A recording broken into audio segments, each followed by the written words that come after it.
The deadliest foods in the world. Let's start with the dangerous and slowly work our way towards the deadliest ones on the list. Number I feel like the only deadly real, like, what's the most deadly food? Probably like a puffer fish if you're going to eat something that's poisonous. 5. Casu marzu. Okay. Casu marzu translates to rotten cheese in Sardinian and is known as the most dangerous cheese in the world. This is a cheese that is traditionally made using sheep's milk and Why'd they make the sheep look like that? made using sheep's milk and is commonly produced on the island of Sardinia, Italy. Even though it's illegal to sell, the high demand for this delicacy incentivizes local farmers to keep producing Why it, is it illegal to sell? It'll kill people? creating a massive black market that is estimated to bring in around 2.5 million pounds, or around $3 million annually. We got guns. No, We thank you. got drugs. No. Fresh kidneys. Wow. Oh, and we have cheese. I'll just go with the cheese. The reason this cheese is so dangerous is simply because of the way that it is made, which first Well, isn't cheese like fermented milk? And it's like rotting, like cheese is effectively like rotting milk. Like it's curdling and getting gross. It's like expired, basically. Like it would eventually become that. first starts with the wheel of pecorino cheese. It is then introduced to cheese flies, where they will begin to lay their eggs inside it. And in a matter of hours to a few days, these eggs become larvae. And around the 40th day, the cheese is completely infested with flies and thousands of maggots. For the next 2 to 3 months, the maggots are left to gorge themselves with the cheese, so they can, well, poop it back out. And that's the magical ingredient here, since the poop gives the cheese its sought-after flavor and texture. Ew! Bro, I'm not eating that. People are gonna eat fucking what was it? Maggot shit? The poop gives the cheese its sought-after flavor and texture. And honestly, the texture does look amazing. Okay, that does look pretty good. I'll give them that. But when it's time to Probably tastes like shit though. consume the rotten cheese, expect to get around a dozen maggots with every single bite. A Since dozen maggots with every bite. They can't get rid of the maggots in the because it's probably in the cheese block. they are never removed. Scientists and health officials have warned that there's always a possibility that the larvae could survive a person's stomach acid and make their way into the intestines, a condition called pseudomyiasis, where the person's intestines become completely infested with maggots, surviving by consuming the person instead, successfully pulling off That can happen? Your stomach acid wouldn't kill the fucking maggot? Oh my god. the sneakiest Uno reverse card. Even though this condition is rare, I don't think I would be willing Nah, to but then all you gotta do is just drink a bunch of Mountain Dew, and then you'll be fine. You get an ass, or that would make them like radioactive or superhuman. You just drink a bunch of Mountain Dew. Just get really fucking full on like sugary ass food. It would just kill them. textured cheese. Well, maybe just one bite.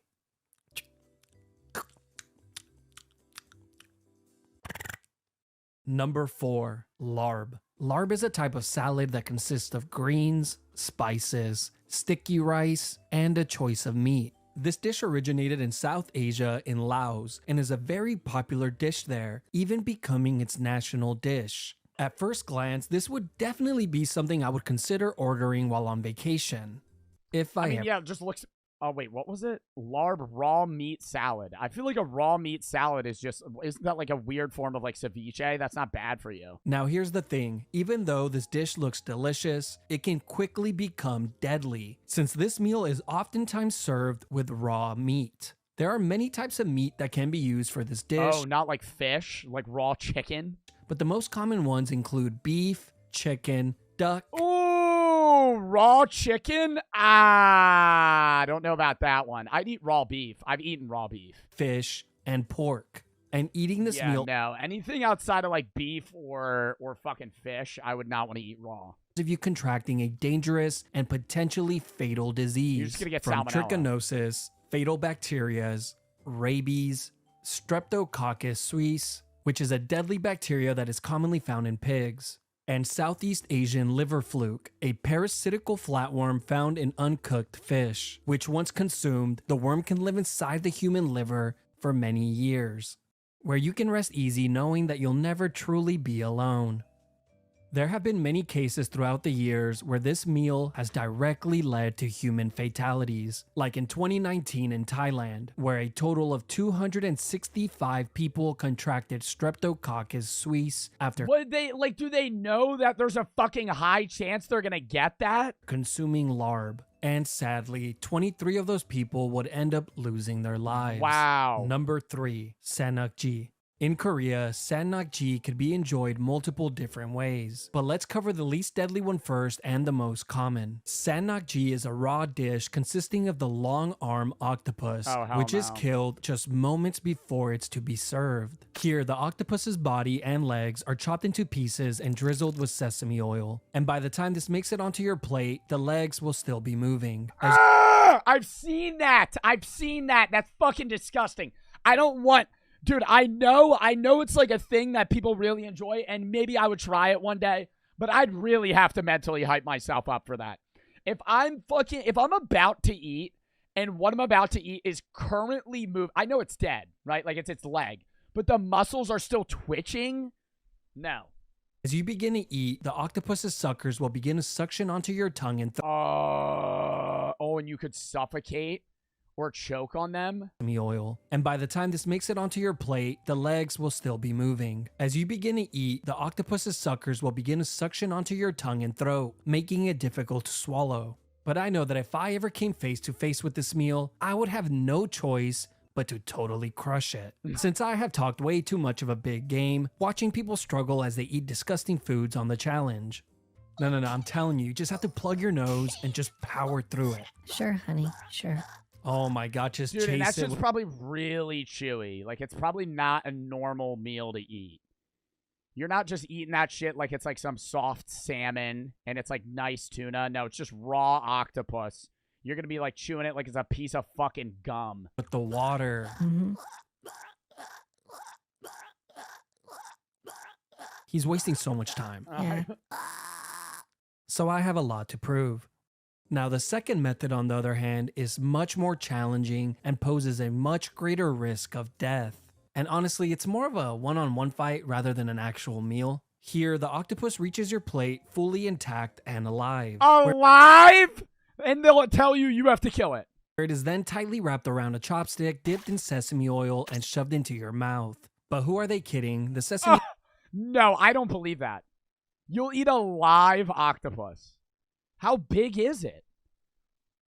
If it's going to fit around a chopstick. oil is not meant to enhance the meal. It is simply used to rig the fight in the cheating human's favor, as it will now serve as a lubricant. And as soon as the 1v1 starts, the octopus begins to attack, squirming to find its way out, frantically suctioning on to whatever This it isn't real. This is not real. No way people do this. can get a hold of. But if you're the human, you must completely focus on your chewing. Soon your hands begin to get sweaty, and within seconds, you begin to break out into a mental panic, questioning yourself, Yeah, thinking probably. When it's still alive as you're swallowing it. that this might have been a mistake. With your heart beginning to race, you try and cover up your fear by chewing harder and faster. And you have now convinced yourself that it's now or never. It's time to attempt the swallow. But there's a problem. The octopus is still moving. The stares of everyone at the table are piercing, and you feel the ever-growing peer pressure accumulating, so you're forced to go for it, praying to whatever god is listening that the octopus doesn't latch itself onto your throat as you try and swallow it, as that would surely be a death sentence. You force the ball of squirming octopus down your throat, and for a second, your heart stops. But you manage to swallow it. With your heart still racing and a bead of sweat coming down the back of your neck, you look over at your buddy and say, it's not so bad. You got it. As you get up to go clean yourself up in the bathroom. Yeah, dude, I feel like that's like some peer pressure type shit. Like, where you're only doing it because the other people before you want to see you do it because they had to do it. There have been multiple deaths in the last few years directly linked to eating live octopus. Even though the danger is obvious, people still search out this Because even if you do the Heimlich maneuver, you're still just going to choke because it's literally stuck to your fucking neck. delicacy, with some athletes even claiming that this meal increases a person's endurance, but others simply do it for the experience that they will get when they show off the post online. Number 2. Fugu. Fugu is a popular dish that originated in Japan in the early 20th century, but as time has gone on, the dish's popularity has only grown, spreading to many countries like China and South Korea. This is a meal that consists of a poisonous puffer. Yeah, dude, I feel like just eating a poisonous fish in general is just fucking stupid. And I know they have, like, ways to make it safe, and there's, like, high-class chefs that, like, know how to fucking prepare it, but, like, dude, what if they just fuck up? Fish that has had the poison carefully removed from it. Well, at least that's what should be done, but more on that later. In countries like Japan, a chef must go through long and rigorous training to learn how to properly remove the poison from the meat. The training takes up to 3 years to complete, followed by a string of exams which include a written test, fish identification test, a practical test, and of course, successfully preparing the dish. This test is so difficult that only 35% of all applicants end up passing it and acquiring the license. The reason the pufferfish is so dangerous is because it contains a poison called tetrodotoxin, which is one of the world's most deadliest poisons. A single pufferfish... Do you think the fish is that good that people want to eat it that bad? To where they're, like, I understand these people are going through, like, rigorous examinations to, like, be able to fucking prepare this for people. But even so, I don't think I personally would want to take the risk that, like, this fish might taste minutely better than, like, a tuna or a salmon or, like, a fucking, and just any other fish, like yellowtail, if it's, like, whitefish to whitefish. That I'm going to pay more and risk the fact that I'll die if I eat it. And it's fucked up. Fish has enough poison to kill 30 adult humans. Now, here's the terrifying part. If someone happens to be so unlucky that they end up consuming even a small amount of the poison, they will be presented with a prayer and a splash of holy water, since there is no known antidote. The poison kicks in shortly after eating it, with your muscles becoming completely paralyzed, and eventually it could cause you to stop breathing. And this is probably when you will start to think to yourself, damn, I should have just gone with the chicken dumplings. The deadliest year ever recorded was in 1958, when 176 people lost their lives to this. And like, why? Why are they eating it? This food alone. Today in Japan, the odds of you dying from fugu are very, very slim, as long as you order from a licensed restaurant. Since most deaths in recent history have come from but now I kind of want to eat it. Now I kind of want to eat it one time to just say I ate it, you know? Fuck, dude. Like, if I was in Japan, I'd be like, all right, fine, fair. Just one try. Just one fugu order. People who attempted to prepare the dish at home, but sometimes pure evil and Yeah, watch a little 5-minute YouTube tutorial video. How to fillet your pufferfish so you don't get paralyzed and die.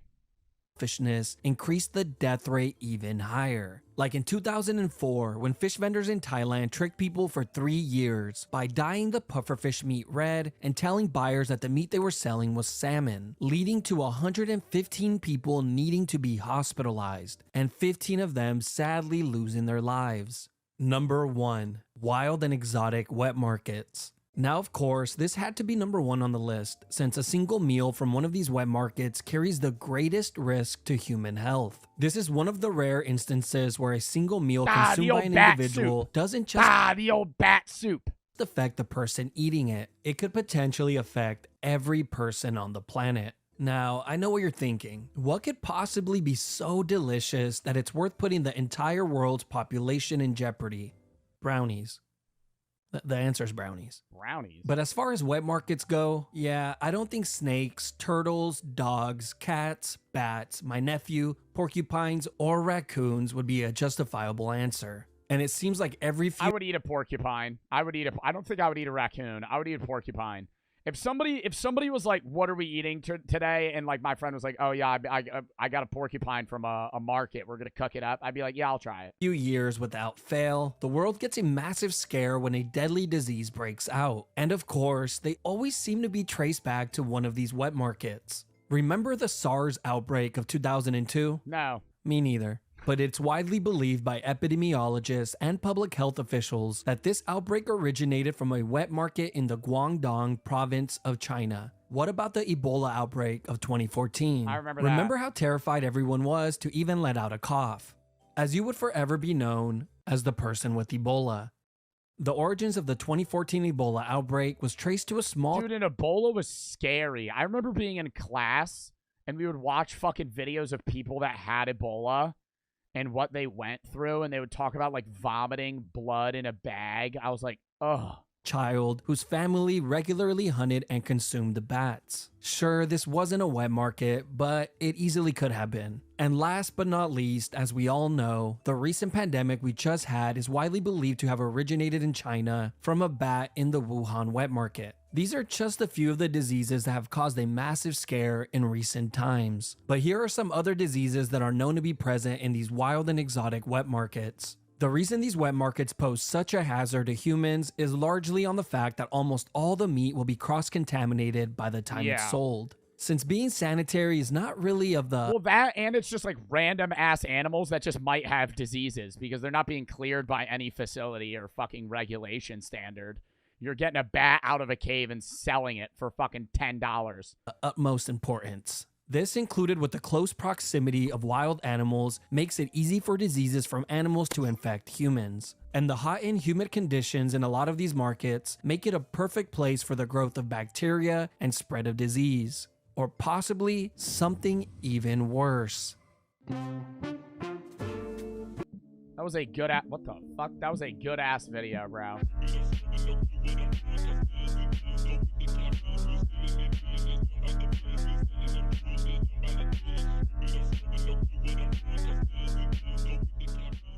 The deadliest amusement park rides. Papa Meat. Welcome back to the Papa Meat channel. How you doing? How you doing? Come on in and sit on down. Today we're talking about amusement parks because spring's right around the corner and it's the perfect time for amusement parks to open back up. The weather's going to be really nice. You get to go on all your favorite rides. Spring and early fall are the only good times to go to an amusement park. If you go to an amusement park in the middle of the summer, it's like a death sentence, man. 95 degrees outside, UV index is like a 12. You're getting sunburnt. You're going to have a farmer's tan because you're wearing a t-shirt and like maybe actually sweatpants or some shit. The air doesn't even feel good when you're on the roller coaster because it's so hot. It just feels like somebody's putting a blow dryer in your face. It's awful. The tragic thing about amusement parks is that death lurks around every corner, which is why I have my God damn it, I forgot my document. Okay, 1 second.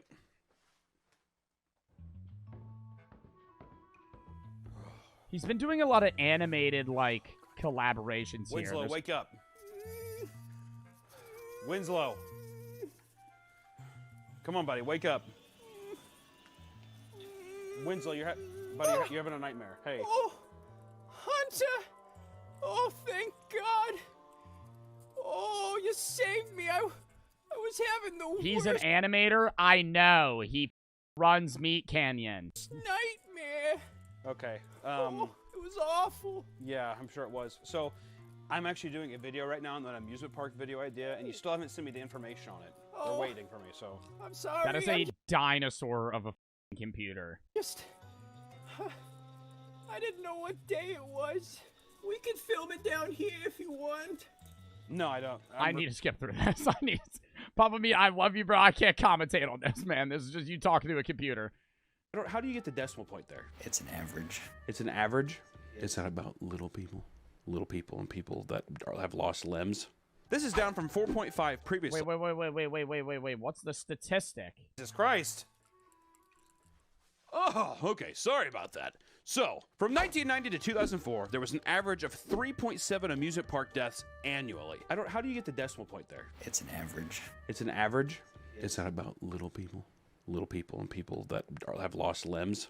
This is down from 4.5 previously, and may have a lot to do with the fact that more stringent laws were put into place. Things were a lot dicey back in the day, and all of us millennials... What's crazy, though, is amusement park rides, while they're few and far between, are the most gruesome deaths imaginable. When somebody dies from an amusement park, it is never, oh, they had a heart attack. They got fucking decapitated. Their head flew off. And the whole ride, their headless body was still strapped in with the guy next to him going, babies and on have actually had a relatively safe amusement park experience. At least so we thought. Despite these deaths occurring in the same place, the deaths are usually related to guests refusing to follow safety protocols, but even still, measures have to be put in place to prevent guests from breaking safety procedures. We're talking about basic fencing, guardrails, time gates, belt buckles, all this kind of stuff really wasn't around totally, which I think we overlooked today. It's an annoyance. It's a thing that stops us. Dude, El Toro at Six Flags. A lot of you guys probably don't know that roller coaster, but I've been on it. It is a wooden roller coaster, and you only wear a seatbelt, and it goes 75 miles an hour or some shit like that. Like, dude, this just looks like it could collapse at any this looks like it was made with popsicle sticks. And you get on that bitch, and people will be throwing their hands up and going, woo! I'm like, you're about to fall off. Little rule for people that don't know this already. When you have the rides that give you, like, an over-the-shoulder strap, they're only required to do that if you go in, like, a loop, I'm pretty sure. So whenever it's just, like, a seat belt or, like a bar where your stomach is, that's because it doesn't go fully around. They say. Oftentimes, it's a guest health issue that causes the problem, as roller coasters are known to cause blood pressure to spike, which can injure or weaken already stressed arteries and valves, resulting in aneurysms, heart attacks, and bleeds. AKA, my fat ass is going up on a roller coaster. Are they that deadly? Is it actually not safe to go on a fucking amusement park ride? I thought they had so many safety precautions. You're telling me I could just have a fucking increased chance of having a brain aneurysm if I'm on that fucking ride? Back down. Gross negligence on the park's behalf can account for many injuries, whether from fault in structure, design, maintenance, or even operator error. Sometimes, even nature gets in the way. It's a slippery slope in these big amusement parks meant to be fun, with machines that propel you at speeds that you would have never gone before. At times, there's going to be human error, but sometimes I think God looks down even, and he says, no. You come back to me. And according to the National Safety Council, more than 1,400 ride-related injuries occur every year. And according to the Global Association for Attraction... But what counts as a ride-related injury? I feel like Karens are like, it gave me a rash. If you fall off, I doubt a ride-related injury is if you fall off. If I'm keeping it real, if you fall off any amusement park ride, you're dead. You're fucking dead. I think that a lot of these places like Disney, they're meant for children, but they're coming for children. The death is coming for those that are young. With the economy failing and parks having to refinance everything, amusement parks are cutting corners left and right to get people in without having to do all the maintenance and stuff. Yeah, they might throw a little paint on something to make it look new, but goddamn if that thing isn't holding on for dear life. And the end result is always whether or not your safety is profitable. It's one of the more recent events from the Orlando Freefall Drop Tower, which is the world's tallest... Oh, this is the video I saw. Oh my god, it was on fucking Twitter, dude. If this is the one, I don't know if this is the only he might be talking about somebody else, but it is the Orlando Drop Tower. It was a 14-year-old kid. He's gonna explain it. But they like fucking, they had some like the people that are manually fucking attending these rides or attending to these rides are like usually like minimum wage teenagers or college students. And he was like a bigger guy, so they had to like fucking loosen the strap, and then he literally fucking fell to his death, and it's on video. Tallest freestanding drop tower, standing at 400 feet tall.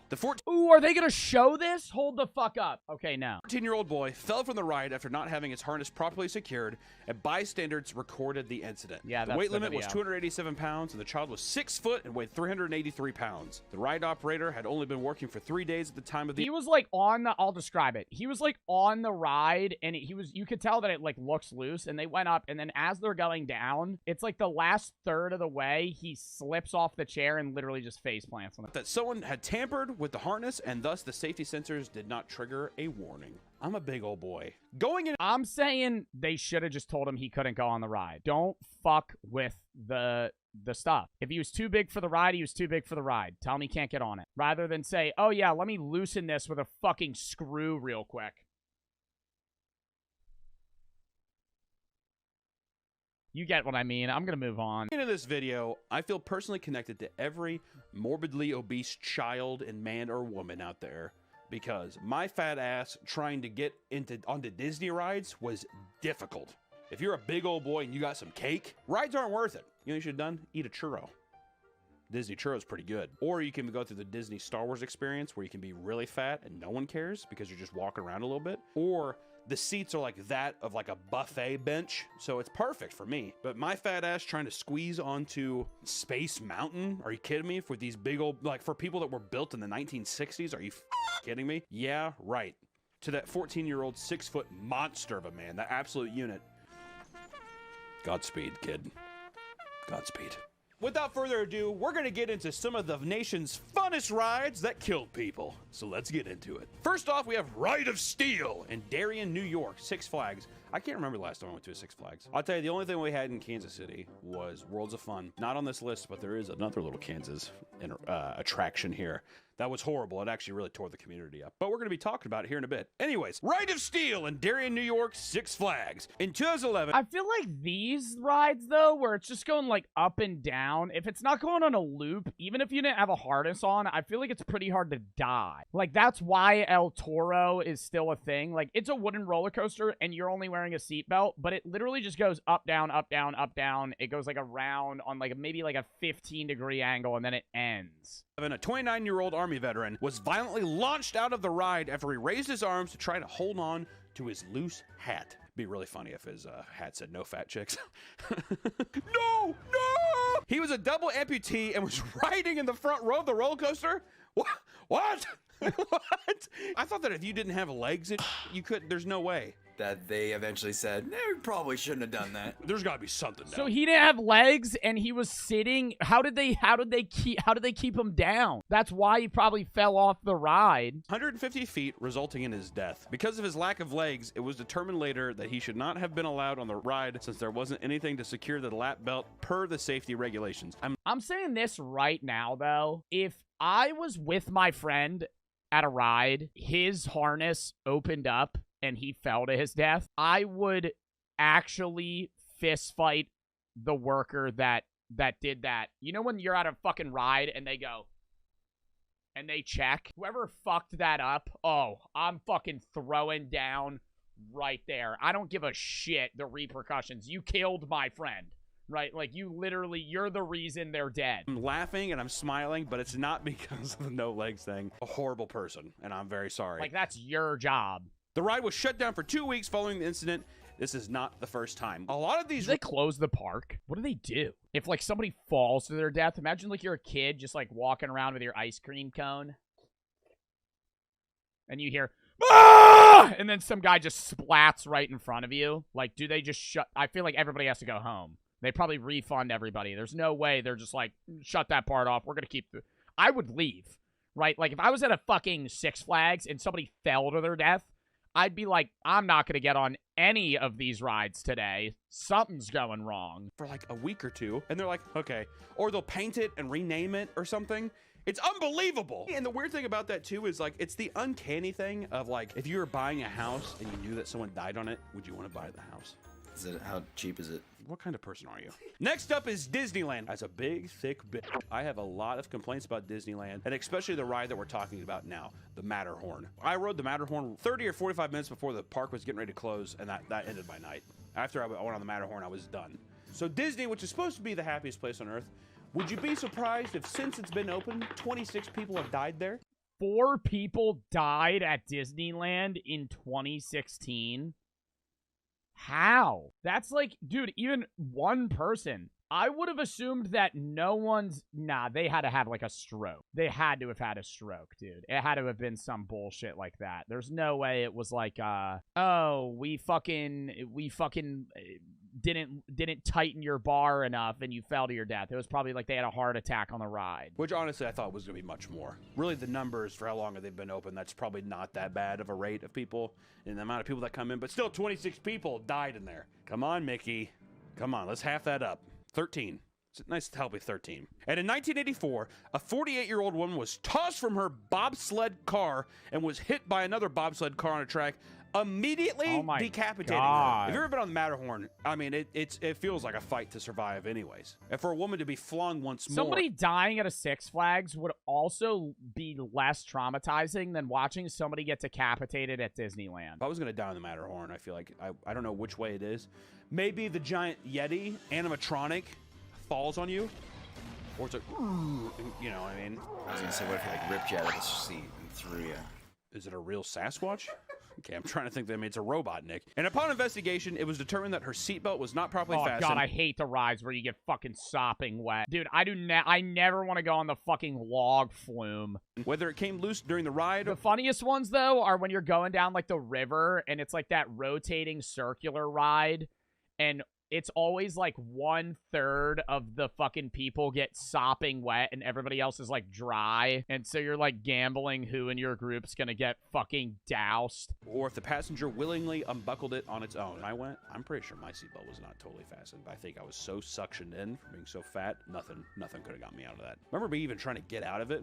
Took for a long time. Next up, Action Park, New Jersey, which everybody's heard about this. There was the Johnny Knoxville movie that was made. It's one of those things, it's like from the 70s and 80s where people didn't give it safety regulations, and they had a lot of stuff. But we're just gonna hone in on one. In 1982, a man got caught on the Kayak Experience ride, promising a simulation of what it's like to go river rafting. At one point during the ride, his kayak tipped over, and when he got in the water to tip it back over, he stepped on a metal grate that was too close to live wiring that powered the underwater fans, causing the waves. He was electrocuted and went into cardiac arrest, dying shortly after. The park claimed the man wasn't electrocuted because he didn't suffer any burns, even though the coroner claimed underwater electrocutions really cause burns. This begs the question because so far we've just talked about people being flung. Dude, like, imagine seeing that from a ride due to no legs or no seatbelt. So let me ask you this so far. Would you have rather been electrocuted, or would you have rather been flung from a deal? Am I instantly killed from the electrocution? I would say no, but just to make it fair, as in the idea that you're being flung, so like you have to at least have that mental thing of like, oh my god, right? And then you hit the ground, so you would think that you would at least have to kind of be like, for like a second, and then you die. Would you rather die instantaneously or no? I feel like I'd rather just it be instant. Falling to your death on a ride is like you have that 5 second, not 5 second, like 2 second, oh shit, and then it's over, right? Versus like you just instantly get electrocuted and you're just dead. Die about the same equal time, 4 seconds. Hey, leave a comment down below, smash that like button, and ring the bell. Be sure to subscribe. And also, would you rather be electrocuted from a live wire under a water ride, or would you rather be flung from a roller coaster? Wow, that is literally what we just said. Down below. Which one would you do? I think to be dramatic, I'd be. Why would I suffer a slow death? It's not going to be a slow death. When you hit that asphalt, you're dead. I'm saying, would you rather instantly get electrocuted or instantly die but have a 2 second time frame where you're like, I'm gonna fucking die? You kind of know what it feels like to fly for a little bit. Next up is Hagrid's Magical Creature Motorbike Adventure in Universal Orlando. First off, redo the fucking name. Hagrid's Magical Creatures Motorbike Adventure. Why not just? Oh my god! And it was probably some Harry Potter super fan. Hagrid's Motorbike Adventure. Why in their little cape? I'm a Hufflepuff. Magical creatures, we get it. We're in Harry Potter world. This happened in 2019, and the cause of death. Leviosa. Leviosa. Results from bees. Not the bees! For over a month from September into October, Hagrid's Magical Creatures Motorbike Adventure was plagued by a nest of honeybees. Since in Florida, honeybees are an endangered species, they could do little to remove it. Despite paying to have them removed, the bees continued to return. The ride had to be closed for several days, and despite relocating, had to be closed again. I don't think anyone dies here. What? Okay, well, part of my research here, which I'm going to slap the out of my computer, Winslow, because no one dies here. Winslow, nobody died! People just got stung. Well, what if somebody was allergic and they got stung? That'd probably be reported, though. That's what I was hoping for. You were hoping for that. I was hoping someone went to anaphylactic shock and lived, of course. You're horrible. You're a horrible, horrible man. Next up, Holiday Land in Santa Claus, Indiana. Which what a terrible name, dude. Every month that it Being deathly allergic to bees is horrifying. Because if you're ever just outside, like, you could just step on something and they get mad and sting you. And now you're fucked. The Santa Claus, the jolly red men. The reindeers. Are they actually the reindeers? Probably. You're probably right. In Holiday Land, we're talking about the ride, The Raven, which is an enormous swaying wooden roller coaster. The Raven was designed by Custom Coasters International in 1995, and the company, as is, no longer exists as of 2002. That feels suspicious. If this thing happened in 2003 and the company went out of business in 2002, what did they do to this ride to cause this event? A year before the incident, voted #1 roller coaster in 2001, its path was designed to mimic the flight pattern of a raven, and it's themed around Edgar Allan Poe's poem. Which everyone's heard that stupid ass. I am not getting on a ride that's themed after Edgar Allan Poe, a guy that would just write about death and then ended up disappearing. Quaff the Raven, nevermore. The first death on the ride, a guy named Tamar, was sitting in the last car on the coaster and was seen standing as the ride progressed. The Raven, as it is okay, see, but that's like dumbass shit. Like, that's not even the right. Like, you stood up on the roller coaster, he's about to get decapitated. That's your fault. Wooden constructed coaster with nails sticking out of every which way and sagging boards as far as the eye can see. When the car returned, Tamar, the victim, was no longer in her seat and the seatbelt had been unbuckled. This oh ride my god, was their head just like stapled to a fucking wooden post? has no loops or extreme curves. It does, however, feature an 80-foot drop that gives the sensation of being likely to be thrown from the train. According to her fiance, something was very wrong with the ride and she panicked. Why would you panic? So your first thing to do is while the ride is going, you unbuckle your seatbelt? I'm free!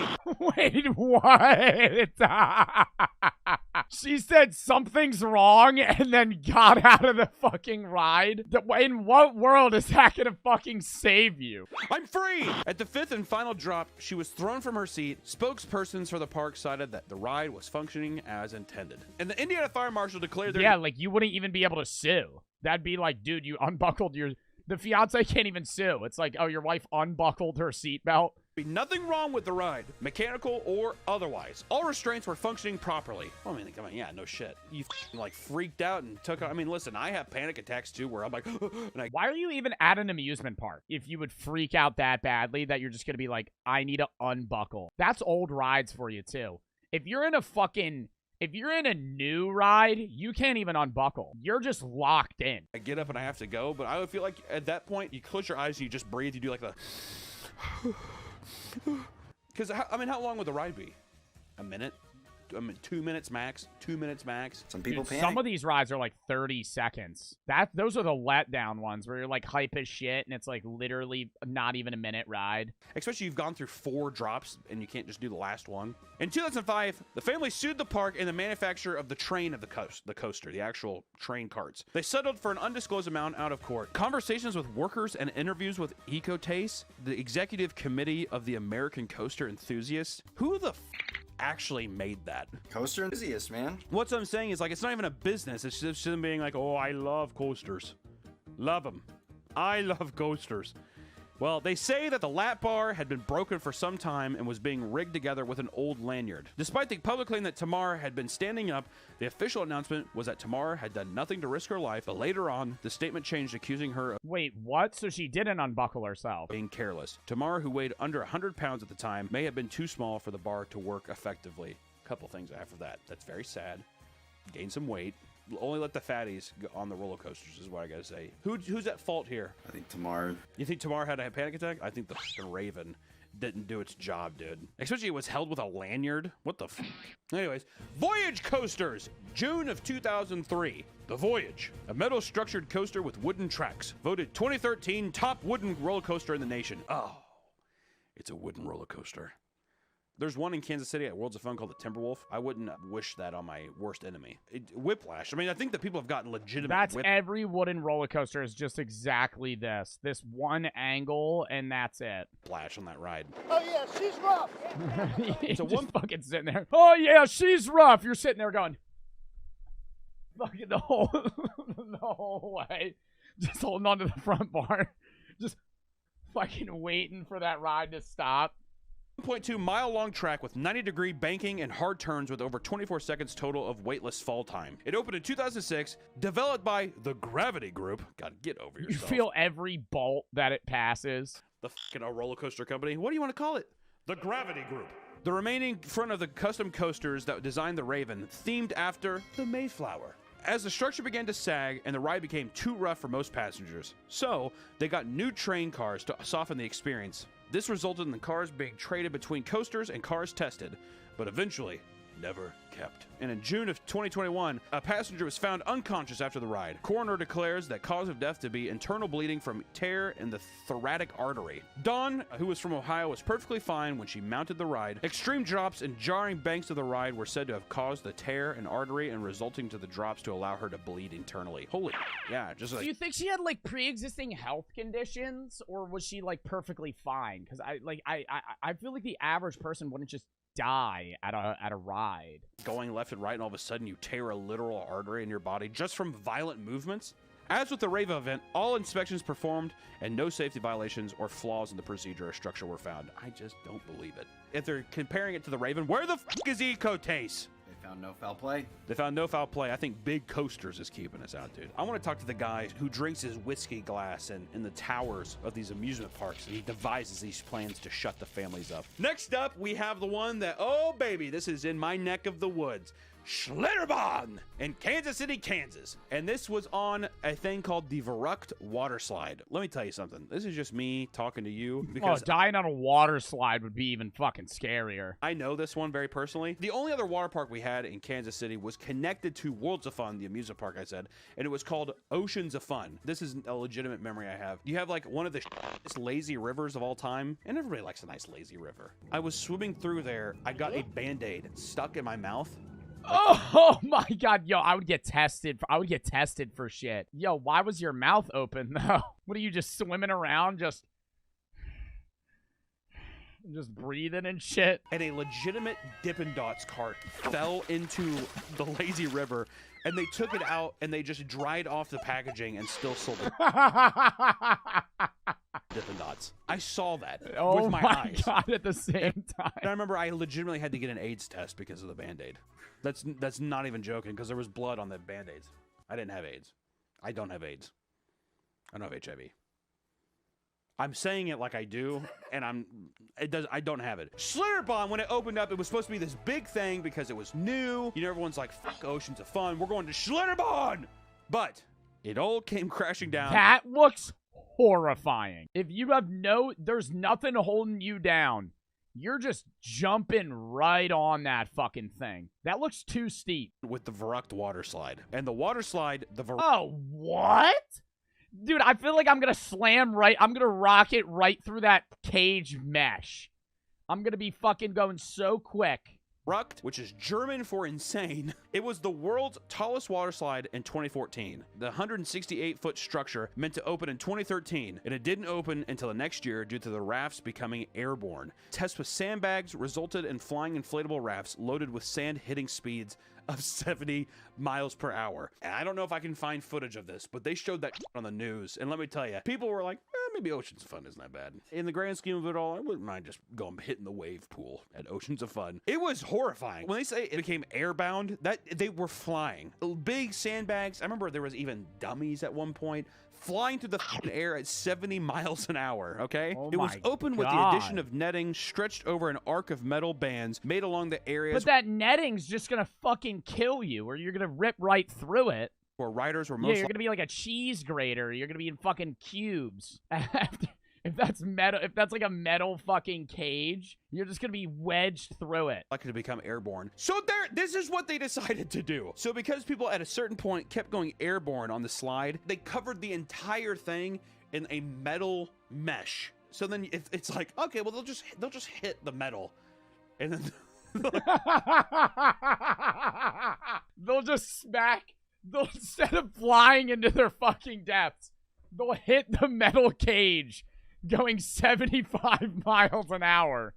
and that'll save him. This was never opened publicly, I don't think, because if I remember correctly, this guy, when this happened, it was like they were getting ready to open, and this was all the special people in Kansas City got to come and test out the park or go there early, like investors and all that stuff. In 2016, the tragic death of a 10-year-old named Caleb, which he was the son Oh my of God, they sent a 10-year-old down that fucking slide? Kansas legislator shut the ride down for good. Caleb, riding at the front of the raft with 3 passengers, became airborne at one of the dangerous drops. Hitting the safety net was reported to have done great damage to his neck. It was later revealed that the impact was so severe that he was decapitated. Once again, Oh my God. He got his head fucking sliced off? I thought it would just fucking brute force kill you. became something too. And that was something fucking insane. I used to know a girl when I was in high school working and stuff, and she said that she was one of the people that saw that. Oh, she saw it? She saw it in person. She was one of the people, like, his head rolled down the slide, and it was, like, in the pool of bloody water, and she was, like, around the area. I don't know if she was in the water. I don't want to go out that far. This is also all speculation from almost 10 years ago, so give my memory some rest here. It was later revealed that the ride had not been adequately designed or inspected. There were no restraints other than some Velcro or no curve to the half pipe that would have prevented the ride from going airborne. You know what? All they had to do to fix this was make this part higher. They were going too quick at the peak. If they just made this 20 feet higher, then they would have slowed down enough to where they'd be able to fucking go back down and then maybe hit like just a straight water path. Recommended that a shoulder restraint be installed. A shoulder restraint. I'm guessing that. Does that mean tuck it in? Oh, you mean like go like that? I don't like that. That's a claustrophobic nightmare. It is. That's like some Hellraiser. You're stuck in a tube and there's like metal netting. Your soul, you're going to die. Oh, just like flying And then your tube fucking rotates and you're just stuck in a shoulder strap drowning. down this deal. Later on, due to this extreme negligence, the owner and operator of the park were severally indicted and charged with involuntary manslaughter, aggravated battery, aggravated child endangerment, and negligence and interference with law enforcement. I don't think the Kansas legislator was too happy about that, I'm gonna guess. The ride was demolished and the laws in place that allowed for... Dude, like that just looks awful. If they didn't even make this like a high peak, if they like maybe even if they didn't make it higher, they just pushed it back and made it a fucking like a steeper climb. Regulate and self-inspect was repealed and replaced with new legislator with more strict rules. During the investigation, it was eventually discovered that Caleb and his passengers were not the only ones hurt. Over 13 others over the course of the ride's lifetime were hurt and never appropriately documented. And the 2 designers of the ride were indicted on charges that they were not qualified, nor did they follow any protocols in designing and testing the ride. They also performed no basic safety inspection to any quality and attempted to hide evidence from investigators. I think to recoup some of the losses, they had like conventions or something in the parking lot. It was just weird, especially because the slide was so big and you're just like, oh, he got his head cut off on that. And now, especially, I'm finding out that 13 other people were hurt. But anyways, to keep it up, Terminal Velocity, Extreme World, Wisconsin. That's a fucking sick amusement park name. Extreme World? Oh, dude, I would been busting out my britches trying to go to Extreme World every weekend. In 2010, it was a free fall experience offering a 50-mile-per-hour, 100-foot free fall drop. Free fall. A 12-year-old Some kid's gonna fall through the fucking netting. died after a ride operator did not engage safety net before dropping a girl. Riders are treated to a free fall experience by hoisting them 140 feet. So they just dropped her to her death. They didn't deploy the netting. They just dropped her and she splat on the ground. In the air via a harness. The rider is released from the cable and allowed to fall into a safety net 40 feet off the ground, reaching speeds of 50 miles per hour. Ride operator was distracted and did not raise the safety net and stopped the ride too soon, pulled the lever without looking, only to realize his mistake and try to lift the net. Parents were filming as she fell and hit the ground, and she was taken to the hospital. She had 10 fractures in the spine and pelvis, another in the skull, brain swelling, liver, spleen, and intestines were lacerated. Heart stopped. Is that her? Times and was revived via CPR. She was near paralyzed and only able to communicate by blinking. She was hospitalized for months but survived and eventually regained ability to walk. No fail-safe mechanism to prevent this injury. Ride operator was determined to be at fault for not paying attention and pled second-degree bodily injury. Park management... Bro, like, you should be able to sue the park millions of dollars. If you fucking pay, like, $50 to fucking go on this ride and they paralyze you circumvented police order to preserve the scene for an investigation, but did not adhere to this and were caught working on the ride to hide evidence. The ride itself was extremely rusted, and the family sued and won for $3.5 million. This little motherfucker went through it, dude. At the same time, I would want more than $3.5 million, if I'm being honest. Just, why not a crisp 10? A crisp 10 for that deal. Especially 10 fractures in spine and pelvis. That just seems like it should be 10 million. $1 million for each fracture. Why not? You know that guy was definitely I know I'm digging like, for gold. I had a something bugger. like that. He's like, yeah, I mean, I get off at 8, Rebecca. Rebecca, are you coming over or not? I'm getting Panda Express on the way home. Are you coming? Oh, the net! And then, it just happened. We have Paramount's Great America Amusement Park in Santa Clara. In 1999, Labor Day accident involving a trespasser who, avoiding all signs placed every 50 feet, jumped 2 fences in order to crawl underneath a low-passing roller coaster to retrieve his wife's beloved baseball cap. Oh my God. What was the team? What was the team? Renato, a 25-year-old, earned a Darwin Award beneath the Top Gun roller coaster when a passenger's leg collided with his head at speeds of 50 miles per hour. Some person just clubbed him with the fucking leg. The unique design of the roller coaster leaves patrons with their legs dangling in the air, giving them more of a weightless, suspensory feeling. The dangling leg of Jessica Wait, so they hit somebody that wasn't on the ride? Medina collided with Renato's head and simultaneously decapitated him and broke her leg in 2 places. Whoa! Her leg decapitated the guy? That bitch was drinking some milk. Sure, it broke her leg in 2 places, but to decapitate a man? Holy shit, that's awesome. While waiting for park security to clear the scene, Medina was not allowed to disembark the ride. With her obviously broken, dangling leg, she was forced to wait suspended for an additional 40 minutes before park personnel came to her aid. Holy, you know her leg had to look mangled too. Medina, as a result, lost her job. Being that person, I lost her leg. Lost her leg to swelling and infection. Lost her job, had massive scars.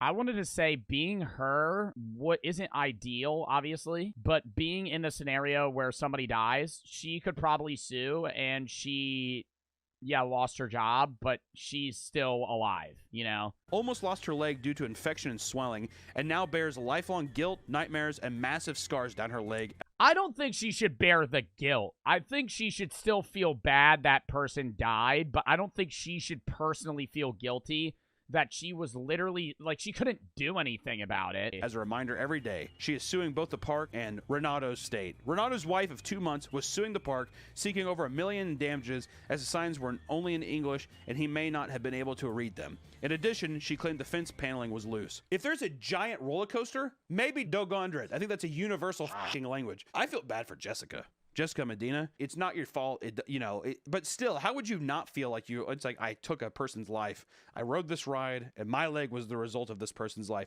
It could have been anybody else's leg, but it was hers, and now she fucking is mutilated. I think she's also probably thinking, if, you know how when your legs are dangling on that ride, you can still move your legs up.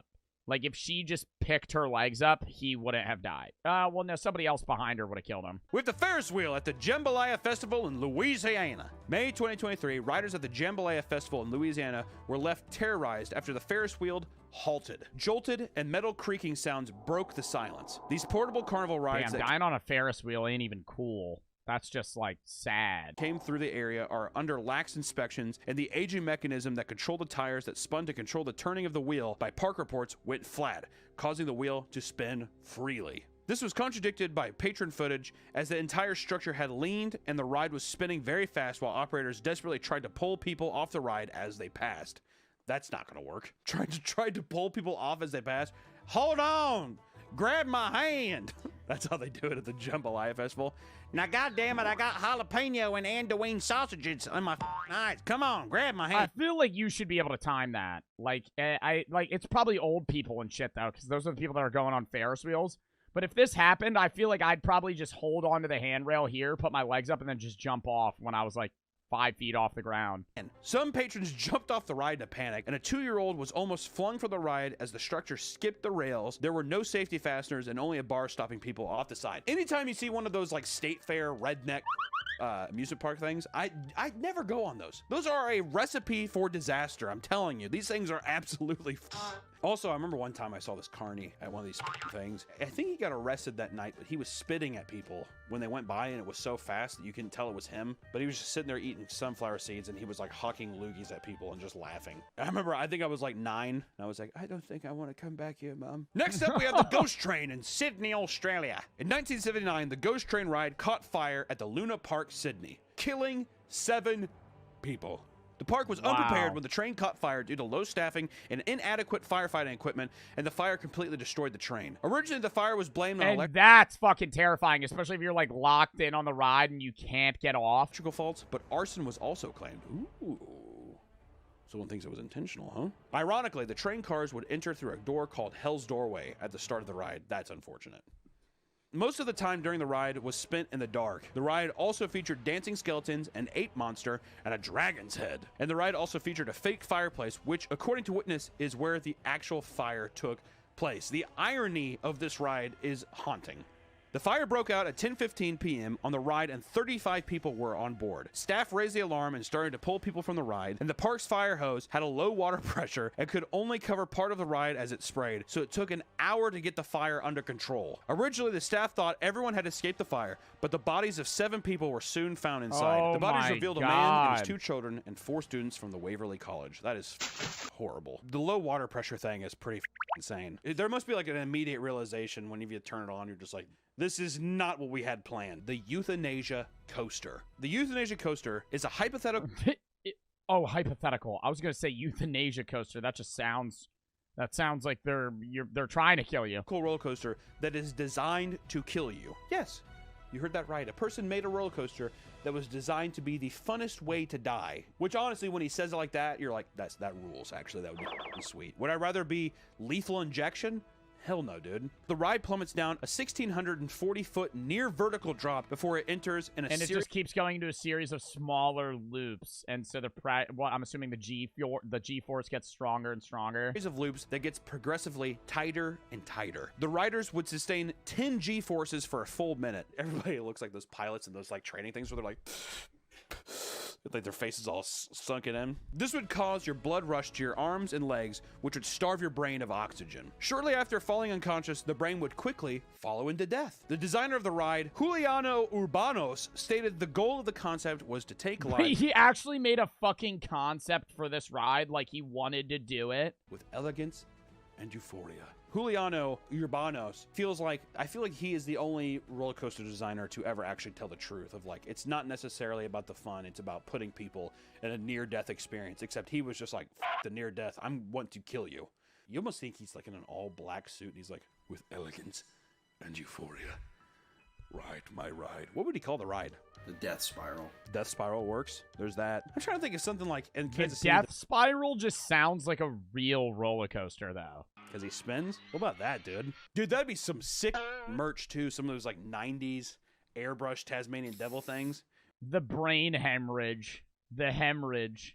Something where your brain fucking loses oxygen. Tweety birds around his head. And last but not least is the Human Trebuchet in Middlemore Water Park, England. This water park had a trebuchet in the grass where customers could pay This just seems like they're gonna fucking overshoot you. roughly $70 US to be launched into the air and land into a safety net. I'm going to go ahead and assume that did not happen accurately. Riders soared through the air at 60 miles an hour and traveled a distance of 75 feet. The safety net they were supposed to land on was rather thin and also not very wide. It was about the size of a tennis court. That feels Are so you small. like straight jacketed in too? It looks like they can't move. For a human body to be flung that far?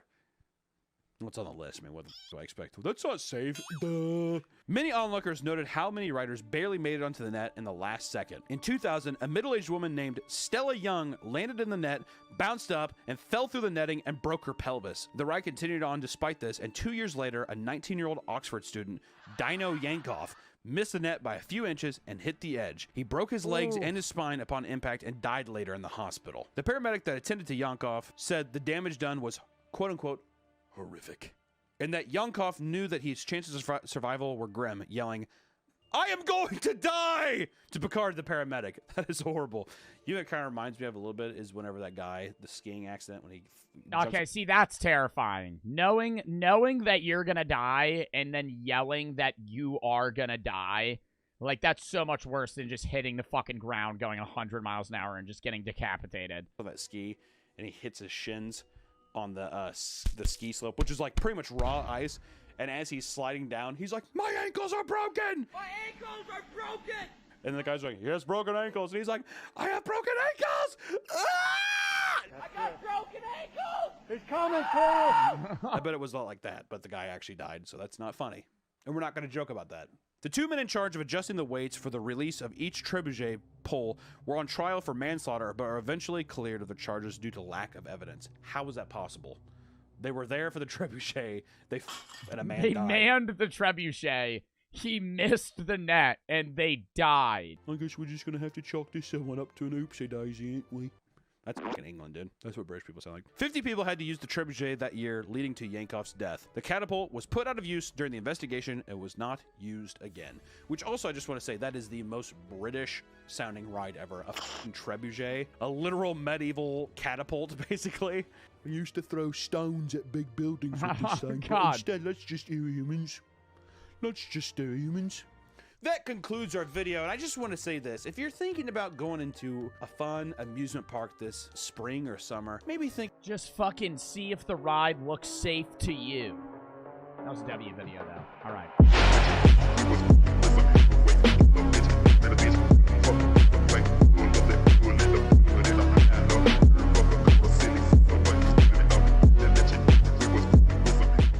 The day Gen Z got cursed.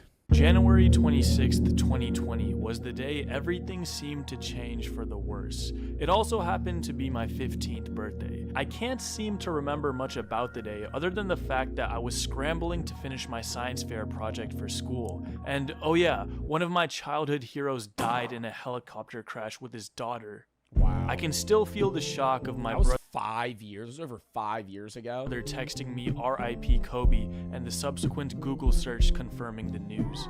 My family was never big on birthday celebrations, so I didn't have a big party to look forward to, spending much of the day coming to grips with this passing. It was the first time a celebrity death seemed to have any real impact on my emotional state. I wasn't immediately overwhelmed by grief or sadness. Honestly, after I got the news, everything just felt off. I felt a deep pit in my stomach that persisted for the rest of the day, and I had trouble focusing on my science project. Unfortunately, this feeling did not subside, and the coming week, I was filled with a similar strange pit in my stomach, Oh my God, for COVID. as well as a more bleak outlook on life. The first semester of 9th grade, I had a blast. Starting high school, making friends, it was a time of much optimism. But after Oh, the dog filter. Kobe passed, it felt like the joy in the world went with him. A month later, we all know what happened. All of a sudden, we were stuck inside. I'd made great strides to socialize and make friends my freshman year, and now the only communication I could have with them was over Discord. I really think that era, and I hated when people tried to talk about how COVID life was weird. I even did it before, admittedly. But I hated when people would talk about how weird COVID life was in like a past tense sense when we were actively living in COVID times. I think COVID really, that era ended like late 2021. I remember I still wore a mask, but I was returned to college for the first semester of fall of 2021. That was a weird era, though. Like a blurb. Do you guys remember a lot from that time? I think it was a blurb for everybody because those days dragged by. I remember and it really makes you understand, like, time flies when you're having fun, but you remember a lot more from good experiences. It was boring as fuck. Sitting at home all day, doing class, and then playing. It was fun for like the first month. You remember when we all thought it was just going to go away? Because when did you guys get out of school? Mine was like March in New Jersey. It was like early March. We had off for something, and then it was like then on.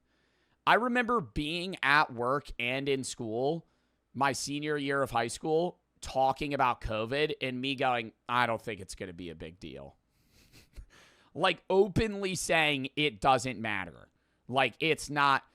I just thought it was like the flu. Because you know how the media overhypes a lot of shit? I thought it was going to be like that. And then I like knew people that got it, and then their family members got it. And for the most part, I would say, you know, basically everybody that got it was okay. But people died. Like, I knew people that died. Like, and people that knew people that died. Like, I had friends, family members that were like serial cigarette smokers die at like 50 from having bad lungs and like getting COVID, and there was nothing they could do. And it was such a weird time. Do y'all remember? Okay, this depends on the state that you were in, but I would say most states were kind of like this experience. Do y'all remember going out for the first time mid-COVID? I'm talking like April, May of 2020, when it was like peak COVID cases. Everybody was worried. I went to the grocery store, and I remember wearing a mask, and that was it. And there were people in fucking hazmat suits. I'm so serious. I remember there being no toilet paper on the walls, or no toilet paper. If you didn't have toilet paper, you were just fucked. Toilet paper, hand sanitizer, like any like regular ass shit. I remember I was wiping my ass with paper towels for like a good week. We would order, you couldn't order toilet paper online. You couldn't fucking get it at the grocery store. There was nothing, bro. It was just fucking, it was such a weird, and I feel like now it's been long enough to where like, dude, that was 5 fucking years ago. We could talk about it now. I just hated when people were like, it was like 2022. And we would all be like, oh yeah, COVID days. Like that shit wasn't 6 months ago. The whole freshman year of college, though, I had online. And a lot of people were the same. Like, did you guys have a 2020 to 2021 school year in person? I feel like most states, and even most cities and countries for that matter, outside of the US, you probably like maybe hybrid, but for the most part, fully online. My freshman year, 2020 to 2021 of college, was fully online. I did not go to campus once outside of getting my student ID. And that was it. And I didn't even use it. So I don't even know why I went. I think it was just like a requirement that we had to do. And I can tell you right now, no change happened for anybody then. And it was such a shit time. Like, a lot of you guys were probably going into high school during COVID or even graduating. And those were like the worst times to be in COVID, because they're like monumental areas where you're supposed to change as an individual, and everybody was just so delayed. And I think that's part of the problem today with like youth in general, is that everybody's like a 2-year lag behind maturity wise, to where everybody acts like they're a fucking kid, bro. Like that, I think social media plays a part. But COVID fucked a lot of people growing up to where they're just at a disadvantage. Like, they act like they're like 15, they act like they're 12. And so they're just years behind. Like, coming from personal experience, I did not change mentally at all from senior year to freshman year in college. And then right when I got back and I started taking classes in person and I started being like an actual human in society, it like clicks and you're like, okay, I have to actually grow up. But it was so weird in that time. I remember even hanging out with my friends. I was nervous. I remember it was probably like June or July, and it was midsummer, and you're used to like hanging out with your friends. Do y'all remember, like, what did you do that summer, chat? Obviously, end of school year, online. School year after that, online. What'd you do that summer? I fucking played video games and went on a bike ride every day, and then that was it.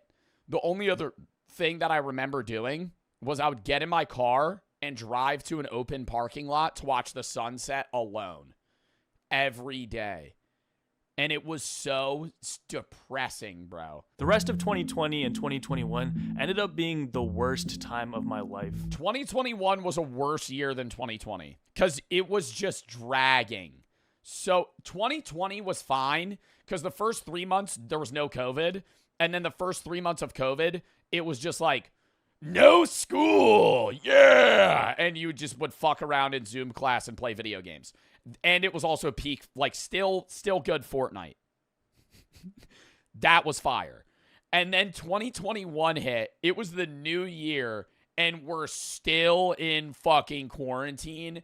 That shit was terrible. Gyms still weren't open. Nothing was fucking open. You're just sitting there literally doing nothing. Brain rot. Not because I remember it Oh, and Among Us carried too. Among Us and Fall Guys dual drop 2020.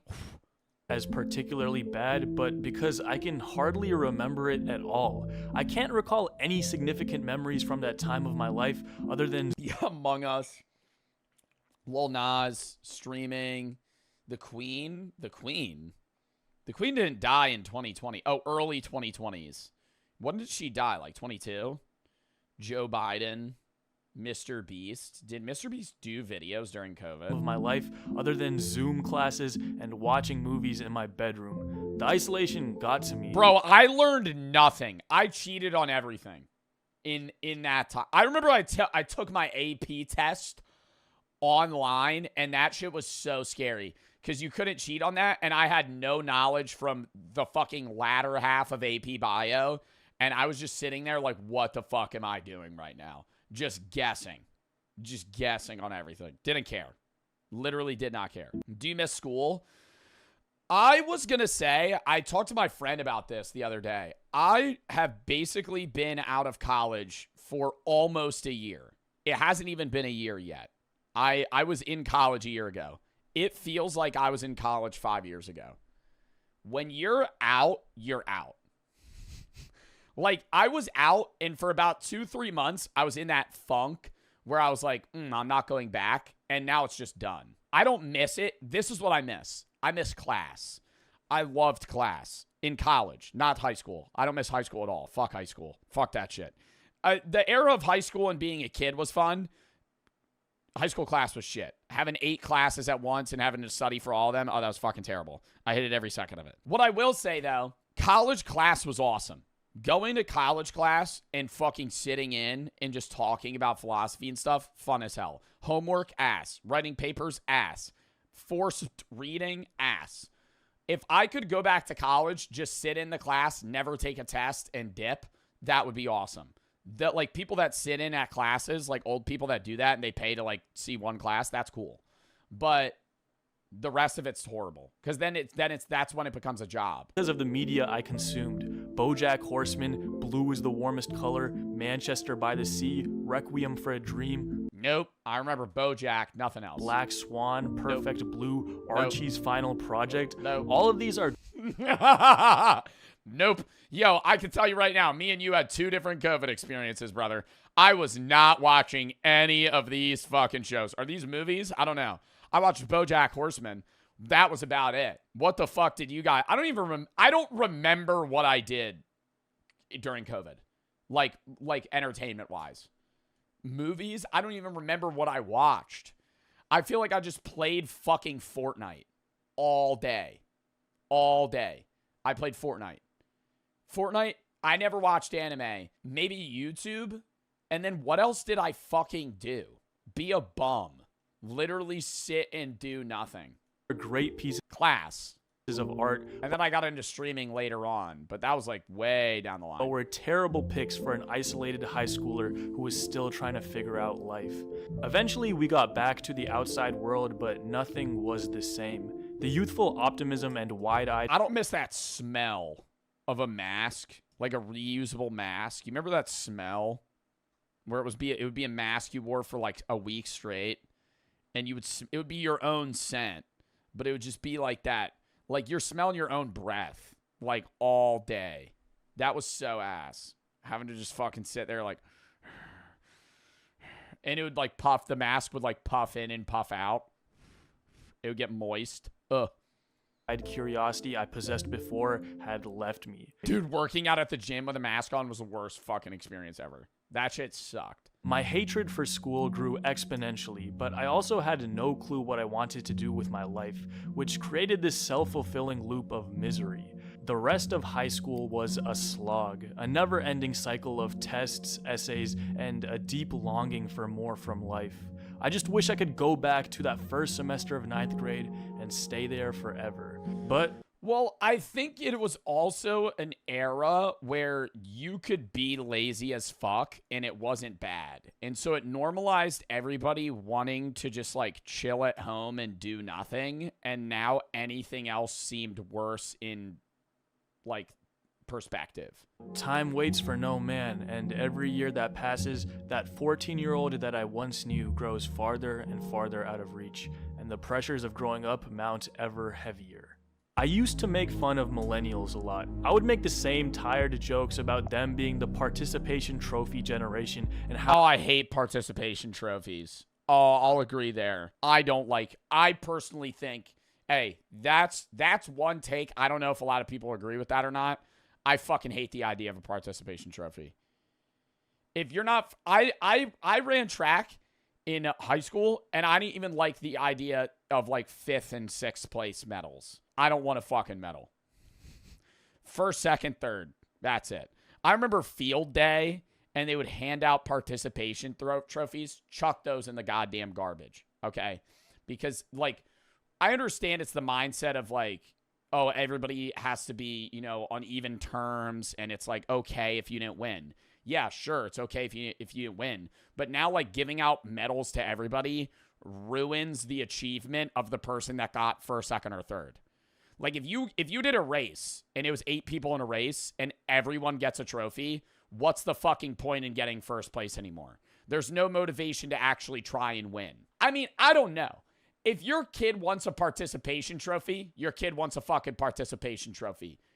Whatever.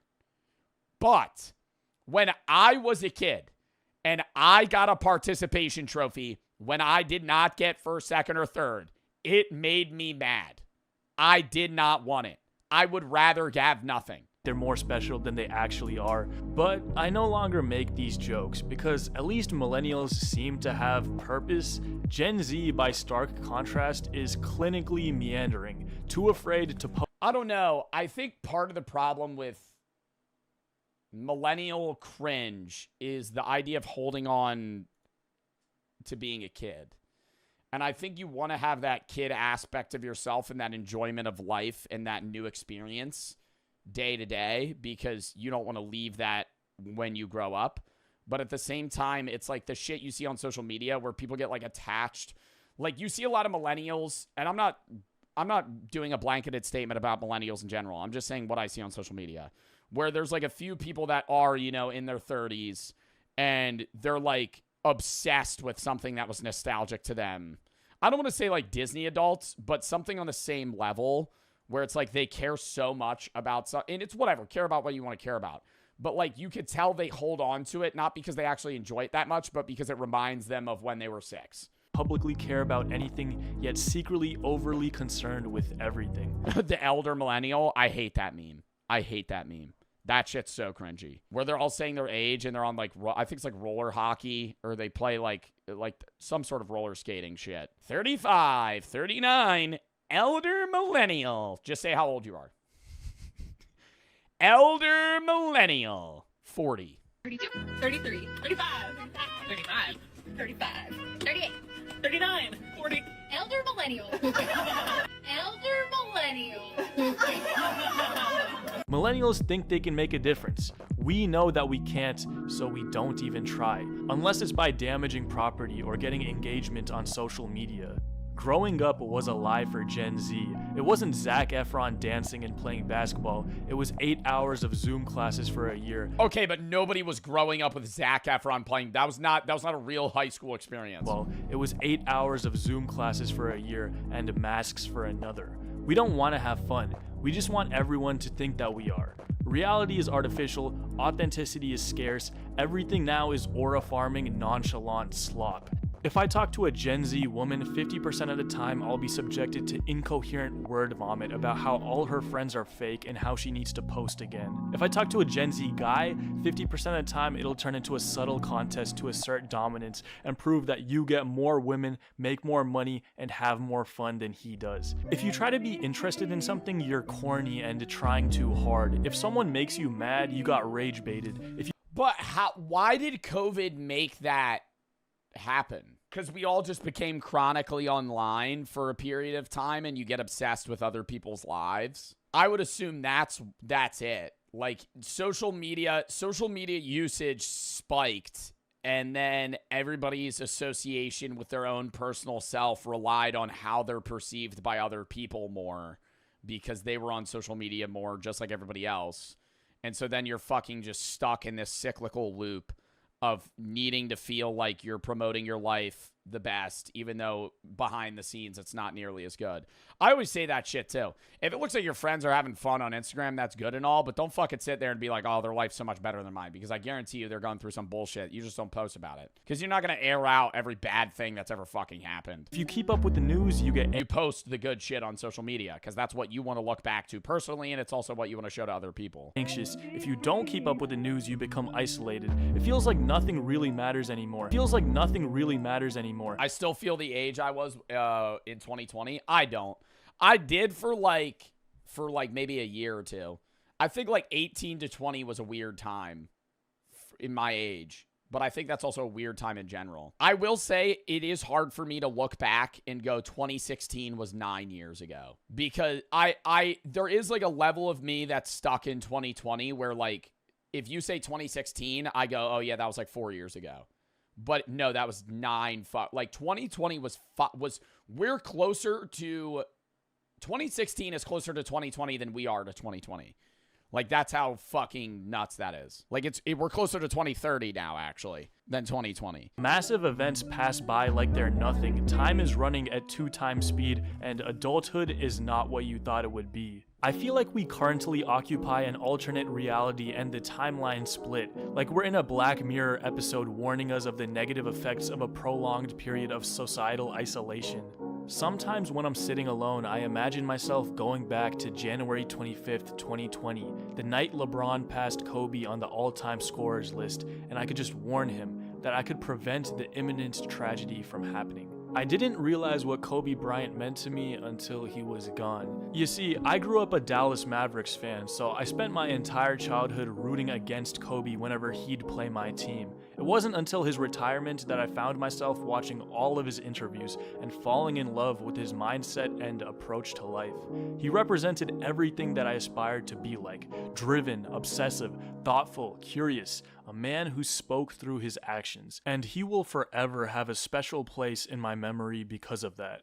I'm writing this at 2 a.m. because I can't sleep and want to put this restlessness to use, but really, I guess this is more so just a message to myself. Maybe the timeline did split. Maybe this is the darkest timeline. Maybe growing up is not what you thought it would be. So what? Make it count while you're here. I think that's really what it is. You grow up assuming that life is going to be laid out a specific way, and I think COVID really fucked that up for a lot of people more than it naturally would be. Say COVID didn't happen, you probably still wouldn't be where you thought you would have been, but it would have diverted not as much. You would have been slightly different from your general,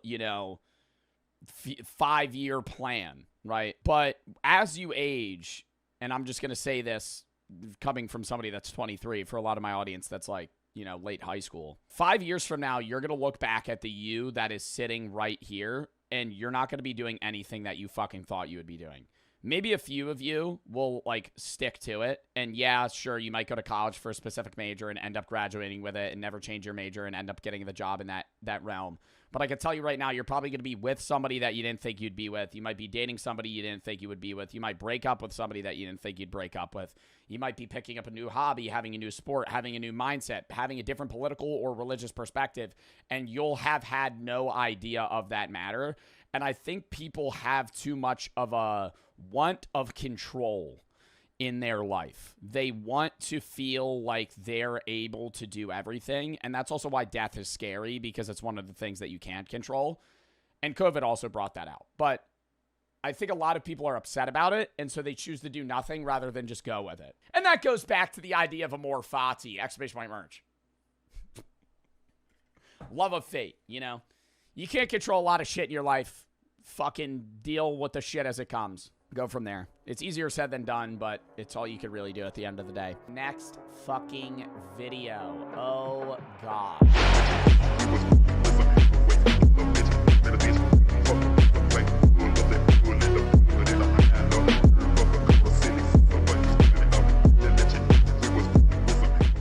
Nick Crowley, YouTube's Darkest Videos 9. Ladies and gentlemen, we're now arriving our... Do you think he gets recommended these videos, or do you think he finds them himself? Because I feel like YouTube has so many fucking videos that are uploaded constantly. There's no way he could just comb the internet. On the morning of March 22nd, 2024, the Kern County Sheriff's Office was flooded with calls about an incident that had taken place near the Wasco Amtrak station in Wasco, California. The incident involved a pedestrian who was reportedly walking dangerously close to an active train track before being struck by an oncoming locomotive, a situation that authorities knew was likely unsurvivable. Police arrived at the scene shortly after 8 a.m. and were met with the bloody aftermath of the accident, as they found 48-year-old Horacio Ayala Penosa deceased on the tracks, with the force of the impact being so strong that his body was torn apart and scattered all throughout the area. At first, it was believed to have been a clear-cut suicide, but after interviewing some of the witnesses, police learned that the amount of people that walk into oncoming trains is insane, man. Like, I don't know if there's any countermeasures to fix that, because it's like, even if you get rid of that method, there's still other ways that people are going to try and take their own life. But I don't know, dude. I don't want to say like they should have employees that kind of just like hover train stations and wait to see it. Like, because I don't want to say you can tell, but a lot of the time, like, they're hovering like the wall of the train. Like, they're almost already just waiting for it to come in versus like sitting back by a bench. Never stepped in front of the train, and rather he had actually been sucked. No, it's so sad, but it's like, what do you do? Police learned that the man had never stepped in front of the train, and rather he had actually been sucked underneath as a result of walking too closely, painting a clearer picture that this was all a tragic accident. But as police were conducting these interviews, one strange detail kept coming up, as apparently Horatio wasn't the only one on the tracks around the time of the incident, with there allegedly having been one other man standing nearby, a man who took off shortly after Horatio had been killed. And strangely, witnesses believe they saw the man reach down and pick something up before leaving. For the officers on the scene, finding this man became the next obvious order of business. But by this point, he had already found himself a few blocks away, where he was spotted by a group of construction workers. The group watched as the man walked towards them, appearing to hold some sort of large item in one of his hands, the same item that had been taken from the train tracks. And the closer he got, the clearer it became what exactly this thing was. It was a human leg. He took one of the people. Okay, so he didn't push the guy, but he took the leg of the guy and left. Like, he saw him get hit by a train and then stole his leg.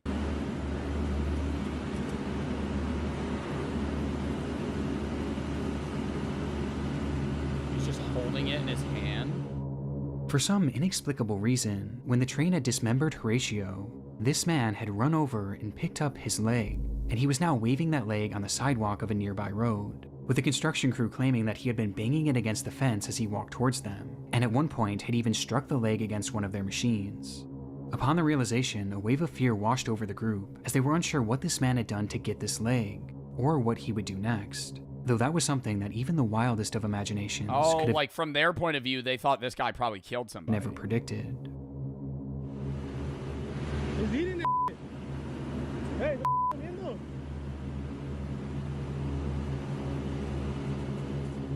As the man looked down at the leg and began eating it, as the workers watched on in horror. Officers are... Yo, like, what would this guy have done this day if the one dude didn't get hit by the train?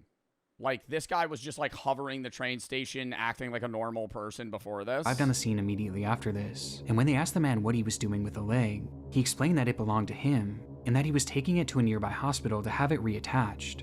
But it was obvious to everyone there that this man wasn't missing any of his legs, with the officers having to go as far as to prove it to him by making him roll up the sleeves of his pants and touch both of his legs. His explanation was completely nonsensical, and obviously didn't account for the fact that he was literally eating the leg just minutes before, leading to officers immediately placing him under arrest. His name was Rosendo Tea. You know what's so weird is like, do we like in the U.S. legal system, there's a crime that applies to this. What is the name of that? Eating a human like body part? Like what is the like stealing a limb from someone? Like what is the? Yeah, it's cannibalism, but I'm saying like chat, it's beyond that. It's like he took someone's debt. I feel like it's not like grave robbery. But, like, if somebody dies, you can't just, like, steal their body. Been experiencing homelessness and had been living on a street near the train tracks, with police determining that he did in fact have nothing to do with the actual death of Horatio. He just so happened to be near the tracks at the time, where he would first witness the accident, and then, for some unknown reason, take Horatio's leg and start eating it. It appears as though this was the result of a combination of both drugs and alcohol. Oh, no, dude. Yeah, fucking dude. He's probably on fucking bath salts. He was found carrying narcotics when he was taken into custody, and he had just been captured by security cameras purchasing alcohol at a nearby liquor store just hours before the incident. But what's so interesting about this footage is just how normal Rosendo seems. In fact, the people working there knew him quite well, as he stopped in almost daily, where he was described as being polite and ordinary, including on the day of that incident. In fact, it said that at first the shop owners didn't believe that Rosendo could have possibly done this, but it seems that whatever substances he had taken that day had changed him. Rosendo Tejas was charged with 2 counts of removal of human remains, and 1— See, that's a fucking, I didn't know that was a thing. I didn't know that, like, I agree that should be a crime, but it's like, removal of human remains. They had to add that, because there's been a situation where somebody's done this before. Count of destroying or concealing evidence, as well as resisting a police officer, and was sentenced to 1 year in prison after pleading no contest, bringing this absurd case to an end. However, his unsettling behavior will forever live on in one of YouTube's darkest videos. I want to know, like, dude, I hate that we just glance by. Now we're moving on to the next one. I know it's only a year, chat. I want to know why the fuck he ate the leg. Like, or picked it up, even to begin with. Like, I understand he's homeless and he's on drugs, but, like, what motivated you to be like, oh, I just watched a guy die right in front of my eyes. I'm going to go steal his body part and eat it. He was hungry? Bro, it's not that. There's no way that he was hungry. He had money to buy alcohol. He had a wad of cash.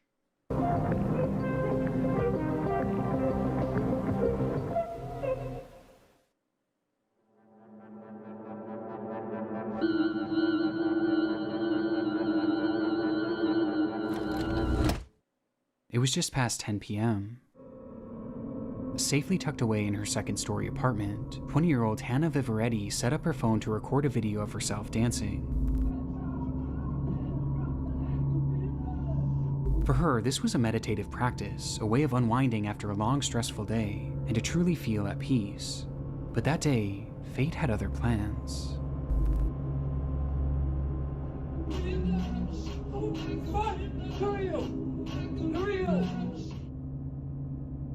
As Hannah was dancing, something off camera caused her to stop dead in her tracks and yell, "Who are you?" It was a man whom Hannah had never seen before, standing in the doorway of her balcony, which again was on the second floor.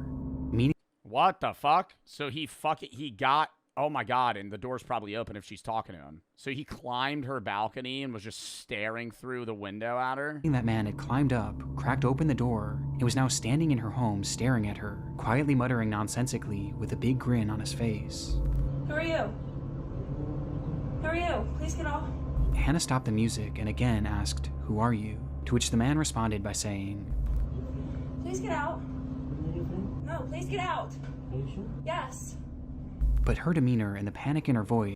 Are you sure? Gotta be on drugs. I feel like she should have fucking just drop kicked the shit out of him. Like off the goddamn balcony, man. Like kick him the hell out, close the door. Made it all too clear that this was far. I would fight him. I think it's easier to say that though. Like I'm saying the same thing, but I think it's easier to say that than when you're actually in the moment where you're kind of just like startled like that. Like you don't really know how you're gonna react. You can say, "Oh, I would have just punched him in the face. But it's like, until you're actually in that situation where, like, you're dancing and then you just see a guy standing in your doorway, like, you don't know what you're gonna do. From the case. Who are you? I would grab my gun. Well, that's if you had Please it. get out of my apartment right now. She started to make her way over to her phone and then towards the front door. All the while, the man kept calmly insisting that they be friends, but Hannah was having none of it. Please get out of my apartment right now. Opening her front door and in the process, Get out. Get out.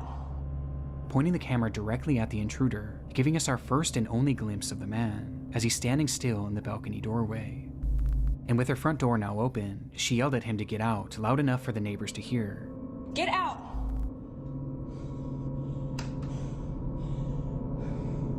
Which finally caused the man to retreat. As it turns out, Hannah did actually know who this man was, at least vaguely, as he lived in the same apartment complex, but he never actually spoke to her. He would always just stare and smile, making it apparent that he had some sort of sick interest in her. Oh my God, what? So he thought that he was gonna, like, walk into the balcony and, like, climb. He thought he was gonna climb to her second floor balcony, walk inside, and she was just gonna be like, yeah, come in. As for why he entered her home that night, it's fairly obvious that his intentions were incredibly sinister, with Hannah recalling that during the entire experience, his hands never left his hoodie pocket, making her wonder if he was holding onto some sort of weapon that he may have been planning to use on her. But thankfully, because of her swift reaction, we'll never truly know what he had planned that night. Days after the incident, police would arrest 36-year-old Angel Moses Rodriguez Gomez and charge him with stalking, second-degree assault, third and fourth-degree burglary, and malicious destruction of property. But surprisingly, shortly after his arrest, they allowed him to walk free on bail. And given that he lived in the same apartment complex as Hannah and clearly knew where she lived, this decision was incredibly controversial, with Hannah herself stating, I mean, bro, incredibly controversial. Yeah, I think the apartment complex landlord, like, should at least evict him. You know, like, that should be a part of the ruling. If he's able to get released on bail, he should, like, she should be able to get a restraining order on him, and he should have to leave. Like, in an interview that, I just don't think it's fair that he's walking freely right now, and I have to watch my back at every angle. Thankfully, the court's decision would not lead to any further escalations in the case, and today Angel no longer lives in the country, but the footage is incredibly chilling. bro, he left the country. Nonetheless, and it sent me down a rabbit hole of home invasion videos late the other night. And here on YouTube, I came across countless unsettling examples. One such example comes from Saratov, Russia, and shows a woman moments after being awoken by the sound of knocking as she lay in bed in her apartment. It was around 4:30 a.m., which was already unusual enough, but things became downright horrifying for her when she realized that the knocking wasn't coming from the door. It was coming from the window.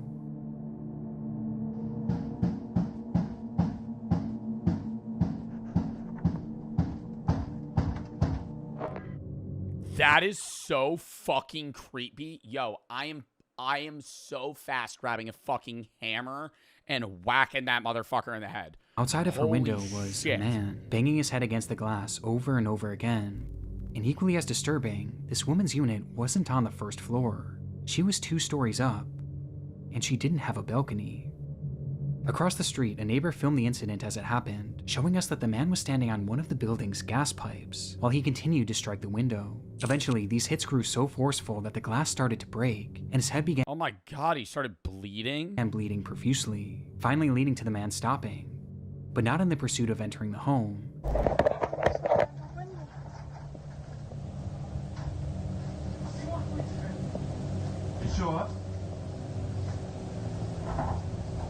У него пена изо рта уже. Слушай, это у дурачка пена изо рта, у него бешенство или чё?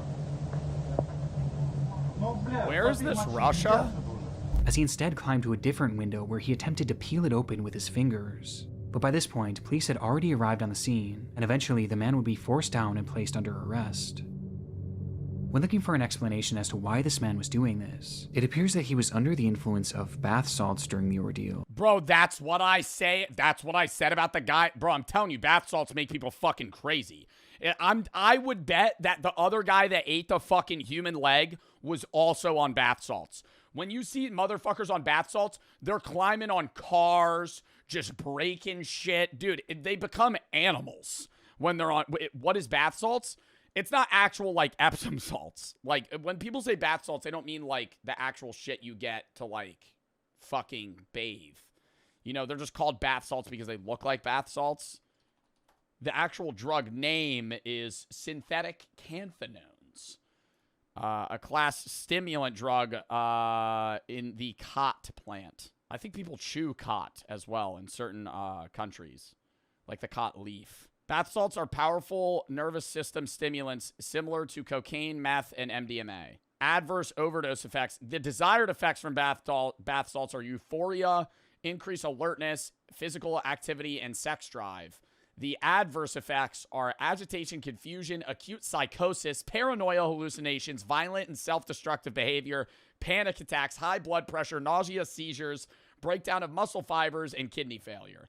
An excited delirium, a syndrome characterized by psychosis, extreme agitation, violent behavior, dehydration, potential organ failure. Yeah, so it seems like a lot of downsides comparable to the EPs.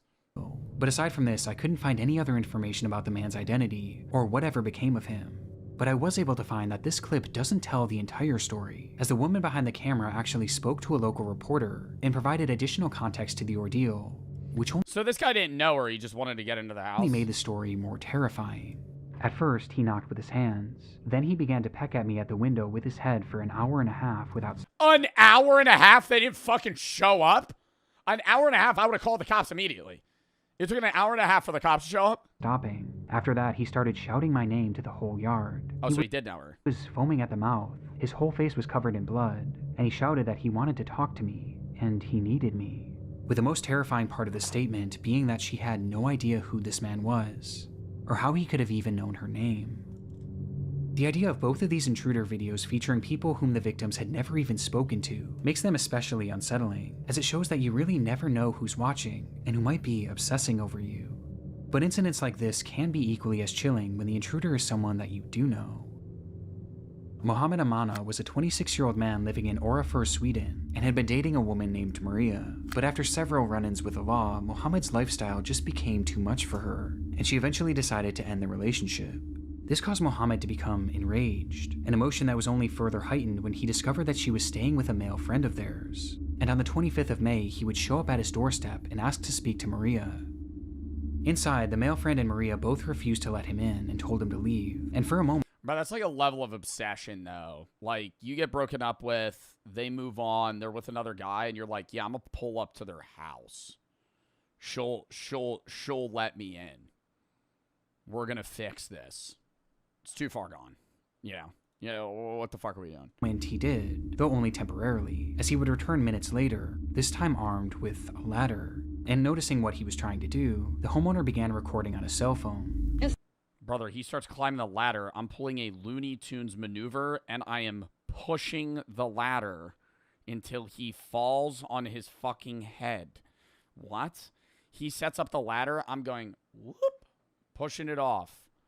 Three Stooges, brother. He's falling. Though only temporarily, as he would return minutes later, this time armed with a ladder. Flip the ladder. That's like a 30-foot ladder. You fucking kidding me? And noticing what he was trying to do, the homeowner began recording on his cell phone. Yeah, throw a brick at his head.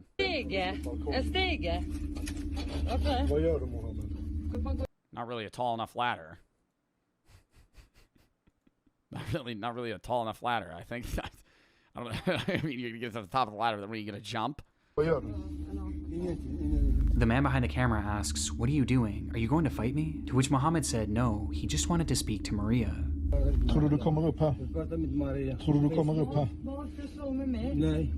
As he said this, his demeanor was unsettlingly calm as he continues making his way up the ladder. Mohammed, du kommer inte upp här. Du kommer inte in I mitt hem. Du kommer inte in I mitt hem, Mohammed. I'm pushing his ass off the ladder, bro. I'm pushing his ass off the ladder. So calm that the cameraman couldn't tell if Mohammed was a threat or not, though it wouldn't take long for him to get his answer. Also, why is he using his hand? The guy that's pushing him off, I'm getting like a broomstick, you know? I'm getting a broomstick and I'm pushing his ass off. Inte in I mitt hem. Yeah, there we go. In an instant, Mohammed struck the cameraman, causing him to retreat into his room, closing the sliding glass door just in time for Muhammad to step on the balcony and brandish a large kitchen knife. Kniv, en stor köttkniv. Såg ni det? Du, han krossar glaset med en sten. Yo. Still dazed by the attack, the man holding the camera retreated even further into the house, while Maria had already run into the bathroom and locked the door behind her, a door that Muhammad would quickly rush over to. Oh my god, does he get stabbed? Släpp in mig på dassen, han kommer in. Han kommer in, Maria. Mohammed, hugg du. Mohammed, du högg mig redan. And desperately tried to open, even trying to use his knife to turn the lock, as that lock was the only thing standing in the way of what he was there to do. It really upsets me he didn't push this guy off the ladder, like, really bad. Like, because he could have just fucking stopped that there and then. Like, he would have fucking... Dude, that would have knocked the fucking wind out of you. He would have broken his spine. What exactly that was... Fucking falling 2 stories onto your back. ...is unknown, as police would manage to arrive on the scene within minutes of this footage being taken, where they would arrest Muhammad, before he was able to get to Maria. But it's clear based on the fact that he had a weapon on him, and his desperate attempt to breach the house, that he didn't just want to have a conversation.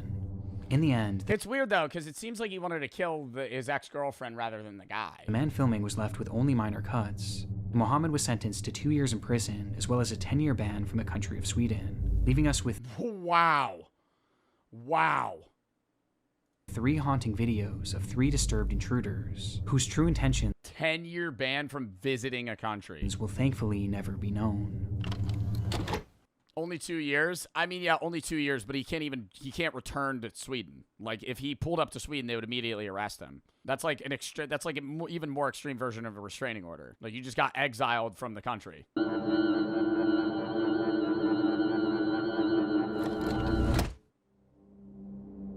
Alright, hey folks, this is Noah, getting my blog live. Trucks and trucks and lots of trucks. This is the very first footage that Noah Harpum would post to YouTube. After years of having a channel, Noah finally decided to give up. Like, how are you finding this channel, bro? 52 subscribers? How does he even know about this story? Like, how does one find this? Like, it has to be like a fan submitting this. Loading a try, posting this inaugural video to a self-titled channel on October 29th, 2015, titling it 102915, video blog number 1, and introducing himself to the platform with a simple, "Hello world," in the description. No, but I did want to dissect just the beginning of a sermon given by a Pastor Bill, a guy that my dad has been following, taking ideas from for 10 years at least. He and his family, 2 kids. In the video, Harpum paces throughout his home and discusses a priest named Pastor Bill, whom he believed was influencing his father and his family, and clearly not in a good way. I've been ignorant of it for a long time. You know what makes me know that this guy's unstable is this whatever fucking music this guy's listening to in the background while he's just recording himself talk about how he hates his dad's priest. Like that. What the fuck is that? And clearly not in a good way. I've been ignorant of it for... Who made that beat? A long time. So I wanted to look at it, and I challenged him just to look at 15 minutes of this sermon. Though he gives no context as to who this pastor is, only mentioning that he had been ignorant of the situation for a while, and that this video was his response after trying to expose the truth to his father. Been waiting, and haven't heard anything. So I was going to just post my reply, and I guess that's how I'll start my blog. Again, what this truth is unclear, as the lack of information makes this video a confusing watch, and ultimately it tells us very little about who Noah was, let alone the other people he was discussing. But he did end the clip by making it clear that this was only the beginning of what would be a reoccurring blog series that would showcase just him, his thoughts, and his camera. The blog is just going to be me with a video camera, and that'll be it. We'll see what happens. But before those uploads would come, Noah had pinned a website in his description that directed users to a blog post written by him that same day, titled, "Is my dad in a cult? Even worse, is it satanic?" Throughout the writing, Harpum loosely provides additional context for his video, as he breaks down a sermon given by Pastor Bill, who is shown to be Bill Johnson, a well-known preacher from the Bethel Church in Redding, California. I also feel like Satanism is like fully not understood by the average person. Like most people that are Satanists, I'm almost sure don't actually worship Satan. It's just the denial of Christianity and the mocking of religion as a whole. Who had garnered a large following online. And despite the sermon being over an hour long, like they don't actually believe in the devil. They don't believe in anything. It's like a version of atheism. I gotta Google that, man. I feel like I watched a whole documentary about this shit, about how like Satanism started. Satanism. Satan is a symbol of individualism, rebellion, and enlightenment rather than actual devil worship. It's atheistic. Goes through it point by point. Like when people are like, they worship the devil, they're Satanists. I don't think anybody actually worships the devil. Because if you believe in the devil, you believe in God. Critiquing everything that he said, and the more he typed, the more angry he got. And the more angry he got, the more nonsensical his words became. I'm attempting to present... So you? No. Because I don't worship. I don't use Satan as... I don't talk about Satan. You could say I'm more under the idea of atheism, but not atheistic, satanic, like Satanism. A case that shows the leader of this prestigious institution, along with a select group of rulers, are using mind control techniques to poison and confuse legions of useful idiots that slave away to keep the institution humming along, and that this man, Pastor Bill Johnson, and his ruling caste are using mind control to keep people imbalanced and ignorant, in a state of perpetual... Bro, this is insane. I mean, you could say that the pastor is using religion as a means to get donations for the church, but I feel like that's what he's saying, but he's saying it's through mind control. Pastors are preaching and also, yes, do funnel money out of people's pockets. Like it was like tithing or whatever it's called, where you're supposed to give like a certain percentage of your income to the church.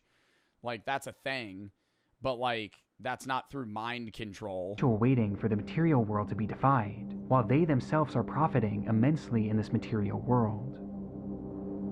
The blog gives us a peek behind the curtain of the man shown in this video, a man who seems to be clearly mentally unwell, paranoid, and very angry, with the post making it clear that the purpose of Noah's content was to bring this pastor down, and video blog number 1 was supposed to be just the start. However, there would never be a video blog number 2. As just 2 days after posting this video, Noah's life would take a drastic turn. Oh God. Colorado Springs 911, what's the exact location of your emergency? It's at... Repeat that one more time for me and make sure I have it correct. Well, it's across the street from me. I'm calling from my address. Tell me exactly what happened. Well, there's a guy walking around with like 2 cans of gasoline or something, 2 small cans, and a big, like a rifle. It's black, and it had a strap around it. He's walking up to doors and stuff. Oh, fuck. At 8:35 a.m. on Halloween morning, a woman named Naomi Bettis called 911 after witnessing a suspicious man walking around her neighborhood in Colorado Springs, as she watched him carrying several cans of gas, as well as an AR-15 that was hung over his shoulder. She didn't know it at the time, but this man was her neighbor, Noah Harpham. Bro, how did he get that gun? How did he get that gun? Like, bro, I feel like that's one thing for, like, gun licensing. You gotta take, like, there has to be, like, a definitive, like, a 2-hour sanity test for this shit. Like, how are you allowed to own that? And then I seen that he walked into the building, and the glass window at that business is broke. And that's a business? What's the name of the business? I have no idea, but I just know it's... I don't know if it's a fake gun, BB gun, but it looks pretty scary. As the call progresses, Naomi explains that she had watched him enter a nearby business, where one of the windows appeared to have been broken. She wasn't sure if anything illegal had happened at this point, but she was convinced that Noah was up to something sinister, which based on what he had in his possession seemed to be the only logical conclusion. However, this concern wasn't felt. I mean, it doesn't even matter if it's a BB gun. If you're walking around with a black-tipped rifle, you could get arrested for that. Dude, I remember when I was a kid, that's why all fucking BB guns have orange tips. If you paint that black, that's illegal. You get arrested for that. Felt by everyone. Okay. And you said it looked like a long gun, correct? Like a rifle? Yes. Uh-huh. Well, it is an open carry state, so he can have a weapon with him or walking around with. That's nuts. I gotta have the date. I'm not trying to make like a political standpoint right now. I think you having concealed carry or like carry and you have a gun, like a pistol or whatever, okay. But if you're allowed to just wander around with an AR on your back, why? What scenario? Like, why would you need an AR on your body? Like, in a random, what the fuck? With it, but of course, having those gas cans, it does seem pretty suspicious, so we're going to keep the call going for... Like, that's so different. Like, open carry holding an assault rifle is so different than, like, concealed carry having, like, a pistol in your car. That. Okay, and the window's broken to that business downstairs, so... Right, and you said he's now upstairs, correct? Yes. Mm-hmm. And are you or anyone else in immediate danger? No. Like, what? That's not illegal. He's walking around with 2 cans of gasoline, looking indoors, holding a gun. What the fuck? That's so sketchy. Okay. As the operator seemingly brushed aside the incident, stating that she was only keeping the call going because the gas cans could be suspicious. However, even with that, the report still wasn't taken seriously. Hunters? Okay, but I'm saying the situation here. The situation here, this guy's wandering door to door holding cans of gasoline and a gun. Seriously, as the dispatcher... What are you, like, what is the, what, they're gonna walk up to him? Oh, sorry, I was just going to fill up my car. Hung up on her shortly after, before dispatching one single officer to the scene. Oh my God. An officer that never even made it there, as just moments later he was called off and sent to what was deemed to be a more pressing scene at the local senior center. Naomi's concerns were completely ignored, but despite this, she continued to watch out her window, waiting to see what Noah would do next. 4 minutes after her call with police ended, and 10 minutes after first reporting Noah's behavior, Naomi would dial 911 once again, only this time, her demeanor was far different. I just called a few minutes ago and the guy came back out and he fired a gun at somebody and he's laying on the street. The police chief or whoever was the person that diverted that cop away from the scene should be fired. Fired. Dude, that seems illegal to me. For you to call and the police officer to not respond is absurd. Like, that guy died because of that. Like, you could literally say that the reason this guy is in the street dead is because that cop did not respond. Yes, the guy is the reason, the dude that killed him. But, like, what the fuck? Dead. Oh my God. You sent an ambulance too.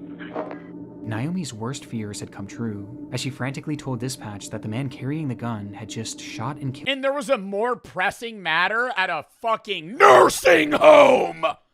What the fuck? What, was there a slip and fall when somebody was playing checkers? Killed someone outside of her home. Oh my God. Okay, calm down, okay? Stay with me. I'm just putting that into the call. Is anyone in immediate danger? No, that I can see or see. No. In response, the operator bizarrely asks if anyone else is in danger, but Naomi, likely in a state of shock, answers no. Yo, I'm sorry, man. I'm really not trying to make this about guns again because I really do think this is on, like, the police dispatch, like, problem. Like, the fact that they didn't get the one cop to, like, check on this. Because they would have had to call backup immediately because the guy probably would have fucking pulled his gun on the cop. But, like, dude, in New Jersey, there's a dude walking around with a fucking AR getting arrested. Getting arrested. That guy is not... Like, I know it's different states, different rules, you know, and it's what people want to vote on. It's democratic, but it's like, dude, in what world is it normal for you to walk around with 2 cans of gas and a fucking gun on your chest? And like, creepily, like, fucking wandering the neighborhood? Like, what are you doing? It's just like a showing of freedom or something? Like, what's the fucking point? Like, that's just disturbing. It's like, it's the same thing of, like, in those states, are you allowed to walk around, like, wielding a knife? Like, that's kind of, like, that's actually a question. In open carry states, can you open wield a knife? Because I don't know. But it's just, like, I feel like that wouldn't be allowed. Like, most people would agree if you're walking around holding, like, a katana, something's wrong with you. Like, if you're, like, wandering the streets with a katana, that'd be creepy. But then when it's a gun, it's not. I'm like, which one's more deadly? Like, I just don't understand. I get it if it's a hunting rifle. Like, I understand, like, you're open carrying a hunting rifle wearing camo, you're gonna go fucking duck hunting. But it's like, why are you walking the streets with a fucking assault rifle? Before immediately realizing that Noah was heading in the direction of Platt Avenue, which was known to be a busier neighborhood. Maybe on Platt Avenue there might be people in danger. Naomi, I need the suspect's description. Do you know his name? No, I don't. Okay, is he white, black, Hispanic, He's Asian? white, and he's got long curly hair coming out of his cap. She desperately tried to relay that more people were likely in harm's way, only to be immediately proven right just seconds later.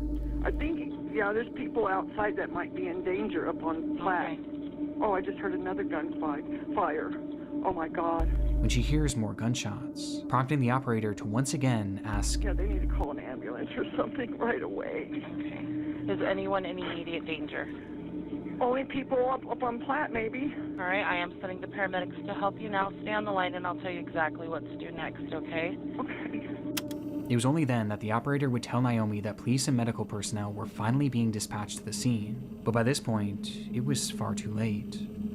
In the moments after Naomi had made her first 911 call, Noah Harpham would first attempt to light his house on fire using the 2 cans of gasoline, though this, however, failed and caused him to quickly shift his focus. Noah instead stepped outside and brandished his rifle, immediately pointing it directly at Andrew Mayers, who had been riding his bike in the neighborhood, and after seeing the gun, the man stopped and begged him not to shoot, to which Noah responded by pulling the trigger multiple times, killing him instantly, with Andrew Myers being the man that Naomi had seen laying dead on the street. From there, Noah began walking up the street where he would eventually see 2 women sitting on the porch of a sobriety. This physically aggravates me, dude. This is so, like, yes, you could do this even if there wasn't, like, open carry laws and shit, but, like, they could have stopped him, but because of what was in place, they didn't care until it was too late. And then now this guy's walking around town, lighting off rounds, killing people. Center, where local women went to get help with their drug and alcohol addictions, and upon noticing them, he immediately started shooting, striking and killing both Christina Galella and Jennifer Vasquez. Noah walked for over a mile after this before the police finally caught up with him, and when they called out for him to stop walking, Noah turned and immediately opened fire, leading to a massive shootout. Shoot his ass on the fucking ground immediately! What are we doing? What are we doing? Noah walked for over a mile after this before the police finally caught up with him, and when they A mile? Dude, he's been wandering the town for 2 hours. Called out for him to stop walking, Noah turned and immediately They call out to him to stop walking. Just kill him. Immediately opened fire, leading to a massive shootout. You know he's wandering. I feel like that should be on site. You know for a fact this is the guy walking around. There's bodies in the street. He's killing people. Why are you going, put the gun down? Just kill him. Actually, no, don't kill him. Shoot him in the spine, paralyze him, right? And then, you know, fucking go and handcuff him. When the smoke cleared, the only one struck had been Noah, who was lying dead on the pavement, marking the end of his killing spree. The investigation that followed revealed that Noah had never even met any of the 3 people he killed that day. They were all total strangers, leaving the question, why had he done it? Well, even today, there's still no clear motive, with this appearing to be a completely... And the reason that I'm so angry is because, like, bro, from the point of view from the family of these people, it's not even, like, a reason... Like, you're the wife, husband, mother, son, daughter, whoever, of, like, this guy riding the bike. And it's like he just got shot in broad daylight from a rando that was just pissed. It's like you just ruined somebody's life that you don't even know. Random and senseless act. But looking at his final and only posts online, Noah was and they're never getting answers, you know, like it's like there's no closure.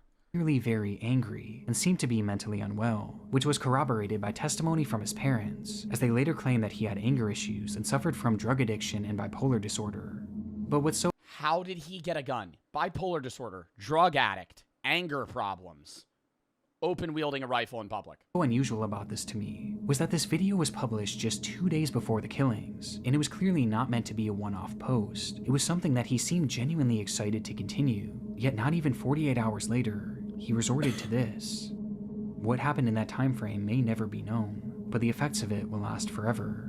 And I can't help but wonder how differently this all could have gone if that initial 911 operator had just taken Naomi's report and just fucking listen to her. It doesn't even matter. You don't even take her word, bro. There is no word to be taken. She calls, you respond. Seriously, Noah's spree didn't start for a full 10 minutes after she started that call, which would have been more than enough time for police to intervene. Yeah. But instead, Noah was given all the time he needed to end 3 innocent lives.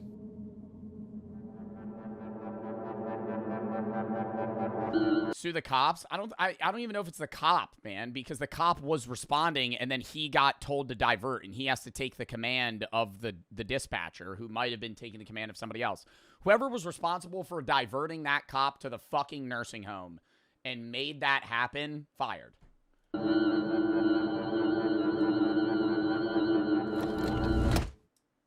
It wasn't an attraction for the faint of heart.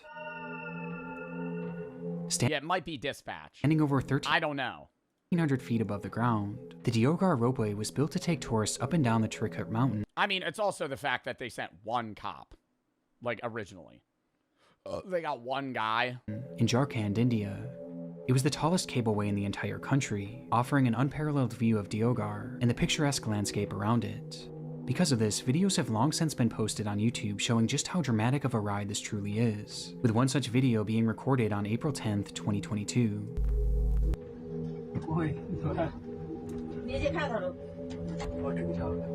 Bro, I hate ski lifts. I hate ski lifts. I hate these things. Dude, it's so fucking sketchy, man. When you go over those, like, the post lines where it goes dum dum and you shake.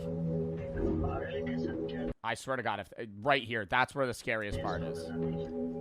That day, a woman and her family had been filming their adventure to the Trikut Mountain, and were now filming a first-person view of the descent back down.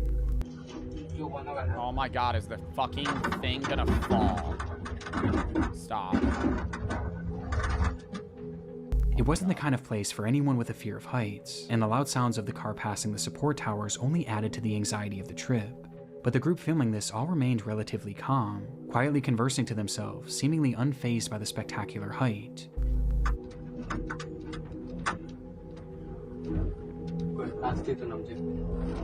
Even enjoying it. A feeling that wouldn't last.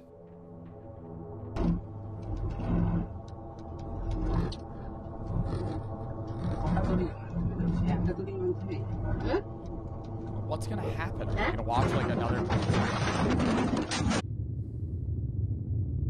Without any warning, the car was met with a massive force, sending the occupants and the camera to the floor, causing the footage to go dark. In that moment, one of the ropeway's axles had dislodged, causing a failure on the pulley system, which resulted in 2 carts crashing into each other, and the rest coming to a sudden and violent halt.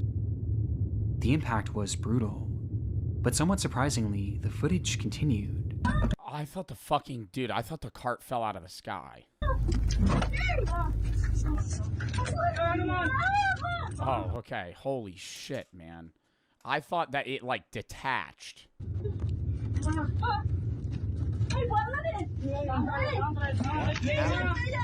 Showing just enough to reveal that the ropeway and the cabin these people were in were both still intact, before the recording came to an end. This group had survived the impact, but the nightmare was far from over. News of the collision quickly spread throughout the region, leading to the scene being flooded with rescuers and news crews alike, with everyone trying to figure out what exactly was happening, and the initial prognosis was grim. In the impact, 1 man in a separate car had been killed, and many others were left injured. What? In the impact, 1 man in a separate car had been killed, and many others were left injured. And making matters worse, due to the broken axle, the ropeway was now How did they collide that fast that it killed them? I feel like this moves at like 4 miles an hour. no longer operational, meaning that the 70+ people spread throughout the various cars were now stuck, some of whom were still suspended over 1,000 feet in the air. It was going to be an incredibly difficult rescue operation, just given the height of the ropeway alone. And ultimately, it was determined that the Indian Air Force would utilize their special top-of-the-line helicopters to fly over the cars and lower down ropes with harnesses attached to them for survivors, who then would strap themselves in and be hoisted up to the helicopter above using an electronic winch. It took hours for them to even make their first attempt, before finally trying their approach on a middle-aged man, who slid on his rescue strap and was then slowly pulled up towards safety.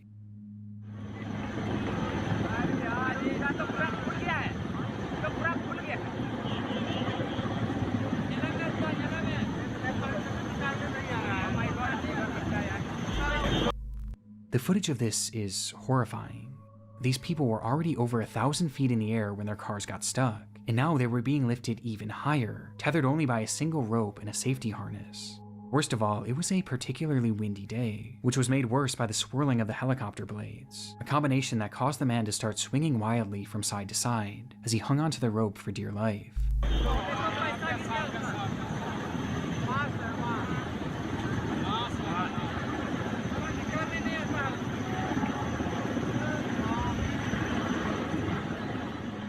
It was a grueling journey up, but finally the man reached the aircraft, and with safety just a few feet away, he instinctively reached his arms above his head in an attempt to grab onto the helicopter. A decision that would have disastrous effects. Oh my god. As he did so, his harness slid upwards and was pulled over his shoulders, and then over his arms, before eventually landing in his hands, meaning the only thing left holding him up was his own grip, as he clung to the now useless harness. Grab For a it! minute he dangled there, just inches away from rescue. Meanwhile, the rescue crew searched the craft for something they could use to safely hoist him in, but before they got the chance...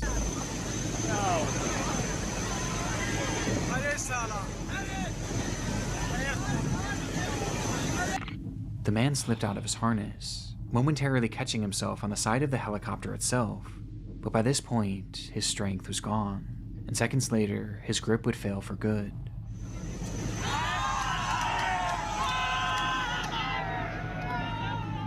Causing him to plummet approximately 2,000 feet to the ground below, killing him instantly.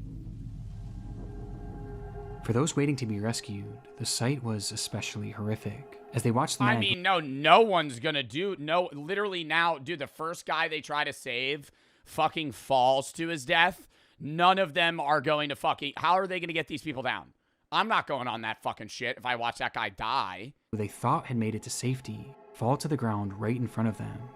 The fear they must have felt knowing that soon it would be their turn is unimaginable. They're gonna keep going. They're gonna keep doing it. After this, the rescue crews began making tweaks to their operation, which started to lead to a few attempts going off without a hitch. But the entire process was incredibly slow, as a full 24 hours would pass before 60-year-old Shubha Devi would finally get her chance to be removed from the car. And as she started her ascent up to the helicopter, the wind also caused her to start swinging wildly.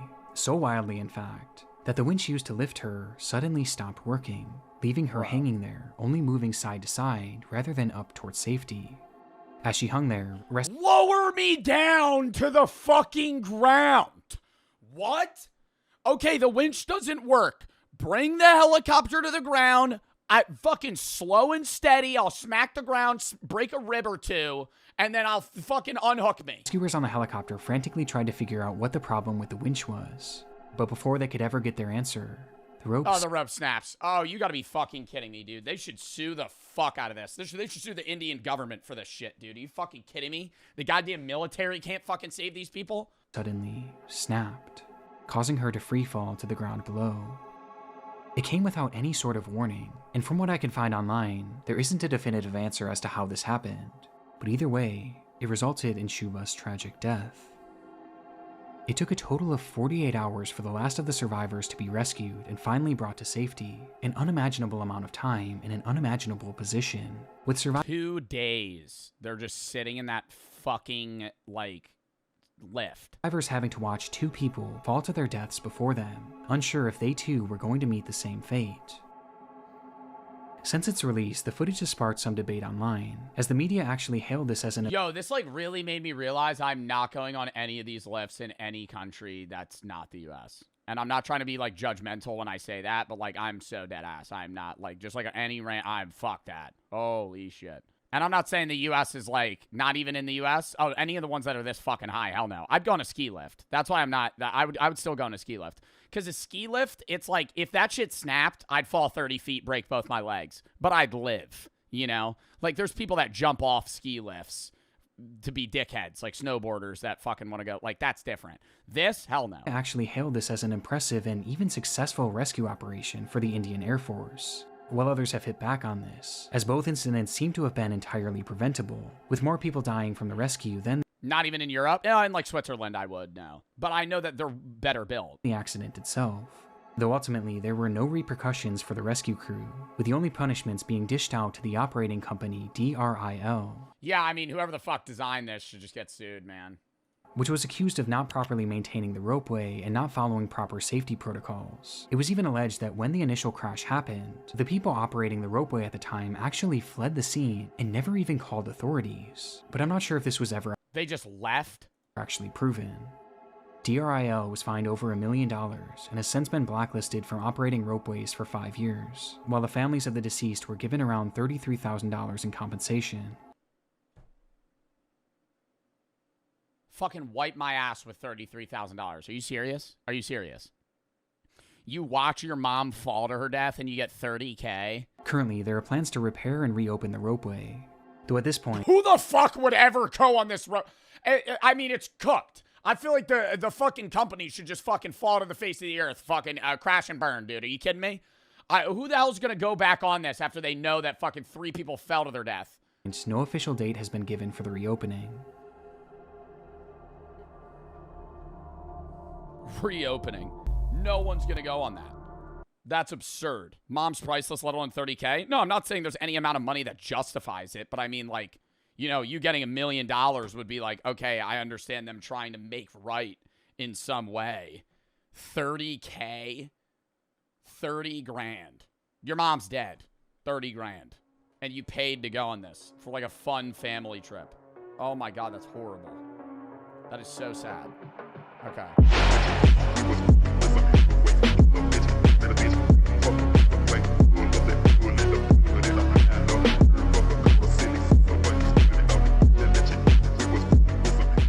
What if the Minions served Hitler during World War II? What if during World War II the Minions picked Hitler as their evil master? Minions are compelled to serve the evilest master they can find, but they were exiled to an ice cave in the Arctic after serving Napoleon. Now, canonically, they reemerge in 1968, conveniently... Yeah, they do that, conveniently skipping World War I and II. Shocker. Illumination Entertainment. Huh. Why did you skip the 1940s? The minions were just missing during World War II? Oh. Skipping the 2 world wars. But what if we didn't let them off the hook that easy? What if they reemerged in 1938 instead?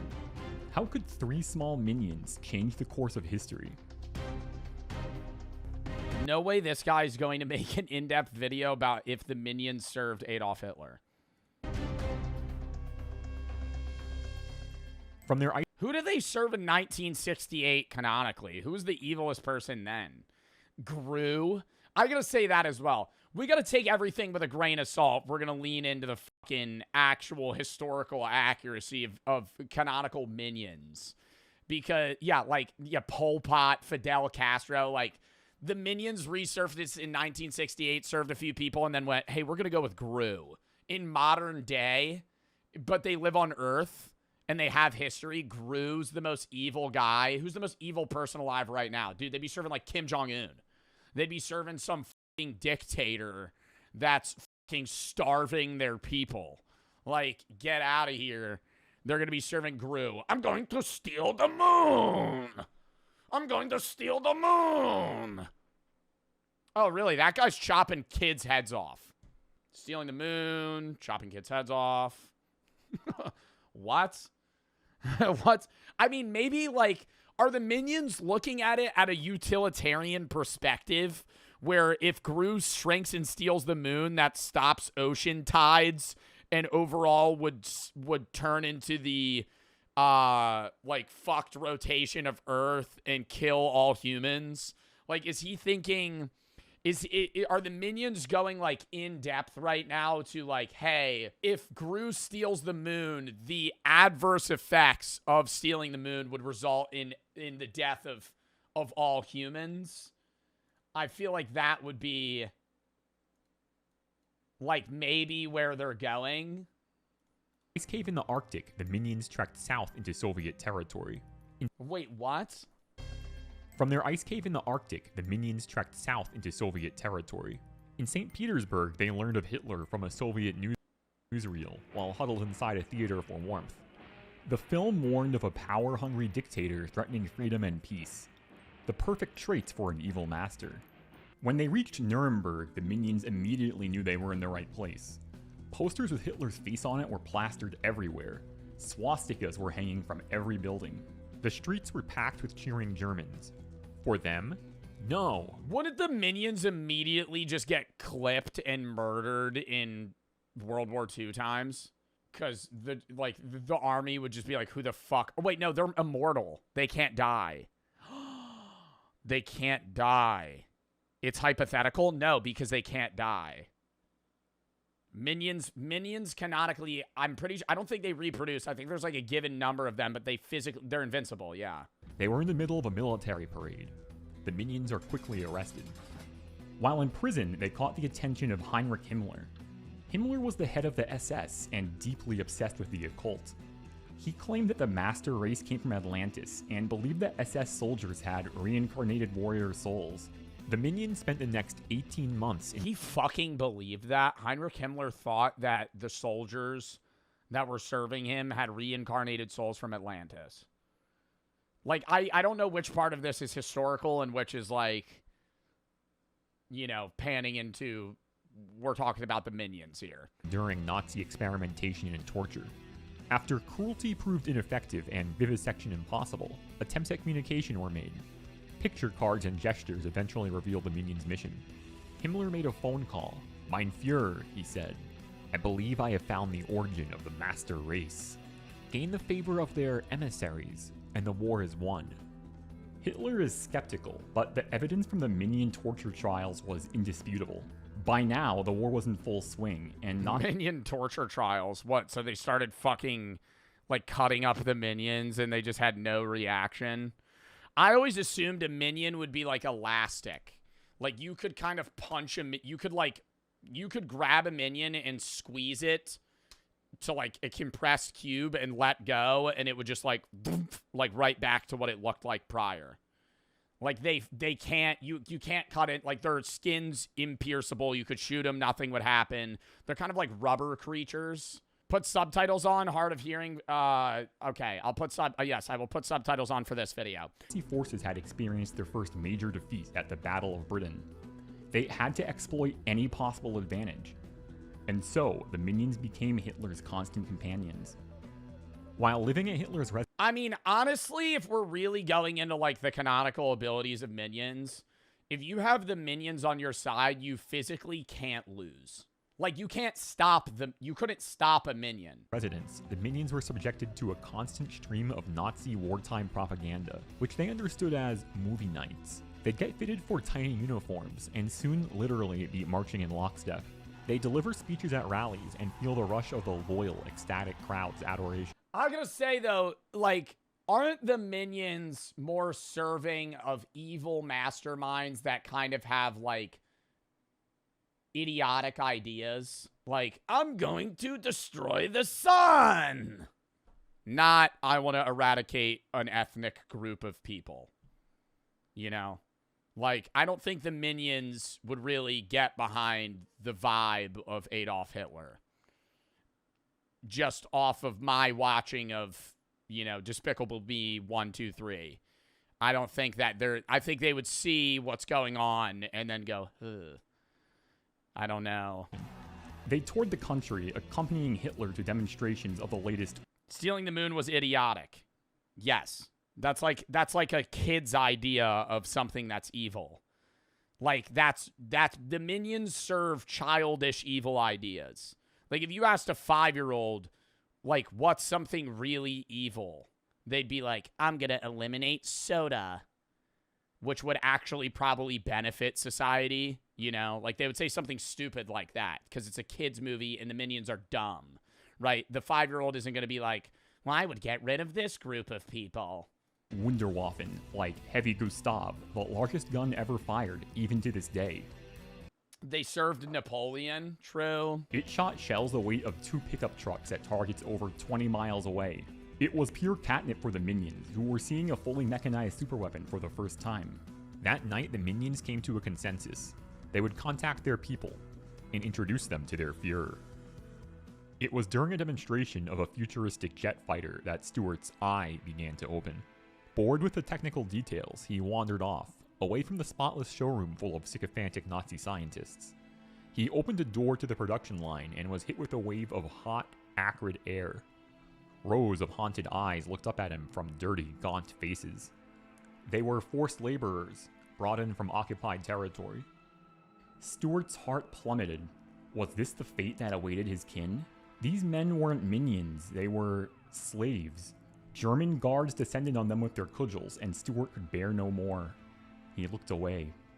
The other minions were reluctant to believe what Stuart had seen. Worse, Bob began to defend Hitler's actions. He was young, impressionable, his head full of ideas like patriotism and loyalty. Stewart begged the others to flee with him, but Bob refused and Kevin wouldn't leave him behind. During a state dinner, Stewart slipped away and hid inside a shipping crate destined for Poland. I can't believe I'm actually watching this right now. Like, can I say, this is like, I'm trying to get it. I'm really trying to like get my head into this verse right now. But it's like, he's sitting there going, Bob's trying to defend Hitler's ideologies, but Stewart, on the other hand, really just wants him to be a part of the team. The next few days moved quickly. Kevin and Bob spent their days in Hitler's war room. The Nazis were planning a surprise invasion of the Soviet Union, with a secondary goal of making contact with the Minions still waiting in the ice cave. They'd follow German troops as far north as Leningrad, then travel with a specialized detachment equipped to traverse the Arctic expanse. All that was needed was for Kevin to point out the ice cave on the map. He hesitated, just for a moment, but Hitler noticed. Back at Hitler's home, he invited Kevin into his study. He commended Kevin's bravery for going on this mission, which will bring the yellow Wundervolk to the forefront of the Nazi war effort. And keep in mind, half of this conversation is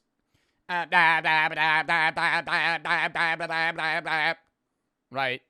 You have Hitler trying to communicate with a fucking minion right now, and he's just going banana as a response. Unfortunately, he says with sudden menace, Bob will not be joining you. He'll stay here, right by my side. Do you understand? Kevin understood. Bob would serve as collateral to make sure Kevin completed the mission. Collateral for what? You can't kill Bob. They're invincible. They're like rubber. They have the gum power. You can't fucking hurt them. You can't threaten. What do you mean? What? So he's saying, oh, I'm going to if you don't complete this mission, Bob's going to get it. Bob's going to get what? Meanwhile, Stewart came out of his crate and into a nightmare.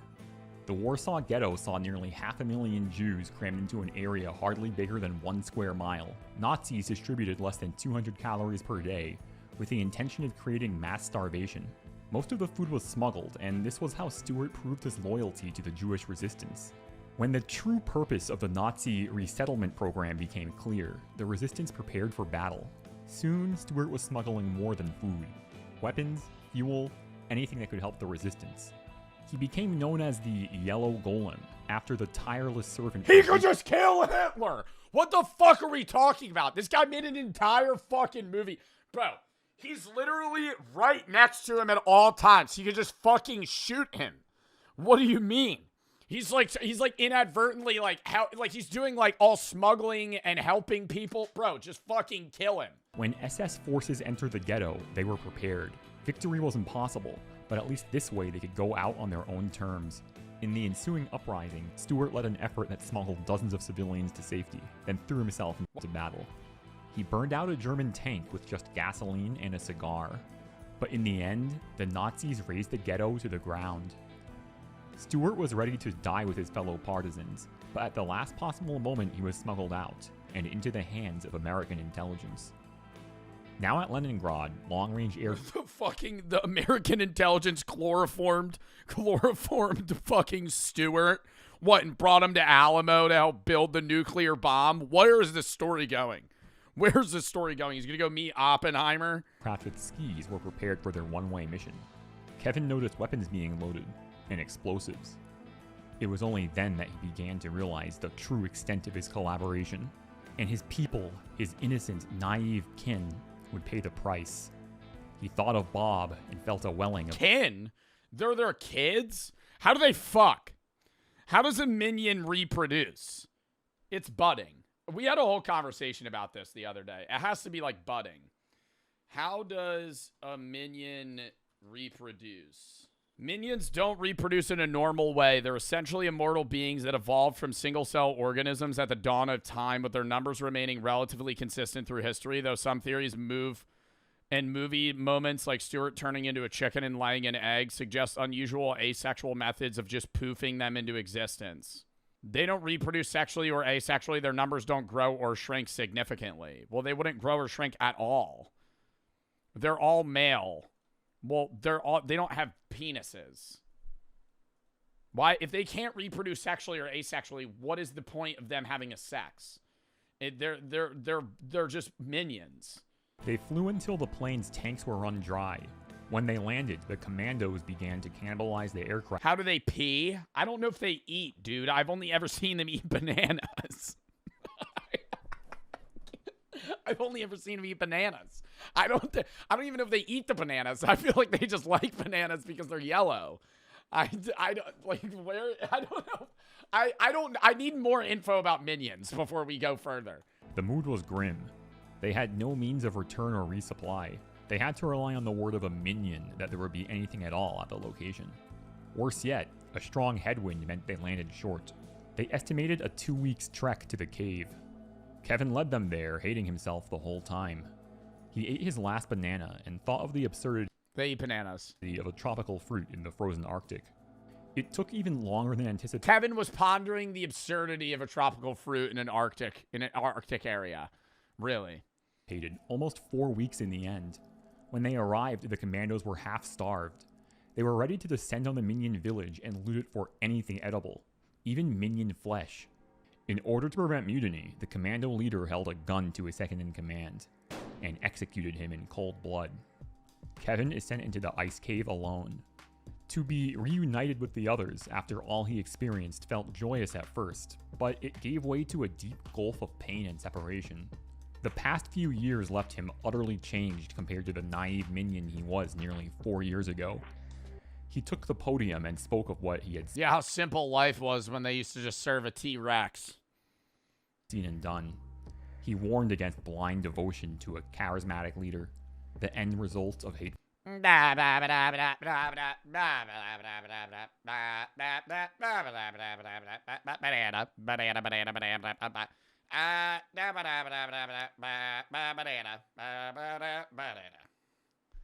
then they all go, ah, papaya, ah, papa boy. They all understand what he's saying. Then he explained their present situation.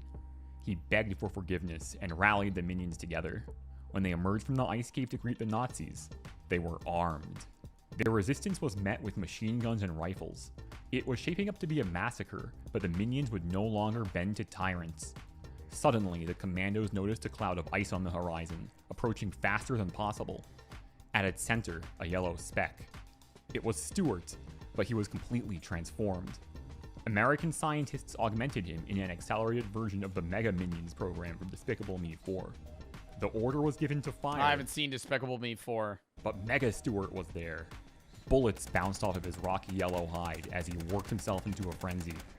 The SS commandos could do nothing as Mega Stuart sadistically killed them, the horrors of Warsaw fresh in his mind. The leader took Kevin hostage and revealed the detonator to a bomb. He threatened to collapse the ice cave. They were standing on its roof. Mega Stuart simply reached out his arm. They can't die! What? Don't step any further. Don't step any further or Bob gets it. Bob gets what? Ripped the Nazis' mind to shreds. What? Mega Stuart simply reached out his arm and ripped the Nazis' mind to shreds. In seconds, he relived every atrocity he ever committed with such intensity his brain cooked like an egg. Several months later, Kevin effectively became the leader of the minions, and they began construction of an impenetrable ice fortress around the cave. Minions the Pentagon! Proved to be far more isolationist in this timeline, and the next time they exposed themselves to humanity, they would be prepared. One morning, Kevin walked in on Stuart putting on his super suit. It's time to say goodbye, Stuart. Oh, I thought that was just his body. Explained. His American handlers needed his help on the Pacific Front, and he was duty-bound. Years later, Stuart testified at the Nuremberg. I wonder how Stuart's gonna feel about the Vietnam War in the coming years. Trials. They showed all that remained of Hitler's body. What do you think his response is gonna be there? Just a burnt jawbone found in a bombed-out crater. On the slide, Stuart noticed the remains of a pair of goggles, cracked and blackened by heat. That was all that was left of Bob as well, he realized with mounting horror. Poor Bob. Sweet, innocent Bob. It seemed he had stayed by Hitler's side throughout his final days in the Führer bunker, although rumors of a yellow creature spotted in Argentina persisted for decades. The Cold Bob fled to Argentina to live out Nazi ideologies in a German community in South America. War began. Stewart played an instrumental role for American intelligence. He worked alongside the supervillain known as the Bald Terror, who would later prove to be the father of one Felonious Gru. Spy satellites revealed a plutonium production complex at the Minion Autonomous Oblast. But all that happened in Minions 2, Cold War. While researching this video, I was actually able to find Bob's goggles on eBay. I bought them, I couldn't resist, and I went and put them on my shelf. I can't wait to see what else goes up here. If you like this, you'll probably like my next video too, which I'm calling I Get $1 Million, but I'm hunted by a genius gorilla for life. I'm trying to make these videos. I gotta subscribe to Mitchell Sack, bro. This guy is fucking... What video is he making? Oh my god. Hunted by Genius Gorilla for life. He just posted that 2 hours ago. Bro, he only has 3 videos. Oh my god. Thriving internet theory. This one from a goofy idea based on a meme to a genius alternate history thriller. Top 10 debut video. What if Mossad kidnapped Bob from Argentina to go on trial? Must be the sequel to this. The Minions served Pharaoh, Dracula, Napoleon, 3 figures responsible for innumerable deaths and enslavement. They would find absolutely zero issues with Hitler's atrocities. Yeah, I mean, like, aren't they effectively just... I mean, that's if we're going... Like, I'm just basing how I perceive Minions, how they act and how they think off of their interactions with Gru. But if you're going off of the Minion movie and how they... and who they've, you know, like, served previously... they would technically be fine with anything that anyone did. But how do you think they would find the most evil person?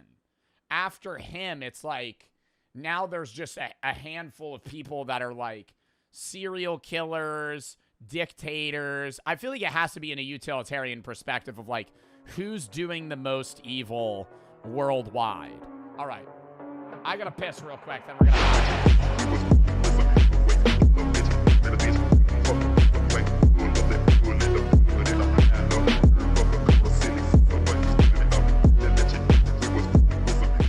The Bizarre Garfield Dark Ride. This is a older video, but I love Defunct Land. It's a long video, but I kind of want to lock in for this. And then we have a chilling scare. I'm sorry. I love the Garfield movie. Not the new one.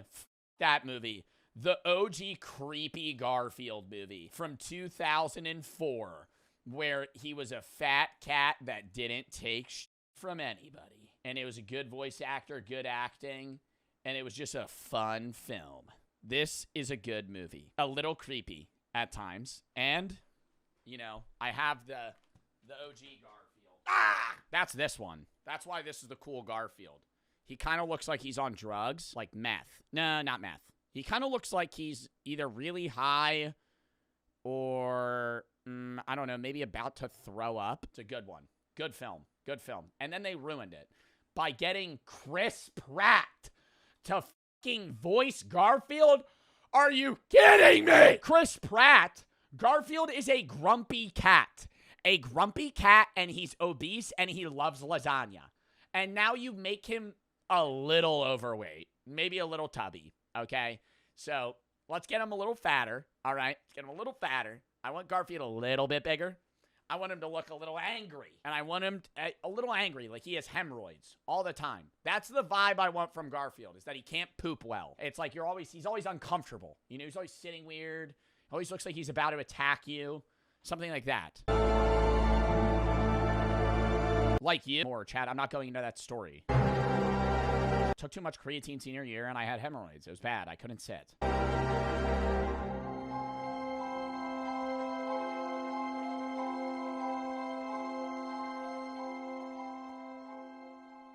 You said you had herpes one time? I know, I accidentally said that. I was talking... I remember that. Yeah, no, I don't know what I was doing, but I remember I was talking to the guys. I was like, yeah, I had like herpes, my butt hurt. And they were like, what? And I was like, oh, I mean hemorrhoids. In the mid-19th century, in the northeastern region of the United States, there was a new... I don't have herpes! Stop! Lock into the video. ...pastime that people could not get enough of. Picnics. While Don't 1 in 4 people have herpes? We need a lot. We're watching a video about Garfield. We're watching a video about picnics and Garfield right now. 1 in 3 people have herpes simplex, mouth herpes. If you've ever had a, not a canker sore, what is it called? A cold sore, you have herpes. Now, that's different from genital herpes. Genital herpes, less people have. picnics have been a French time that 19th century. Lock in! In the mid-19th century, in the northeastern region of the United States, there was a new pastime that people could not get enough of. Picnics. While picnics have been a French pastime for over a century, Americans did not begin to indulge in the practice until the early 1800s, and then Eating food outside? it was almost exclusively for the Eating food outside? That's a picnic. Okay. What defines a picnic? A blanket in a wooden basket with cheese selections and wine? upper class. By the mid-19th century, though, people of all means were packing a basket, finding a picturesque location, and sitting on a blanket to enjoy a meal. Maybe somebody would bring a guitar and play some tunes. Maybe some couples would sneak off for some alone time. Maybe some guy in a boat would row by to watch. Everyone loves a picnic. And for those living near Pittsburgh, Pennsylvania, one of the most popular picnic locations was Kenny's Grove, a beautiful section of a farm owned by a man named Anthony Kenny. What the fuck does this have to do with Garfield? Oh my god. Located southeast of Pittsburgh. What the fuck does this have to do with what the fuck does this have to do with Garfield? A cat started fucking eating lasagna? In the Mifflin Township, Kenny's Grove was a popular picnic location with a beautiful view of the Monongahela River Valley. The area would become so popular in the latter half of the 19th century that in 1898, the Monongahela Street Railways Company sought to create a picnic park at the end of their Mifflin streetcar line. The company leased land from the Kenny family and renamed the picnic area to Kennywood Park. This type of trolley park was common throughout the United States, and they were— Bro, I hate that old-fashioned, dude. It's probably 90 degrees outside in this fucking photo, and these motherfuckers are in full garb, dude. Full garb. I would die of heat stroke. I would be that guy that passes out at an amusement park. You're going to an amusement park, have a nice picnic to sit in the fucking beating sun. were typically created to increase railway profits, especially on the weekends. As with many trolley parks, Kennywood Park would not remain a picnic park forever. In 1898, just a year after leasing the land, Monongahela added a dance pavilion, the casino building restaurant, and Kennywood's first ride, a carousel. The following year, a bandstand was constructed, and the year after that, in 1901, Kennywood built another new ride, named the Old Mill. The Old Mill was not a unique ride to Kennywood, but rather an entire category of amusement park ride. Old Mills are slow-moving boat rides, with no steep inclines or declines. The water in many of these rides are moved, as the name suggests, by a mill. Old Mills were best known for their significant indoor stretches that were most often in pitch-black darkness. This led many couples to take advantage of the dark portions for romance. Oh, they just start fucking in the lazy river? Ugh. The Old Mill? The old hookup? The Old Mill? There's somebody 2 feet behind you? Oh, God. No. Pitch black? What is that? That's not romantic. That's related not activity. romantic. Oh, it's dark. Yeah, it's fucking hot as shit. Leading to the Old Mill getting its more recognizable name, the Tunnel of Love. The Tunnel of Love. Dad, where was I conceived? The Tunnel of Love. Well, why would you ever ask your dad that question? That'd be a weird question. These seem to where was I conceived? Yeah, never ask a parent that one. Sprout up all over the place in the late 19th and early 20th. In a Denny's bathroom. Now shut up. 20th century, in World's Fairs, state fairs, trolley parks, and amusement parks, and their reputation soon became a marketing ploy, with more and more Old Mills receiving branding of a romantic or sexual nature. The Old Mill at Kennywood was one of the first Old Mill rides, and although it was never branded specifically as a Tunnel of Love, local couples found that it worked just the same.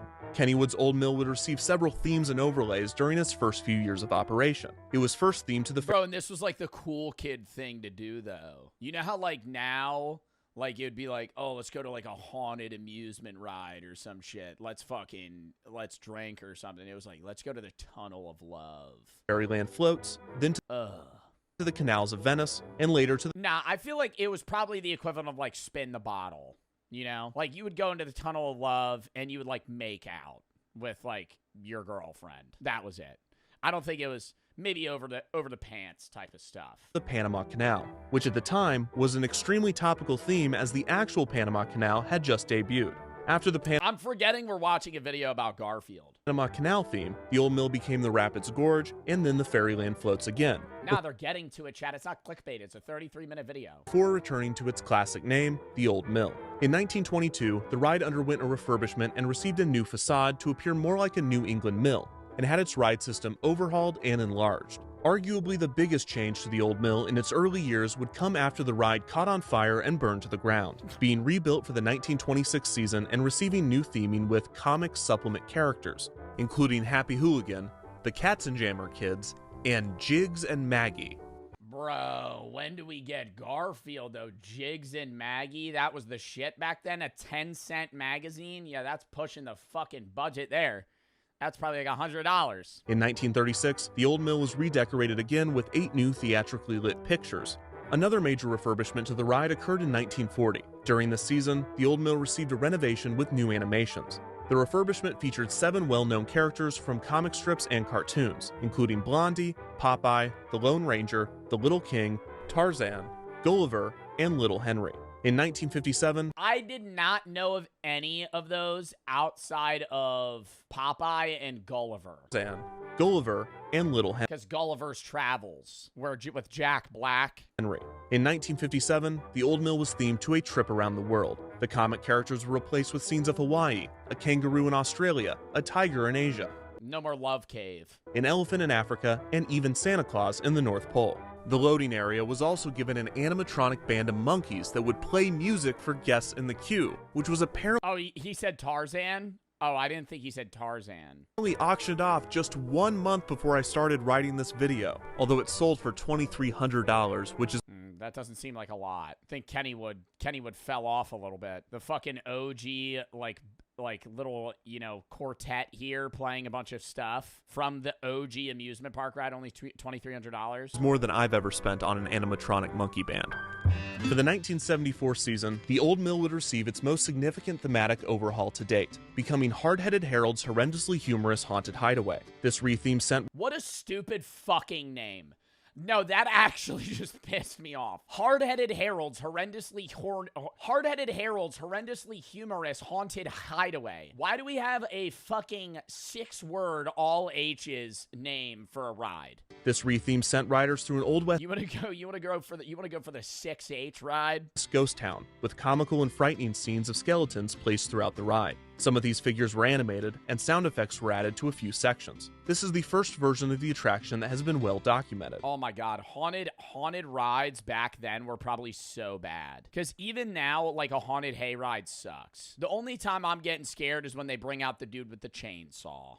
Because that's always scary. Corn maze, scary. Haunted hayride, not scary. Anything where I'm sitting and they're just bringing me through like a passage, not scary. And even back then, they probably had some weak-ass speakers. It would just be like...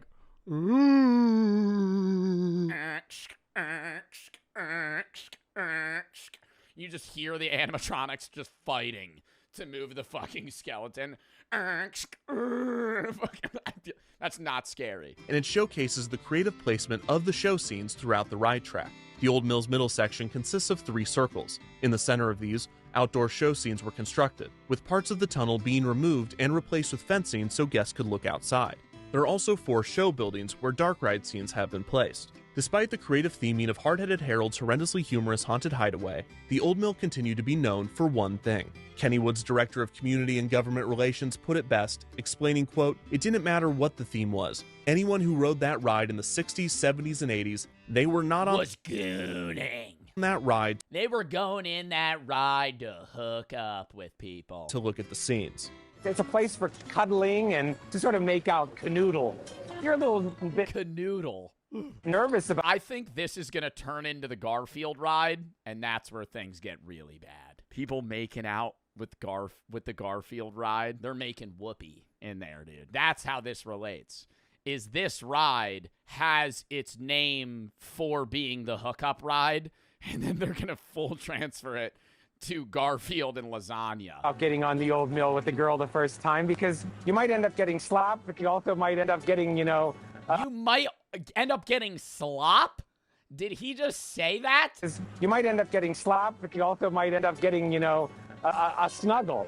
In 1984, the Pittsburgh Whoa. Post-Gazette... Oh, slapped. I thought he said slop. He was going to say you might get, in a casual Discovery interview, yeah, you might have, yeah, Kennywood's Hideaway Cave, dude. It's just the slop ride. Did a feature on the ride's reputation of romance. When interviewed, 15-year-old Missy Stash said, quote, "Everyone goes in there and really goes at it. You should see. Some of the boats come out and there's nobody in them." 61-year-old Ellen What? Where do they get lost in the ride? They get out and just fucking just start like wandering in the back part of the rides. Recalling her old mill trips from the 1930s, remembered that the boys would bring string. Oh no, God, Grandma, no, Grandma, no. They used to bring lubed up wooden poles back in my day. Let's just say things got a little crazy back then. Onto the ride. In the dark portions, they would brush the string along the necks of girls to convince them that there were spiders and water snakes in Okay, no, never mind. the tunnels, in an effort to hold them close through their terror. Another common occurrence was... Oh, so they would scare them to intimidate them into cuddling with them. Interesting. Seeing couples buttoning up their shirts while exiting the attraction. An uptick in romantic activity in the old mill was met with... How long was the ride? Where they were unbuttoning their clothes, getting it on, and then getting out. Like, is this like a 15-minute ride? Like, this shit's probably like a minute long. With an increase in supervision from the park.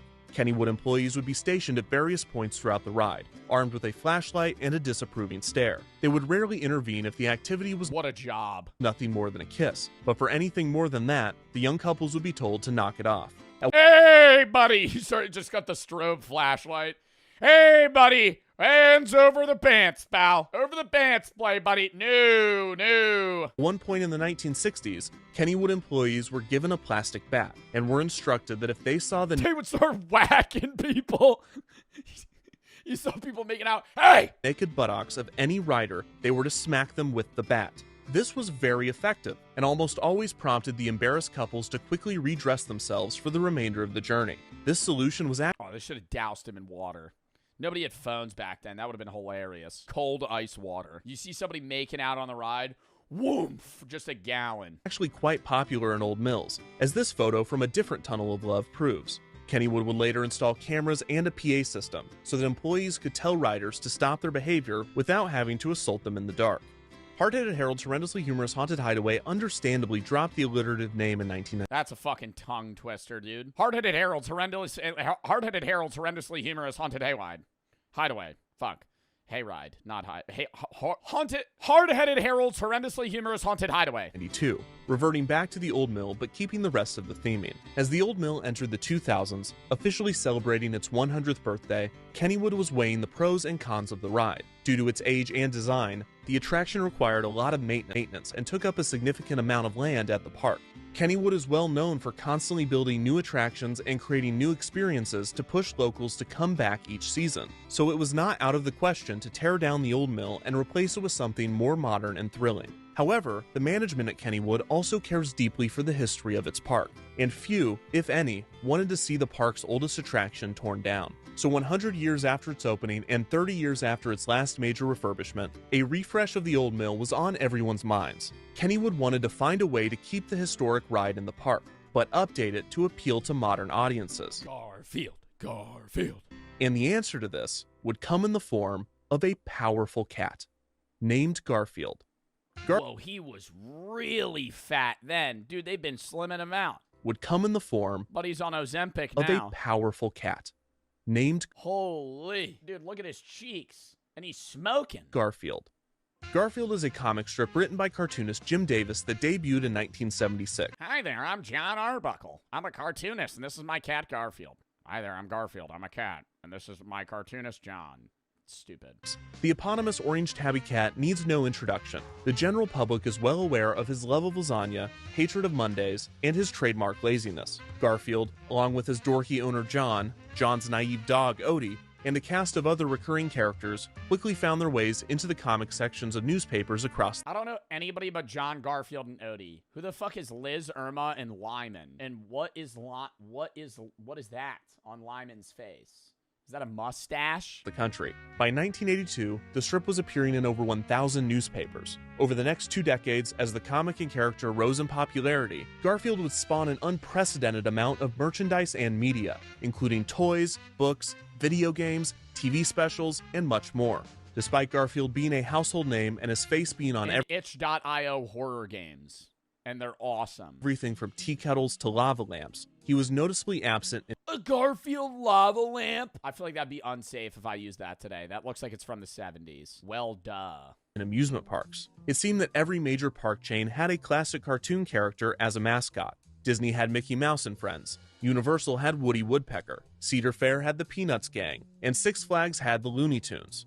Garfield's omission from the medium was not lost on his creator. In 1988, when asked if Garfield would enter the theme park business, Davis said, quote, "I wouldn't touch it. Never." And that's the history of Garfield and theme parks. Wait, 8 years But they paid his ass $1 million and he changes his mind. later, he changed his mind. Wonder why. For money. In 1996, plans were announced for a 535-acre theme park to be located in Davis's home state of Indiana, near Indianapolis in Hendricks County. The project was named the Heartland. Did that say $120 million park? The $120 million park would employ 1,400 people? What year is this? Oh, 1998. In Hendricks County. The project was named the Heartland Festival Entertainment Complex, and at the heart of the park would be Garfield's universe, a land dedicated to the character. This would include a character carousel, Arbuckle's picnic coaster, a ride called Garfield's Extreme Adventure, an Odie tongue slide, Irma's Diner, Odie tongue slide is where shit's about to get crazy. and Mama Leone's restaurant, which would serve, of course, lasagna. The park was planned to open in 1997 and was a joint effort between a Michigan development company and Davis's company, Paws Inc. Somebody said I will be going on that. The cost of the project was estimated to be $120 million.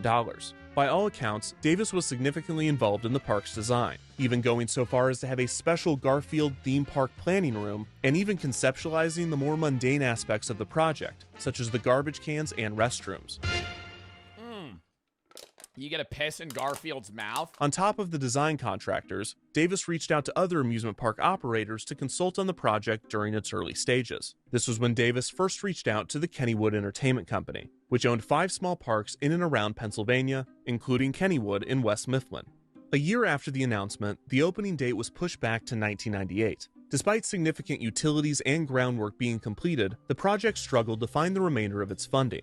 The following year, the park rebranded to Garfield's Adventure America and scaled back on its plans, opting to construct and Oh, so they didn't have everything that they said they were going to come out with. debut the Garfield area first, with the opening now planned for 1999. By this point, a significant number of Hendricks County residents opposed the project, even forming a group called Citizens Opposing Amusement Park, or COPE. The theme park was pushed back another year with a projected opening of 2000. That's an ironic name for people mad about something. In December of 1999, Kennywood officials attended the International Association of Amusement Parks and Attractions Convention and Trade Show. It is here that they learned that Garfield was available to license. It seemed that while Garfield's Adventure America was in a state of limbo, Davis was looking to integrate the character elsewhere, at least temporarily, and Kennywood Entertainment was reportedly one of his top choices, specifically the historic Kennywood Park as well as lake compounds in Connecticut. Kim Campbell, a spokesperson for Paws Inc., explained, quote, "Jim liked the long histories of both parks, the family-friendly atmosphere, and the fact that they were picnic areas. Jim said the parks were a perfect fit for..." I feel like they shouldn't have even made a ride, dude. You could have came out with like a Garfield's lasagna brand that would have just sold fucking heavily at amusement parks, at fucking frozen grocery stores. Like a Garfield's lasagna would have fucking hit. Garfield, who never met a picnic he didn't like. You didn't think that picnic stuff was gonna come back, did ya? An agreement was made between Kennywood and Paws Inc. for a 1-year licensing deal to have Garfield and Odie become the mascots of both Kennywood and Lake Compounds. This is despite the fact that Kennywood and Lake Compounds already had mascots. Kennywood had Kenny the Kangaroo, and Lake Compounds had Kyle the Crocodile. Both parks... Kyle the Crocodile. That guy... I thought... Okay, no, I thought it was making noise. Holy shit, no, that scared me. No, I thought it was going to explode. Doesn't it look hotter than normal? I was looking at it literally like 5 minutes ago. when it showed the Garfield lamp. Like, look how much it's moving. Hold up. I got to turn the lights off. Like, look. Unplug it? No. I don't think it'll explode. It's like making noises. I think it's okay. No, it's not going to blow up. It's fine. Compounds had Kyle the crocodile. Both parks assured fans that Garfield and Odie would stand alongside the legacy characters and would not be replacing them. This integration in the northeastern park seemed I don't want to lose Kyle the crocodile. That really upset me. The pink crocodile that looks like his eyes are bulging out of his fucking head. To conflict with the appeal of Garfield's Adventure America in Indiana. However, it was revealed that the developers of the Indiana park only had the exclusive rights to the character within a 150-mile radius, and that Jim Davis and Paws Inc. had never financially invested in the park. The developers assured the public and their investors that Garfield's integration at Kennywood and Lake Compounds would not detract from the appeal of Garfield's Adventure America. But at this point, many were convinced that the park would never be built. Meanwhile, at the Kennywood parks, Garfield and Odie were fitting right in, taking photos with guests, selling merchandise, and appearing in advertisements. The integration was successful enough that Kennywood and Paws Inc. extended their agreement, further cementing Garfield's presence in the parks. Kennywood's Kittyland would receive more Garfield theming, and in 2002, the first Garfield ride opened at Kennywood, named Garfield's Pounce Bounce. A kitty bounce tower made to look like what a boring ass fun tower, dude. That shit's like 20 feet high. A block of cheese covered in mice and never mind, it's still going. Adorned with a Garfield. All right, bro, what a boring ass ride. That shit's like 35 feet high. Statue. As Garfield continued to increase his presence at Kennywood, it's for kids. Yeah, it's boring as hell. Park in Indiana was You're not dying from that height. A fucking like a shot ride like that. It has to be like, if this didn't work, I die. That's a good ride. Adorned with a Garfield statue. As Garfield continued to increase his presence at Kennywood, the park in Indiana was finally canceled. What the fuck is wrong with you? What do you mean? That's the fucking idea of an amusement park. It's scary. If that's not a scary height, well, that's a scary height, obviously, 35 feet. But I'm saying it's for kids. Then make it a fucking seesaw, buddy. Then make it a fucking swing ride. What fucking double shot is for kids? The developer had been That's for adrenaline junkies. Sued by one of its contractors for lack of payment, and not long after this, it was revealed that the park owed $166,000. Oh, interesting. Maybe the double shot fucking kids ride didn't do so well, Chad, huh?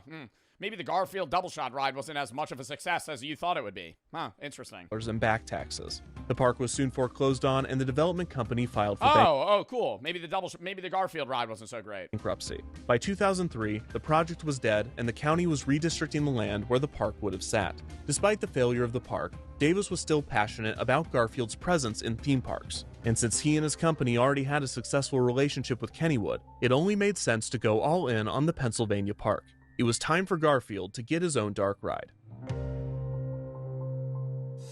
It was at this point that the history of the Old Mill and the history of Why would you do a dark ride for Garfield, though? I don't understand that. Like, what are they going to show in there? Just like animatronics of Garfield? Garfield collided. Davis and Paws Inc. wanted a Garfield dark ride, and Kennywood wanted to retheme the Old Mill. The timing was perfect, and even better, Kennywood already had a designer in mind. Larry Kirshner, the owner of the haunted house design firm Halloween Productions, had recently installed an attraction at Kennywood, telling park management that if there ever came an opportunity to design a dark ride, Kirshner and Halloween Productions wanted in. Kirshner recalled wanting to design a dark ride. So they're going to make a horror-themed Garfield ride? It's so bad that he would almost do it for free. When the Garfield Old Mill retheme was discussed, Kennywood reached out to Kirshner, who happily accepted the job. Kirshner's plans for the attraction included animatronics and 3D effects, and his background in haunted houses would lead him to pitch a Garfield ride with horror and comedy aspects, not dissimilar to the Old Mill's hard-headed Harold theming. However, Kirshner's plans were too ambitious. He recalled, quote, "We wanted to make it look like a billboard smashes open and there's a Frankenstein food character, and then we squirt them all with water. I wanted to do other CGI effects so it wasn't so static and so the characters were interacting with them." Obviously, big effects like this were difficult to achieve in the retheme's limited budget, but the team ran into another issue entirely. Kennywood officials explained to Kirshner and Halloween Productions that, quote, "We can't make it too great because too many people would want to ride it. It has a..." What? So they make the ride boring enough to where it still gains attraction, but not to the point where the line is too long for the ride? We can't make it too great because too many people would want to ride it. It has to be pretty limited capacity since it's a boat ride. Pretty limited capacity since it's a boat ride. Pete McEnany, the general manager of Kennywood and... But the log flume's hype. How do you improve on the log flume? That's a boat ride. Entertainment remembered, quote, "One of the things we had to do was not make it too spectacular because it doesn't have a high capacity. So with a small budget and an explicit directive to make the ride no better than good, the team marched forward." Kirshner imagined guests riding through the old mill as though they were riding through a Garfield book. The premise for the ride was that Garfield was having a nightmare, which would give the team an excuse to incorporate horror elements and retain some of the dark portions. One point of contention in the ride's history was the involvement of Jim Davis and Paws Inc. While Davis certainly wanted the ride to be built and approved it, there was a dispute as to how involved he was in the creative process. McEnany recalled that Davis wrote the script for the ride and drew the concept art, but Kirshner recalled, quote, "We did 20 or 30 drawings. He didn't do anything. I never talked to Jim Davis. The biggest thing was he or someone gave us some Garfield books, and then we had to figure out which story we wanted to tell." So he just kind of approved it. Despite the obstacles, Kirshner and Halloween Productions were able to pull off a substantial retheme to the old mill, resulting in the most elaborate overlay in the ride's 103-year-old history. How this version would be received by the public, though, was still uncertain. On May 1st, I never even knew the history of this shit, though, because this is all so fucking old. I never knew Garfield even had... Is there Garfield amusement park rides today or no? Like, this is just full failed. 2004, Kennywood opened for the season with a brand new attraction, Garfield's Nightmare. The retheme to the old mill was dedicated with a small ceremony, at which Garfield and Odie took their first ride. Kenny the Kangaroo was also in attendance. It just immediately catches on fire, and one of the mascots falls into the fucking water. Although he could not fit into the boat with the other characters.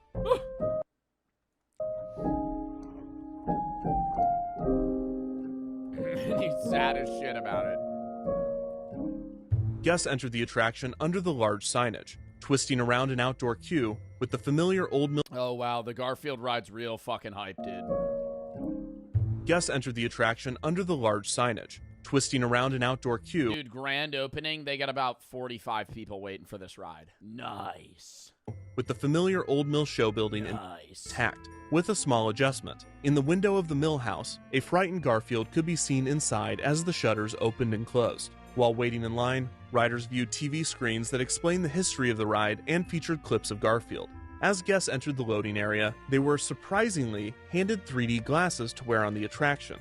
After riders loaded into their boat, they would take a left turn, passing a guard station revealing that the ride was covered in cameras. Reportedly, this was intentionally put in plain sight as another deterrent for romantic activity. As guests climbed a short-lived hill, they heard a mysterious booming voice. "This is the most frightening adventure you will ever be on. Unless you have cheese. I like cheese. So give me..." This is 10 years in the making. This is gonna be super scary unless you have cheese. Some cheese and enjoy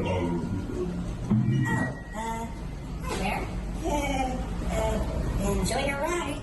After a right turn, guests went down a passageway covered in glowing advertisements for PepsiCo products, which was standing in queue in line to get hit with a Ruffles ad. Oh my god. Yeah, this ride's about a 1 out of 10 right now. unsurprisingly Kennywood's food and drink vendor. This was also the first of many blacklight scenes, and the walls were splattered with fluorescent material, which was for the 3D glasses? definitely added by Halloween Productions during the refurbishment and was not the result of 103 years of bad aim. This is also where the 3D glasses came into play. Rather than being a stereoscopic 3D effect in which two images are made into one to simulate depth, Garfield's Nightmare used chroma depth, which diffracts colors through a holographic film. This results in certain colors popping into the foreground while others are pushed into the background. The warm colors, red, orange, and yellow, are the ones pulled forward, while blue, indigo, and violet so Garfield will look like he's in your face. are pushed back. This effect works best with bright primary and secondary colors, which inadvertently gave the ride a distinct color scheme. The chroma depth effect is commonly used in haunted houses, and Kirshner and his team Whatever ride this is looks sick as fuck. are industry leaders in the style.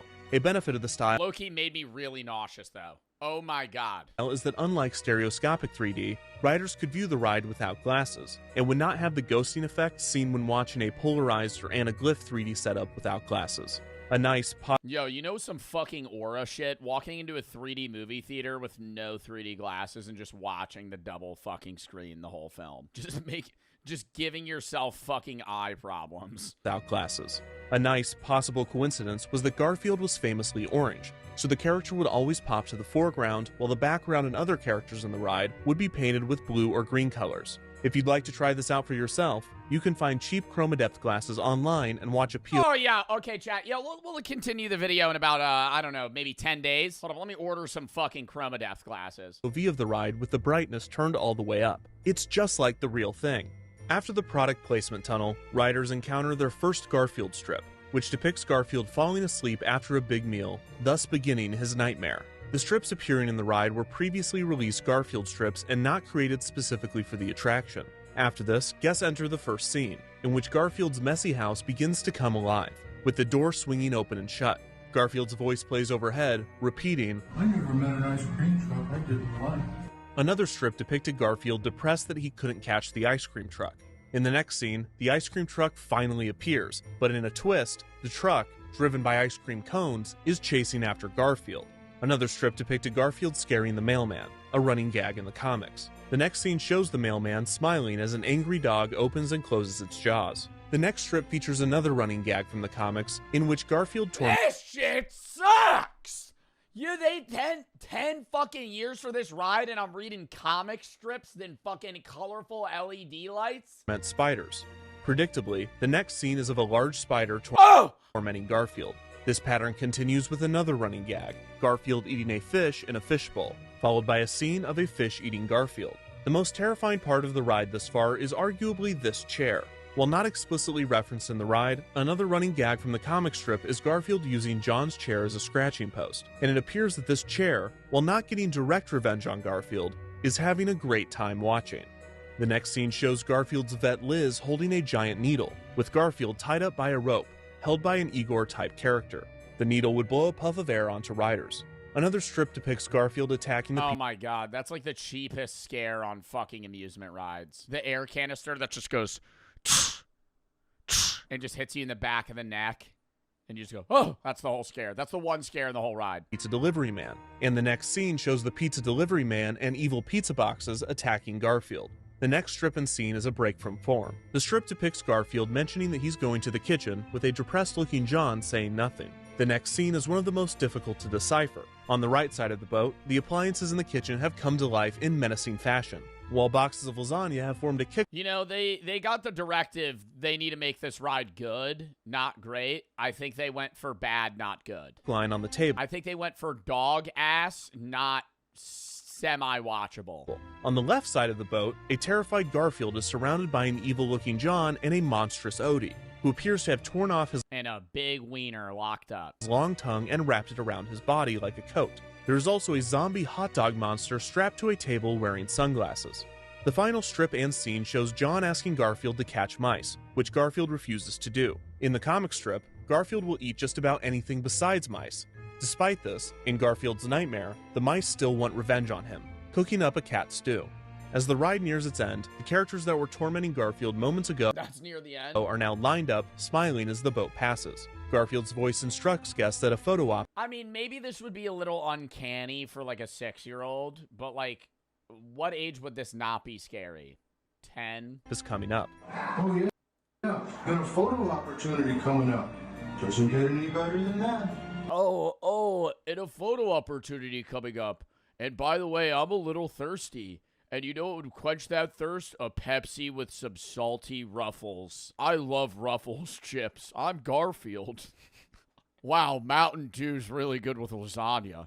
And you can get a Mountain Dew for $5 at the stand outside of the ride. I bet you need something to drink after this ride.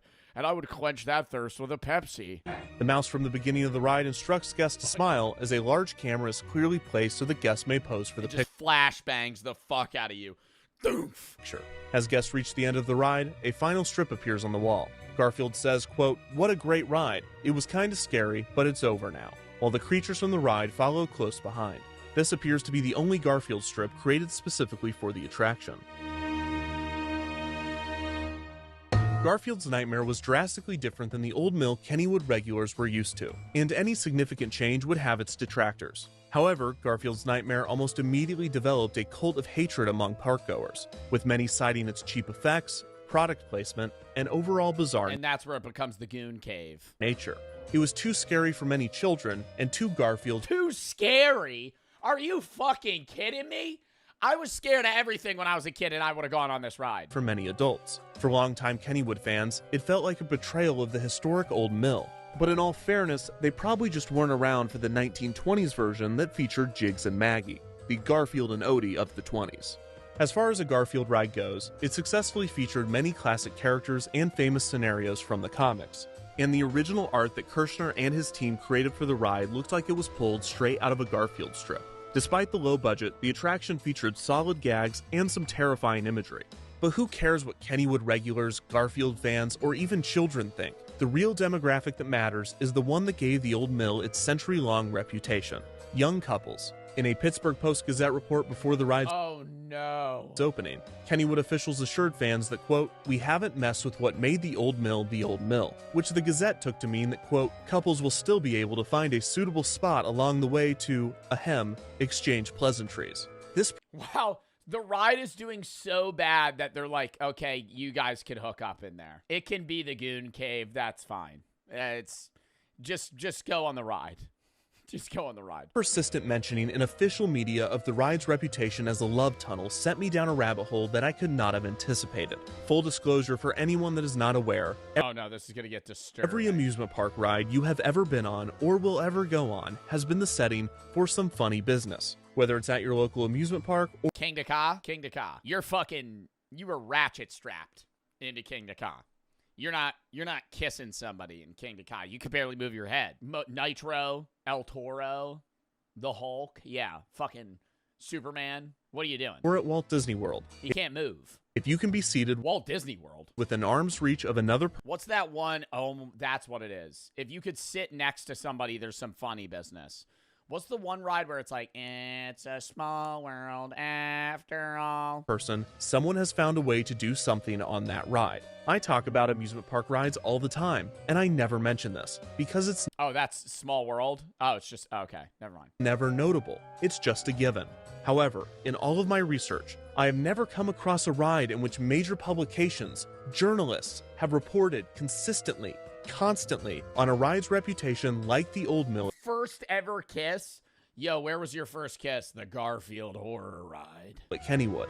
I found a Boy, was it crazy. Newspaper article from 1934 talking about how the ride is a great spot for couples, and the 1984 article in which couples were interviewed about their romantic activity pushed me over the edge. Not what I meant. After hearing mention that sometimes boats would pull into the station with no one inside, I knew that I had to go deeper. Dang it, look, if you're just interested in the physical history of amusement park rides, and you don't... Wait, the video hasn't gotten serious yet? We're 24 minutes in? Chicken exit 26, continue care about the culture attached to the old mill, I'd recommend skipping... Yeah, they're having sex. They're having sex on this ride. ...into this time code. For those remaining... There was a significant amount of documentation as to how Kennywood attempted to police young lovers on the ride, but little was known on how these riders were able to accomplish some of the feats that they were boasting about. Were these legends true, or were they fiction? In the name of research, I tweeted the following. Have you or someone you know ever made out or made love in the Old Mill Dark Ride at Kennywood Amusement Park? Well, you're opening a can of worms, man. I don't know if that's a good questionable tweet. Have any of you guys done it in the Garfield ride?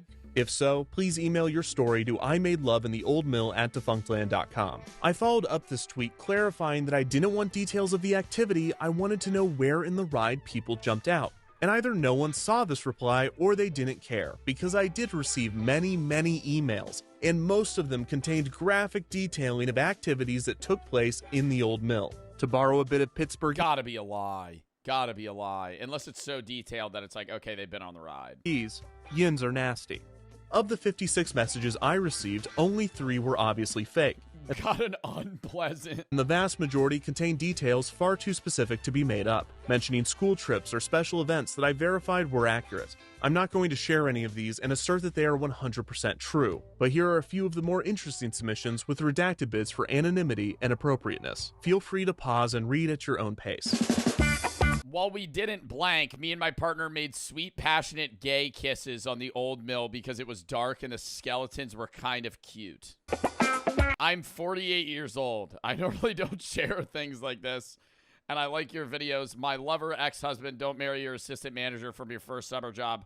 Went through the line normally. As people began to get packed into the line, my downstairs got as slippery as the log jammer. We were subtly grinding in line. Oh, they were dry humping, waiting for the ride to start. We played handsy, hotsy, totsy on the actual ride. Let me tell you that even though my ex-husband was a general disappointment in life, Garfield and I were both screaming by the end of the ride. Oh, hell no. I was 14 on the ride with my dad, visiting the Garfield Park to celebrate his recovery from a recent surgery. Two older teens in the boat in front of us were making out passionately. Yes, on the Garfield ride. I never witnessed such graphic kissing despite only seeing their silhouettes. There were noises, but I couldn't be sure if it was them or the ride because wet slapping. Ugh. Dad grumbled the whole time.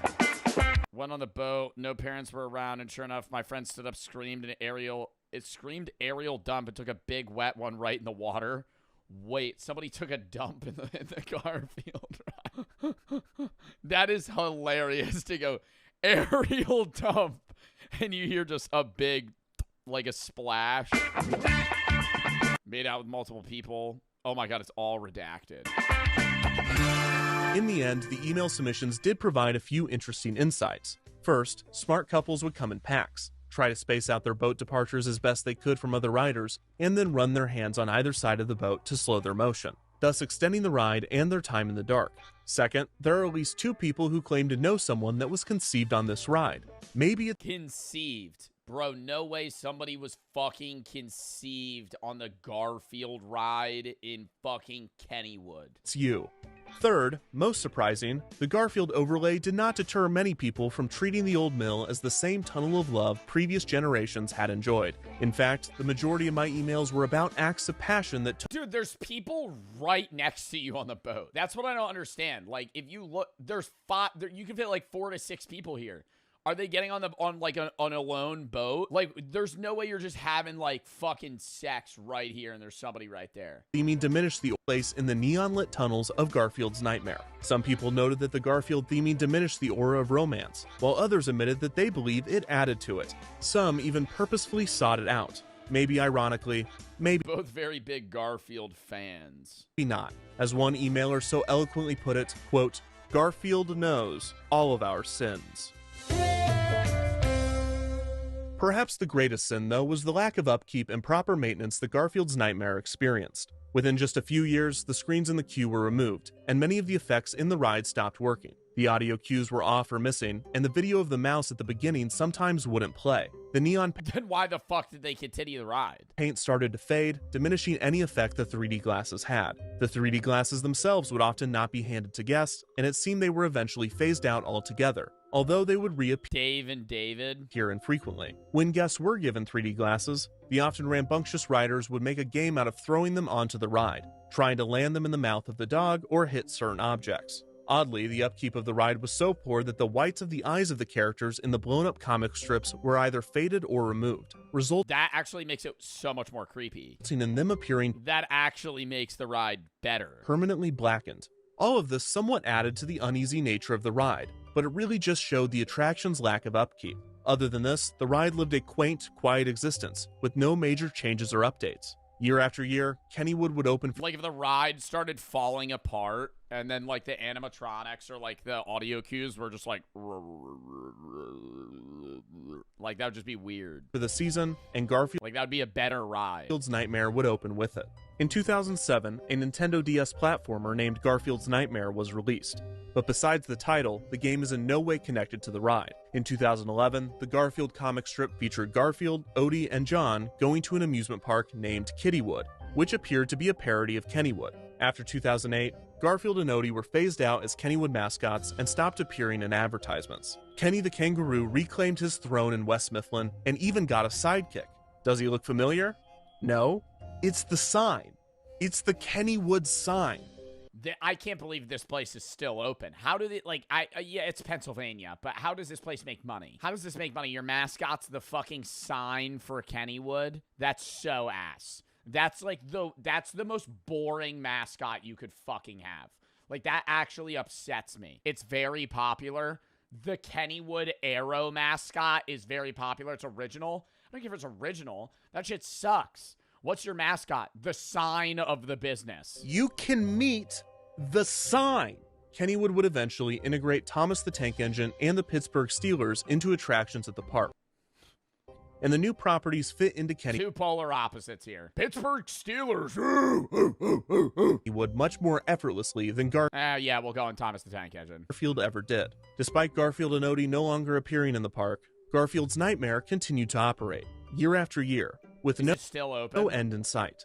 This was until 2019, when news broke that Paws Inc. was being acquired by Viacom, and the rights to Garfield would be utilized by Viacom's subsidiary, Nickelodeon. This also put Viacom in charge of the character's licensing. Viacom immediately began tightening Is that why Garfield sucks now? the brand's image, and the company told Kennywood that if they wished to continue to operate Garfield's Nightmare, the licensing fee would be increased significantly. This pressured Kennywood into removing the Garfield's Nightmare theming from the old mill, and no one at the park put up much of a fight to save the ride. Garfield's Nightmare had operated for 16 seasons, and for many, that was 16 too many. This is not to say that the attraction had no fans, as in those 16 years of operation, an entire generation of Kennywood visitors had experienced the ride as their one and only version of the old mill. In March of Timmy, me and your mom conceived you on the Garfield ride. 2020, Kennywood's YouTube account posted a video titled The History of the Old Mill Right about here, next to this Pepsi logo. at Kennywood. The video started as a Ken Burns-style theme park We shared a Pepsi after. documentary in a similar vein to other YouTube channels that I'm completely blanking on. However, That's why your middle name's Pepsi. That's why your middle name's Garfield. halfway through the video, it was revealed that this was not just a retrospective of the old mill, but it was also an announcement.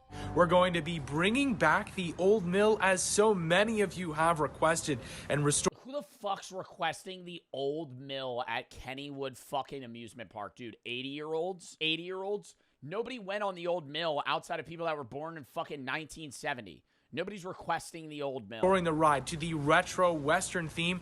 The news was celebrated by We're going to be re-putting this to the old shithole ride it used to be. It's just going to be pitch black the entire time with some Western music playing in the back. fans who cheered, "The nightmare is over." And the Pittsburgh City Paper's headline read, "I hope they serve lasagna in heaven." During the off-season, the ride was gutted and completely re-themed. Unfortunately, all of the props from Garfield's Nightmare with a direct tie to the Garfield brand were destroyed at the demand of Viacom, in order to prevent them from being sold or ending up on the black market. To ensure compliance, Kennywood had to film employees completely destroying the Garfield props. Wow. The opening of the ride would be delayed due to the COVID-19 pandemic, but when it debuted for guests in July of 2020, when Kennywood opened for a shortened summer season, it was met with positive reviews. The familiar Old West ghost town theme was welcomed back into the historic ride. This shit looks even worse. This shit looks even worse.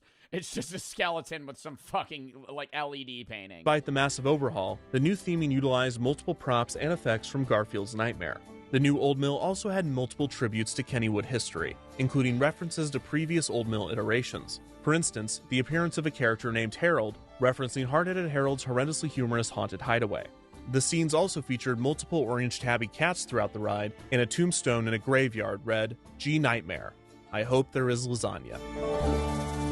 Damn, that's kind of cool, though. The Old Mill at Kennywood is the world's oldest operating Old Mill attraction, and this is not by coincidence. Kennywood is a historic park whose employees and visitors care deeply for its history. While Garfield's Nightmare was not necessarily a beloved attraction, the retheme Kennywood's successful because of its long-term fans. played an important part in extending the life of this historic ride. While some might remember Garfield's Nightmare for its neon paint and surreal visuals, like any Old Mill retheme, most Kennywood guests will remember the attraction for something else. While most of the emails I received detailed explicit and often I gave incredible, I'm assuming, head to a guy on the ride. After the first bend, once you're probably in the tunnel with Garfield panels and the Pepsi ads, something on him. That could be a million things.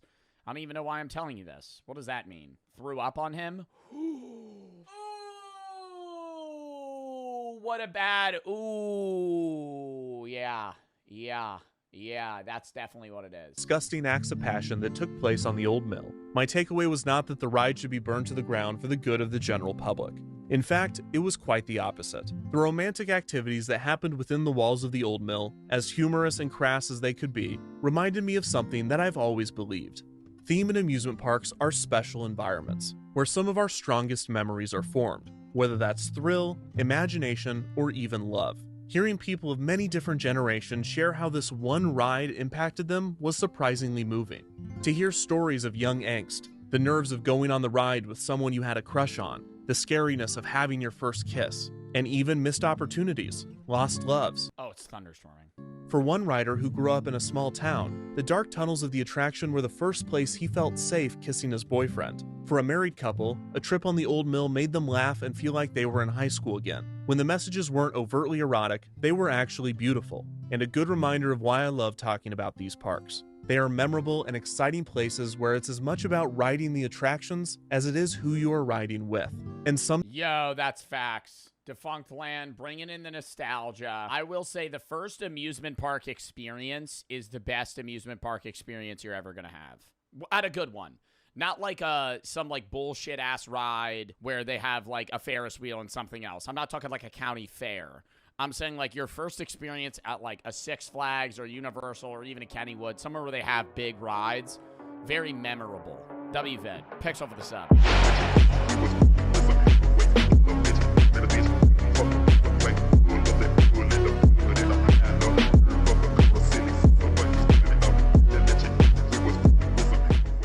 Next! This rapper's going viral for being too fat, Dave Blunts. Can't put down the cup. Can't put down the cup. That's him. Everybody knows him. Dave Blunts. Rappers endanger their lives in a lot of ways. Some of them are embedded in the streets, while others have crippling addictions to drugs and alcohol, putting them in a constant risk of overdosing. But for Dave Blunts, the situation is a little different. Because even though he claims that he can't put down the cup, that's just one of the dangers that's facing him. While the walk could be a problem, it's his waistline that really has people wondering if there's a way back. I just never understand the level of eating it requires to get that large. And this is not fat shaming. Dude, I genuinely say that everybody should always be proud of their own body, but you should also try to be a healthy individual, right? You could recognize that you need to change your weight for your own health. And outside of that, whatever, do whatever you want. But he's at the level where if he doesn't lose weight, he'll die in 10 years, right? And he's like 24, right? And I don't want to be, I hope he loses weight, right? And I think he's trying to, but at the same time, when you're like 500 plus pounds, you have to be eating over 6,000 calories like every day. He's like 24. Let me actually look him up. He's 23. He's a year older than me. And like, bro.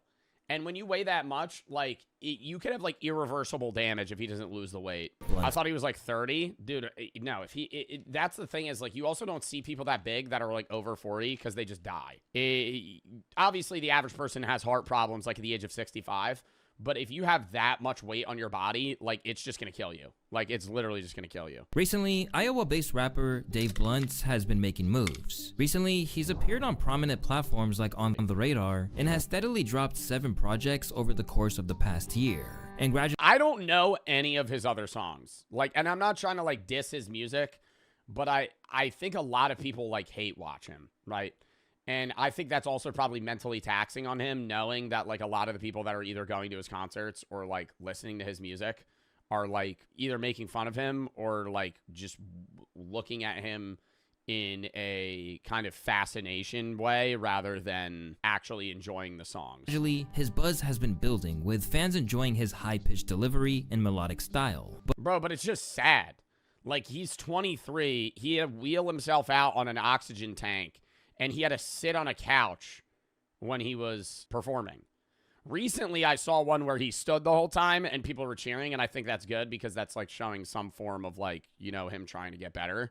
But, yeah, like, if you're performing at a concert, you shouldn't have to sit down. But the attention he was getting back then doesn't compare to the chaos that surrounds him now. Because after he performed his first ever show, people couldn't believe what they were seeing. Immediately, Blunt shocked everyone with the sheer size of him. And the fact that he couldn't even stand up the whole performance.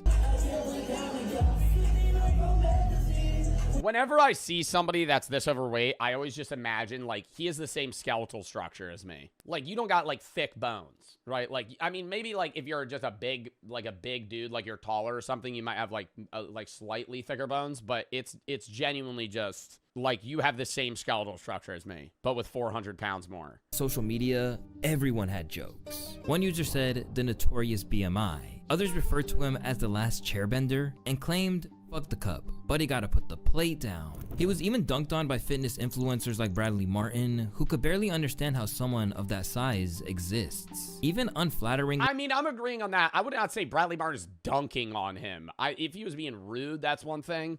But, like, it is. Have you ever watched My 600 Pound Life? I was watching episodes of that the other day, and, like, some of those people are so large that it's other people inhibiting. Like, Dave Blunt's can still move around, right? He's getting his own food. He's living his own life. But when it's somebody that's, like, this big, and I'm not making fun of him. This is just, I think TLC is kind of a fucked up TV show, because I think they kind of, like, showcase people as freaks, and they kind of write it off as, like, oh, this is sad, we're going to try and help them. But they're also, like, going into these people's homes and filming them and being like, you're fat as shit. And that's, like, the content. But, when they're this big and he can't move and he can't get out of his bed and they have to sponge bathe him, that's, like, at that point, you're that big, maybe to your own doing. But then people are giving you food, right? Like, you can't move. So, like, people are promoting you being fat by giving you food. Like, if I had a family member that was that fucking fat, I would not give you food. Right? Like, I would give you food, but I would not give you, like, bad food. I would be giving you, like, salads and vegetables and base proteins. I would give you a 2,000 calorie diet, right? But if you're that big, you're maintaining that weight because your family members are giving you 10,000 calories a day, right? Comparing. And at that point, it's on them. And I see those shows, and it's always, like, the mom or the dad, and they're like, well, I don't know what else to do. Timmy just loves eating. I'm like, dude, you're killing your son, right? I know it's hard, right? And you're, like, the one that has to take care of him, and you're doing a good job for doing that. But, like, the part of the reason he's dying is because you're agreeing to his, like, pout fits where he's like, I want food, and then you cave, right? Like, you just got to put your foot down. Like, he can't move. He's not going to get up and go grab his own fucking food. Take his phone, right? So he doesn't fucking Uber Eats some shit. Bro, he got to go on a diet for real. I didn't know he was that fat. You couldn't even tell he was that fat in the radar thing. This guy looks like Jabba the Hutt, bro. Okay, see, this is fat phobic. See, this is that's fucked. It's kind of, anyways. All right. Left alarmed by what they had seen, hip-hop commentators scrambled. Or, like, when I don't even know their name. And see, this is what's fucked up about it, is I don't even know their name. Gorlock the Destroyer. I don't know her name, right? But that's what people call them, right? Like, that's like fat phobic. It might be fat phobic, but it's true. I mean, yeah, but it's still something where it's like, it's just rude, you know? I don't know. I wouldn't want to be like, you know, you look like Jabba the Hutt. To give their audiences the scoop on Dave, all the while remaining in disbelief over the situation that he's in at such a young age. Oh, he's a lean sipper. How much I think he weighed? About like 300? Nah. 300, bro. 550. 556, right? No. About 600 pounds. Yeah. I don't know too much about him in terms of his come up story. I'm guessing he just got on with that one song. I think once he's gotten past that very small phase of, okay, he's new, he's going to want to make sure his health is good. And if his health is good, now granted, I think people would look at just like his size and be like, yo, bro, we can't lie to you and say this is any type of healthy weight, brother. You look more than morbidly obese, right? Although it seems like he appeared overnight, the Davenport MC has actually been working towards this for a long time. In a recent interview, he revealed that he's actually been cooking in the studio for 6 years now. Everybody told me I was crazy. You know, I felt like Chicken Little, but now I really feel like Chicken Little because the sky is really falling. You know what I'm saying? After such a long time. I have no idea what he's saying. What does that mean? What the fuck does that mean? What the fuck does that mean? I don't even know. What is he in? Is that like an analogy, like of something going wrong? Chicken Little is a movie. I know Chicken Little is a movie, you fuck. That's the, okay, Chicken Little's a movie and the sky falls in the fucking Chicken Little movie. Now explain the analogy that Dave Blunt just gave in this interview. Oh, well, you see Chicken Little's a movie. Okay, yeah, Chicken Little's a movie. Okay, and? After such a long time attempting to reach big audiences, Dave should be ecstatic about the position that he's currently in. But between the public's reaction to him and some persistent health issues, things likely aren't panning out the way that he hoped they would. Because for most people who've recently discovered him, the conversation is less about whether he has the talent to be a future star, but if he's going to live to see the age of 30. As footage of his inaugural live show went wild online, he was unsurprisingly in for a lot of comments about his rotund look. But while Dave must have assumed that the internet would have had a field— I mean, it's like the same shit as, fuck, what was his name? I listen to his fucking music all the time. Big Pun. Big Pun was, I mean, like, before our time. But Big Pun was another rapper that was fucking huge. Like, a very large guy. Like, this is Big Pun. Somebody said Rod Wave. Yeah, I mean, Big X the Plug is a big dude, but Big X the Plug isn't like Dave Blunt's big. Big Pun, I'm pretty sure died. Cause of death. Hold up. Yeah, Big Pun died of a heart attack and weighed 698 pounds. And he died when he was 28. Like, I mean, I'm not trying to diss, like, fucking Dave Blunt's here. Big Pun's a good-ass fucking rapper, right? Like, Big Pun made some really good songs, but the problem is, like, Dave Blunt's is going down the same fucking path, right? Like, Big Pun was big for, like, 4 years and died in 2000 because he was so big that he had a fucking heart attack. So, being on an oxygen fucking tank at 23 is bad. Like, y'all know Big Pun. I play his songs on fucking stream. Like, dude, he's a good fucking rapper. But it's just like, you know, he gained a lot of weight and then died. One thing that he likely didn't expect was that a hip-hop legend would be taking shots at him. Under a video of Dave performing, Snoop Dogg came out of nowhere to give him some unsolicited advice. Well, put down the chicken wings and the Tata chips, nephew, and that chair gonna break soon. Get to the end of the cup. Clearly, this assessment from Snoop struck a chord with Dave because soon he took to Instagram to tell the dog— I don't know. I feel like Snoop should like Snoop could as this kid's a rapper, right? He's a young guy. Yeah, he's a year older than me, but he's a young dude that's getting success in the rap world. And people are really recognizing that he's fucking overweight. If, like, some role model-esque guys, like Snoop Dogg to him, like, genuinely went, hey, man, like, you really need to lose weight, and were, like, respectful about it, I think he would lose it. But then now it's kind of like that situation where your hero's an asshole to you, and you're just gonna be like, fuck you, and then now you're not gonna even try and get help. And to clap back at Snoop for playing a sexual abuser in the hood classic Baby Boy. I'm actually a very good guy. I take care of my family, I put my friends into positions to win, and I'm chasing my dreams every day. Despite his best efforts, Dave couldn't put this behind him or leave it at that. So he took a bold step of dissing Snoop from the stage at Juice WRLD Day. Hey, Chicago, do y'all have a problem with me sitting down on this stage? Exactly. Get the off my dick, Snoop Dogg. Right off the bat, he tried to explain why I mean, I wouldn't say I have a problem with it, but bro, it's like, I feel like half the people in the crowd said yes, by the way. But I don't know, dude. Like, at that big of a weight, like...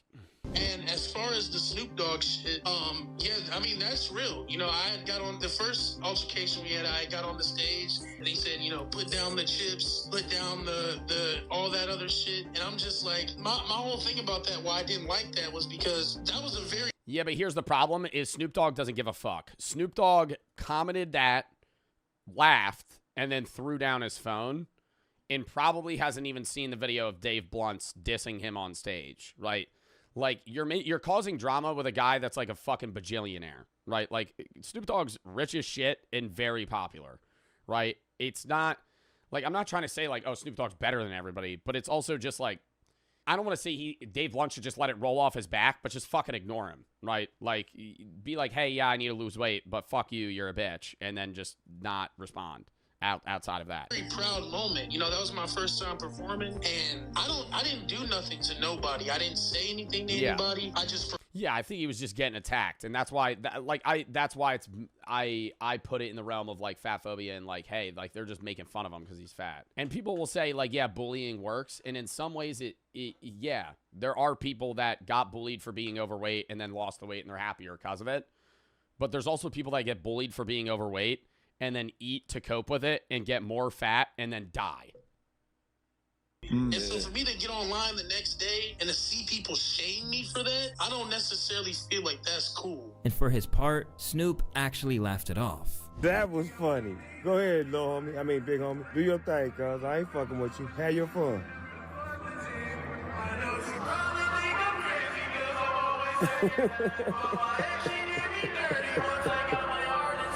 I apologize to this nigga. He's still going off on me, cuz. I must be getting old. But when you realize that Dave wasn't just sitting down again during this performance, but was literally hooked up to an oxygen tank while doing it, it's no wonder why the internet completely backed Snoop and agreed that he had a valid point.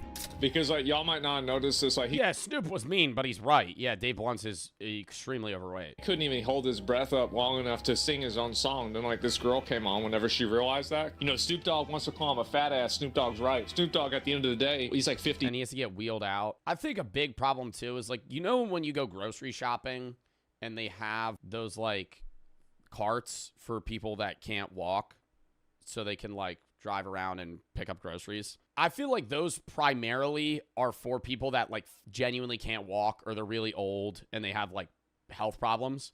But I feel like whenever I see somebody in those, they're extremely obese. Like, and maybe they're obese because of other problems they have and they can't get exercise or other things. But I don't know. I feel like it promotes people being overweight because it accommodates that lifestyle. And obviously you need to accommodate people that have to, you know, obviously grocery shop and stuff, but it also promotes them being that overweight to where it's like, hey, they don't even need to walk around to shop for their groceries. They're going to like sit in a chair and drive around, right? Sometimes it's like needed, but a lot of the time it's like, fuck, man. Like the mobility scooters are just like overused. And then it's just like, it makes them feel more comfortable to be that heavy because their life isn't as hard, right? But if you didn't have those and they had to walk around the grocery store and they were like, damn, I can't even fucking walk around the grocery store to get my food. I don't know if that would help motivate them to lose weight, but yeah, it's getting too normalized. It's especially in the United States. It is getting so, dude, and if you look this up, I don't want to say that social media did this. The prevalence of obesity in US adults 20 and over is 41.9%. Almost half of American adults are obese. And it's so normalized to be like really fat. Right. And that's the one thing that I'll say on social media is like some people are offended by the word fat. And it's like if you say it in a mean way and you're like, you're fucking fat, that's different. But if it's just like, yeah, you're fat, like it's fat, right? Like you're overweight, right? You're overweight. You're very overweight. Like it's just a common term to use, I guess. And dude, 42% of the US being that overweight and 9.2% of the United States American adults being severely obese. 100 million American adults have obesity. That's out of 380 million Americans. 22 million have severe obesity. And that's just normal, right? Like for us. Like you walk in public, like and I haven't been to that many countries, but like I did not see, when I was in Iceland, I maybe saw 3 fat people the entire week that I was there. If I walk out in the US and I'm just in the grocery store or at a Walmart, it's like 1 in 2 are like people over 350 pounds. That's why also it's a culture shock for people that come over here. Like there are very, very fat people everywhere. And you don't usually see the severely obese people because they don't leave their house. But it's like, oh my God, this is a massive problem in the US. And we're not doing anything about it. I'm not worried for me because I'm going to maintain the weight that I need in like health, but like we have to teach our kids. There should be classes on this shit. Somebody said RFK will help. I know that is actually something that he cares about, right? That's a big fucking problem that even kids, bro, like people like it because the parents are overweight and then they're obese. And so they're giving their kid the same diet they're eating. And now their kids starting out life. Like, I'm assuming Dave Blunt has always been overweight. He's probably been a guy that's always been heavy, right? And that's most people that get 600 pounds were never like fit athletes in high school. They always have always been overweight and have just constantly gone heavier and heavier and heavier and heavier. And that's a problem, dude. Like, I don't know, man. It's a food addiction and it's more normalized than like nicotine and alcohol addiction. Like food addiction in the US is like one of the biggest problems that we have. in terms of like hurting the health of our people, and no one cares. He even woke up catching strays from comedian Godfrey, who had Snoop's back. This is not me putting him down, but I think Snoop Dogg was actually giving a Snoop's gonna say it his way. What did you want Snoop to go, hey, sweetheart, you gotta just... No, it's Snoop, man. Snoop put some laughing Yeah, there are people that are just very blunt. emojis there. Actually, he's paying attention to you. He's trying to help you out. That's the way he's trying to help you out. It's this woke society now, this so-called fat shaming that is keeping people in bad health. I mean, Yeah, I don't know. Like, I wouldn't say Snoop's, like, was way over the line, but there are people that, like, genuinely harass fat people on the internet, and I think there's a difference between that and maybe poking a bit of fun. afraid for the guy. Let's keep it 100. You're on stage with an oxygen tank, sir. I will say it is weird, right? Y'all make fun of me for having a big forehead and shit like that, but, like, I don't know. I think it's different. Like, it's weird that it's acceptable to make fun of people's appearances for certain things of like, hey, you're balding. Hey, you have a big head. Hey, you're short. Shit that like you can't control, but then it's like, hey, you're like that.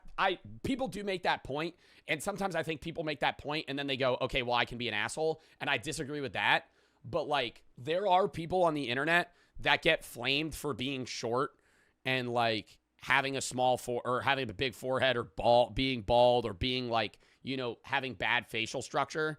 And it's like, okay, that's okay to do. But the second that person turns around and goes, you're fat as shit, like now whoa. And the biggest thing that pisses me off is motherfuckers that make fun of people for being too skinny, right? I've seen so many people that are overweight that will diss and like make fun of people that are dealing with anorexia or eating problems, and they have problems gaining weight, right? Coming from somebody that used to be way too thin, right? And now I have stretch marks because when I was a freshman in high school, I made myself fucking eat and forced myself every day to fucking eat so I would gain 25, 30 fucking pounds. And those people can go, you need a burger. You need a burger. And then the second you turn around and go, bitch, you need a fucking salad, right? Then that person go, it's like, shut the fuck up, okay? Like, if you're going to make fun of somebody for being too skinny, I will say you should be able to say something about them. When you say get off your dick, let's be honest. Can you find it? At the moment, it seems like all of the press he's been getting is a double-edged sword. Because while he's reaching new milestones in his career, there's also a whole subreddit dedicated to mocking him rather than being made out of genuine fandom. Is there a human being long enough to make it through Dave's ass cheek tunnel? Besides that, Dave also can't do an interview without his weight coming up as one of the main topics. I'm like, yo, this dude's voice is in. Because that's part of the reason he's popular. I'm not trying to be mean. If Dave Bluntz was 160 pounds, he probably wouldn't be that big, fame-wise, right? Like, certain random things make you stand out on social media, and part of the reason he's getting all this clout is because he's fat. Angelic, it's crisp. It sounds 300 pounds lighter. Right. I didn't know it was you. What do you mean 300 pounds lighter? How do you sound skinny? Well, you just sound angelic. You just sound like... I'm trying to see if I should be offended by that or not. Technically, you shouldn't, I don't think, because that just means that you're able to sound so much better than you look. I mean, why are we also going on a fucking podcast with this guy? I don't know who this dude is, but like, dude, everybody and their fucking mom has a podcast. Like, fuck, what is with everybody fucking just going, oh, I'm going to go on this podcast. Fuck it. Fuck podcast, bro. I'll go on podcasts of people that I fucking watch and, like, know about, like Chuckle Sandwich or some shit. Like, I've gone on those. Bro, fuck going on some dumbass podcast with some dude that makes, like, financial advice content. Because across the board, they are more interested in his condition than anything else. In one of your songs, you said every time you fly, you have to buy 2 seats. Yeah. Is that all right? That's real. Yeah, that's real. I gotta take 2 seats. Yeah, man. That shit is. I was wondering. Like, I respect that though, because I have had times, and I know there's certain airlines that have like weight plus programs or something like that, but it is. It's not mean. It's genuinely, it is a problem. If you're somebody that weighs 400 pounds and you buy one ticket on a plane, you can't put the arm thing down and you're half sitting in my chair, right? Like, I don't know you, right? I don't understand your struggle, but that also is going to bother me because it's ruining my experience as a paying customer that's losing half of my seat because you're in half of my seat, right? Like, that is something where I wonder if they make them pay 2 seats. Like, where do you shop at to get your clothes and shit? Mainly like places online is where I get my clothes. Hell yeah. You got like a plug and shit that lace you. Yeah, hell yeah, I see you always got the black and gray sweatsuit on. Yeah, man. Kind of became like your image. I mean, this is the only clothes that I really have. Considering how long he's been aspiring to do this, it's obvious that music matters immensely to Dave. He's even described it as a toxic relationship and said that only his mom prevented him from giving up when he was ready to abandon his goals. I threw the equipment in the garbage. Like, she dug it out of the garbage, put it on my bed, and she was like, don't give up on your dreams, some shit like that. And yeah, bro, like shit, after that, like I had to keep going. Yeah. So did you wanted to quit back then? Like, what was that I've been making music since like 2018. I've quit and came back to that shit so many times. It's like I had like an abusive relationship with music, you know what I'm saying? Like, now, she stopped him from making music, but she probably didn't intend that he'd be treated as a sideshow attraction by some. However, she likely takes pride in how he's being supported by others. Alongside the love of a whole lot of fans, he's had cosigns from Lil Yachty, and apparently there's even talk of them working together. First thing Lil Yachty told me, just normal nigga shit, him telling me to get a trainer, me telling him, get some new nail polish. We spoke on the phone, and the first thing he told me is like, your music is really good. It's like, it's different, I knew Juice WRLD, it reminds me of him, and we're gonna do an album together, so you just have to keep grinding, and I can't wait to work on it. I think he could have success. I think he just, because his voice is good, but I don't like when rappers make songs where the chorus is 85% of the song. Like, it could be 50-50, right? But I want to hear some in between, right? Like, Still in the Paint by Denzel Curry is one where it's like the chorus is a big chunk of the song, but it's the chorus, then it's Denzel, then it's the chorus, then it's another rapper, then it's the chorus, then it's another rapper, and then the song ends. And that's like, it works, right, when you transition in that way. But if it's like, I can't put down the cup 9 times in a row, and then it's like, you think he's gonna start rapping, and then it's, I can't put down the cup another 9 times in a row, like, what the fuck? Likewise, SZA has shown love to him on social media. There's been a lot of big artists that have reached out and shit. Like, just the other day, SZA liked my shit. Yo, fucking SZA. SZA? Hell yeah, SZA. You did that video with Nirvana. Yeah. And she liked that video. Yeah, she yes, did. Yeah, yes, dude, that is huge. I was like, what the fuck? Yeah. How did you think that even reached her? Because she doesn't follow Nirvana. I don't fucking know, man. People be saying I have a mythical For You page pull and shit. I don't know. Probably. That could be what it is, man. But bro, I need to see you flick up with SZA. Like, that would be amazing. That would be fire. Yeah. But amid all of this progress that he's making, the big problem is that the attention he gets from his weight comes with a higher price than just a few jokes. In recent months, Dave has been making repeated visits to the hospital, even trying to record from there to ensure that his momentum doesn't slow down too much. As he recently revealed, his health problems date back to his high school days, as he's always— Bro, but he should be using the money that he's getting. Like, he could just do, if he has the talent to just make music, just let that carry you and use the money you're getting from fucking concerts and shit to pay for, like, a nutritionist and a trainer. And, like, actually, I don't know if he's doing that, but, like, he just needs to. Why were you in the hospital? I had, like, severe asthma. I think I was at school and I passed out and they couldn't wake me up. And I ended up having, like, pneumonia, some shit like that. But as the strain of carrying that kind of excess weight continued to spiral out of control, he has already suffered life-threatening issues. Yeah, bro, like, if he got COVID, he'd die. Like, if he got COVID and, like, the flu at the same time, he's dead. Like, he's not living that. And at the age of 23, Dave has already come back from the brink of heart failure. Yeah, I made that song while I was in the hospital. So I was actually in my hospital bed. My mom brought my studio equipment to the hospital, and shit, I was cooking up while I was in there. Learned how to walk again and shit like that. Had a catheter in, all that shit. Oh, why were you in the hospital? Heart failure.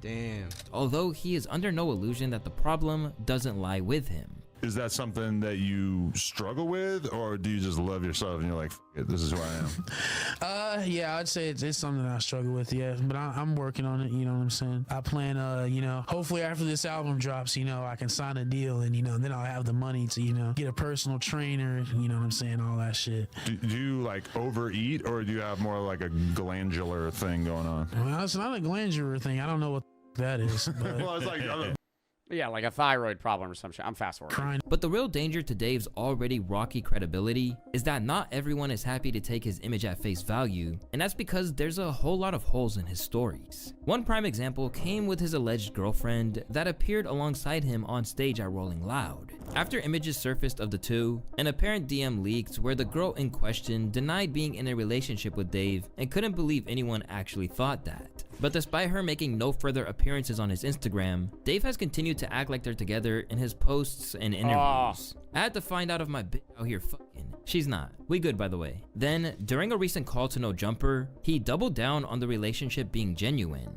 However, he sounded very nervous about Yeah, but he's just gonna get used, bro. the prospect of her speaking out. Come on, man. Hey, listen, no, I did not, man. I'm very respectful. That's my girl, you know what I'm saying? Oh, that's your girl. Disrespect her. Yeah, man, that's the love of my life, man. Yeah, but she's fucking openly being ashamed of being with you. These days, Dave is closely associated with the cough syrup. Apparently, he's even getting free lean because of God, it. and he's smoking fucking cigarettes, dude. He's gonna die in 2 years. Like, he needs, oh my God, he needs to fucking lose weight. They're smoking weed, drinking, and smoking cigarettes. And he's 550 pounds. Like, come on. Big making music. Have you noticed that people try to tax you more for lean? No, the opposite. I go to these studio sessions and they're like, here's a free pint. Just, they're giving me free lean. And this shit is unheard of. Nobody, they don't do that. Yeah, that's, no, I've never heard anyone say that shit. Like, I'm so serious on my life, on my mom's life. Yeah, I watch Goblin. They just give me. I watch his videos where he just goes to random jails and bails people out. Hey, man, I'm bailing you out today. Do I know you? No. Bro, you just forked over $1,000 to bail me out? Yeah. With so many question marks over what's real and what's fake, the effect of all this is that the general public just aren't buying it. After watching the interview, dude's whole life story is damn near a lie. Wherever you stand on Dave Blunt's, he is currently at the peak of his relevance to date. And clearly, many of those in the game think there's something special about him. For that reason— Dude, and part of like music producers and shit like that too, I don't know what his deals are, but most of those people like don't really give a fuck if you die because it just makes them more money. They have to give you less, and then also death makes people famous. It's like fucked up to say, but it's the same thing with like Biggie. There's like conspiracy theories about that shit with like Biggie Smalls and Tupac and all those guys, and how like they did like not necessarily like plotting for them to be killed, but I mean like wasn't who died with was it either Tupac or no, I think it was Tupac. Wasn't Diddy in the car with Tupac when he got shot? Like that's not, I'm not like saying like that had anything to do with it or like that he like called a hit on him or anything, but like it makes them more famous when you die. I don't know. I hope he loses weight. I hope he continues his success. That was a fucking good video. All right, chat, I gotta call that there. I gotta skedaddle.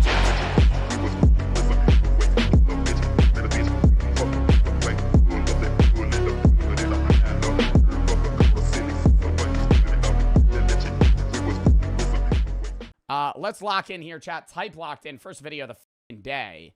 I survived the 5 deadliest places on Earth. I am currently on an island infested with snakes. That is so loud. That is so f***ing loud. Oh my God. But I'm visiting way deadlier places, like scaling a mountain covered in ice. I'm gonna die. Let me down. Let me down. Driving a road that has killed thousands of people. Or like 7 inches from falling to our death. Swimming uncaged with vicious sharks. And so much more. All starting in this cage. In the middle of an African safari where there are lions, cheetahs, You're already back, bro? African safari where there are lions, cheetahs, hippos, and a dozen other species that could kill us. Why are we doing this? Because we're visiting the 5 deadliest places on Earth. Oh, I see one of them. Oh my God. Why are we doing this? And to make sure the lions actually visit us, I brought a bunch of meat. All right, yeah, bro. I understand this is like the deadliest place on Earth. You're standing in a metal cage. Open that up. I don't know. The whole suspense aspect, I'd shit myself. I would not be nervous in a cage. If I was them, I'm not nervous. Okay, maybe I'm a little nervous. I'm standing in the middle of the cage, okay, and then I'm not nervous. I wouldn't stand on the edge because then they could, you know, grab me. And surrounded the cage with it. All right, now that's a little scary. Oh, man, are we trying to die? Well, what actually makes this place so deadly is that when the sun goes down and we lose our sight, the animals do not.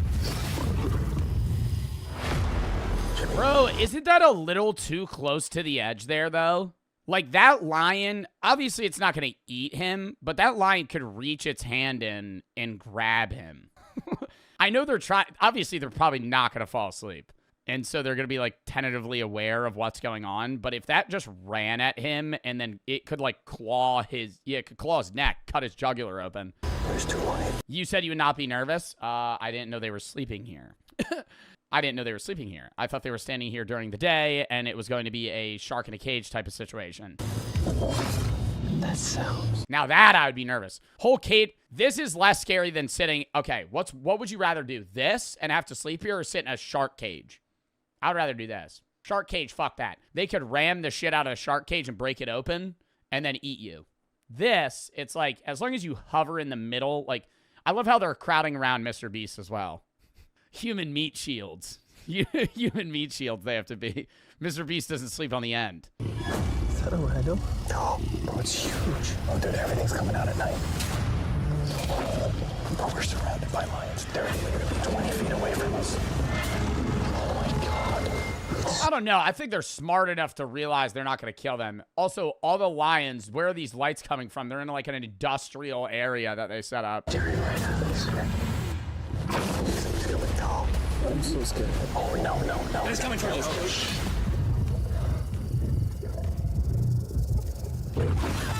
These lions will not stop circling us. We might actually die this video. Well, let's see if we do. There ain't no fucking pack of rhinos. There ain't no pack of fucking rhinos right there. Yo, that shit, where are the rhinos at? We might actually die this video. Well, let's see if we do. Because the next place we'll be visiting in this video will progressively grow more and more deadly than the last, all leading up to an island riddled with venomous snakes. And next, we're going to be ice climbing on this massive, deadly, frozen waterfall. All right, boys, this is where things get crazy. Helicopter is hovering right now on the side of a mountain. What are we doing? See you later. We are now standing on the side of a mountain. And now there is no turning back. One way or another, we are going to climb this massive cliff using these bladed boots and these ice picks. This might be the scary. They don't have any training for this. Obviously, they're caught by the pulley system. Don't you think you would have to take like a class on how to fucking do this? I don't know, man. You got like sharp objects. It's like just ram them into the ice and pull yourself up. Is that all it is? I thought this would be way harder than that. Scariest thing we ever do. Wish me luck. Jimmy, you really expect us to climb this whole thing? Yeah. There's no chance. Truthfully, I wasn't sure if we could pull this off. But what happened next with Nolan did not make me feel any better. Ow. No, all right, guys, stop. Nolan, you gotta kick your feet into the ice, boy. I'm out. You can't. That'd piss me off. Unless I was that guy. Nolan, we just started. You're fucking 6 feet off the ground, bro. Come on. You gotta fucking get up here. I'm out, man. I'm out. No, you're not. Can't quit. What? Jimmy goes, oh, you're out? Shuffles over to his little rope and cuts it. Climb down, man. Watch me. I can't believe Nolan chickened out. That is insane. Nolan truly left us. We're really high up right now. You're almost halfway. Oh, Jimmy, don't look down. Oh, my God. It's getting steeper. Oh, my God. Yeah, no, that would scare me. Dude, you ever... Okay, I'm not afraid of heights, but climbing up one of those, like, pyramid ladders and standing on top's a little bit scary. You ever have to, like, change a light bulb or something or, like, fucking clean your gutter out? You stand on one of those foldable ladders. Oh, fuck, that's scary as hell. You're only like 6 feet above the ground there, but it's more so just like the instability of the ladder itself, where if I trip, now I'm gonna fucking face plant and I'll fucking snap my neck and die. As we go. Oh, my foot. I'm losing grip. Oh. Did you almost fall? Yes. Oh, God. I see the top, Jimmy. This is the scariest thing I've ever done. Like, I would love to be one of those YouTubers that just drops bowling balls off of fucking dams. Today's video, we're going to try and hit a trampoline with a bowling ball. And that's the whole part. That's the whole video itself. And they just chuck it off. That shit seems so fun. Just going. I'm doing this. I'm going to get to the top. Show them how steep it's gotten. We're in too deep. I can't quit. I got like 10% left. I'm fighting the urge to cry, man. Even though I definitely shouldn't have been doing this. You're almost there, Jim. I somehow made it all the way to the top of this water. Kind of nervous. I might cry. I'm fighting the urge to cry, man. No, reshoot that. That wasn't emotional enough. I definitely shouldn't have. Because it's like, this is like TV show production. So it's never going to be like 100% raw. You know what I mean? They're going to have to, at some points, not stage it, but you have to reshoot shit. If you don't get a good cut, then it's a waste of money to spend on this video where it has to be perfect. I've been doing this. You're almost there, Jim. I somehow made it all the way to the top of this waterfall. We made it to the top. Like, that was definitely voiced over. You're almost there, Jim. One more. Jim. 3 more steps. You've got it, man. Think of your wife. We made it to the top. Let's go. You know what? Nolan had the right idea. But we'll see if he can handle the 3rd place on our list. All the way in Bolivia, where we'll be driving a road where few make it off. Yeah, no, fuck this. This would be the one thing I would never do. I've seen these roads. I love watching car shows. I don't know a lot about cars, but I love watching car shows where they're like, it's a British guy. It's always a British dude. And he's like, oh, well, this is a 1975, one of the best off-road vehicles you could ever. And he's doing one of those videos where he's just like, you know, Top Gear, the Grand Tour, shit like that, where it's like fucking Jim, what is his name? Something Clarkson, Jeremy Clarkson. And he's like, I'm driving one of these fucking, I don't know why I'm giving him an Australian accent. You know what I mean? He's driving an old-ass car that's for some reason the best car for this fucking specific scenario they could be in. And he's not nervous at all. Live. And now we are on the deadliest road on fuck that. Earth. This drop. All right, I got to squeeze by one of these old tractor trailers. Is literally as tall as That's not how he sounds. I got to stop trying to impersonate him. skyscraper. I am regretting this. I really am. No joke, so many people died on this road that they literally shut it down a decade ago. This road was causing nearly 300 deaths per year. But I got the government's permission to reopen it just for us. I really wish they hadn't done that. It'll be fine. And I chugged an entire 5th of Jack Daniel's whiskey. It hasn't hit me yet. Let's see how this ride goes. I'm not sure that it will. I'm starting to understand why they call it Death Road. You're not driving. And we taped the gas pedal down. I can't hit the brakes. So let's see if those driving sims really kick in here. Like it's Death Road, I'll tell you that. Oh, yeah, your life is in my hands. I don't like when you say, oh. No, your life is in my hand. And look, the steering wheel just jerked. Hands on the wheel, please. We're like 7 inches from falling to our death. You're getting too close to the edge. Please. Oh my God, my life is flashing. It's flashing over and over and over again. And if you thought that was a close call, we're about to hit the first of the 3 deadliest spots on this road. This is where the road gets very thin. This is the part you gotta be really careful. Wait. They shut down this road. When are people driving on this road? This looks like it's going to the middle of a jungle. Where is this being used? To get to your house? Nobody's fucking house. This is in the jungle, dude. On the side of a mountain. There's no way they're like shipping fucking tractor trailers over this road. Dude, I mean, I know it's shut down now, but even then. It's gonna go off right up here. It's been closed for 10 years? Bro, you're acting like 10 years ago was the fucking 500 BC. You see that? Yeah, I see what you're saying. 10 years ago was fucking 2015. We were in the same fucking scenario technologically. My God, look how far down that is. Here, Nolan, can you guide me? Gladly, I'll get out of the car gladly. Bro. Don't fall, please. Why would you get out of the car on that side? Nah, Nolan's a fucking idiot. I would, what the hell? Nah, I would go on the other. I'm not fucking getting out over here. Let me see, it's a little slippery. No way. Look at how steep the Oh, fuck that. drop is. That's a whole ravine. Oh, see, if I'm Nolan, I want to see how far I can lean over. There's like a waterfall down. Yo, help me get through this. All right. Oh my God, he could just eat shit right now and fall to his death. Dude, this looks crazy. Look how close we are to the ledge. Your tire is literally right next to this giant ravine. That is crazy. Watch out, it goes down. It's very slippery. Keep coming. No, you're not really good at this whole directing thing. I mean, I feel like I'm just running away from the car at this point. Not much direction that I can give. All right, get in the car. You're useless. Okay. I don't really know why you needed direction there. He could have just looked over the edge. I'm about to speed up. Nolan, you know what might make this ride a little more fun? What? Our brand new Feastables Creamy... They're going way too fast. They're going... Fuck off with the Feastables bar right now. Dude, he's driving like 40 miles an hour on this fucking road. I'm thinking that shit like a solid like 10 miles an hour here. Slower. No.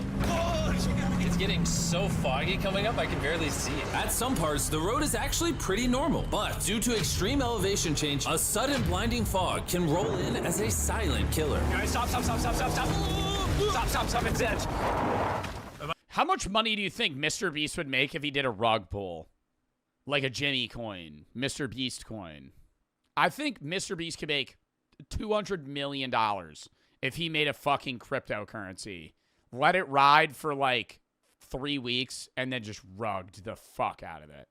An absurd amount of money. Am I good, Nolan? No, it actually looks like they're about ready to fall. It is so close. Okay, so like right here. You good? Just stay as far away. Ah, oh my god, dude, why are they getting closer to the edge? I know it's for content. There's a good fucking 4 feet on the right side of the truck. Drive on the fucking right side.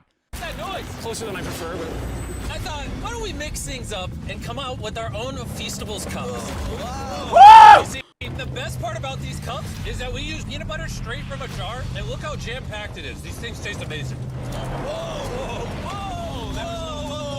And on top of that, we use Feastables chocolate in this, which if you don't know, at Feastables we pay all our farmers living wages. We use fair trade certified beans. We remediate farmers. Oh, for cocoa beans. Child labor on our farms. Oh my gosh, this is very bumpy. All 3 of which no big American. Yo, that's crazy. This motherfucker had to go, we don't have child labor. I didn't assume that there was. Is he saying the other most American chocolate companies use child labor to make chocolate? Nolan, it's been like a decade. What big chocolate brands are that? What's another big chocolate brand outside of Hershey's? I can't even. Willy Wonka. That was a good one. That was a good one. I like that one. Willy Wonka does actually use like borderline slave labor, like in the movies. People kind of just move past that. Are they there willingly? Are the Oompa Loompas working for Willy Wonka willingly? Do they get paid? No, right? I think canonically, I think the Oompa Loompas are addicted to chocolate, and he pays them in chocolate, which is basically just like paying somebody in crack and not giving them money. Can you go make sure that bridge still works? All right. I just really want to make sure if it collapses, you know, I'm not on it. All right, Nolan, test the bridge. He rescued them from extinction. Are we gonna start having an argument on whether or not the Oompa Loompas are getting fair work compensation? I don't know. That's probably a Googleable question. Are Oompa Loompas slaves? In the original 1964 book, Oompa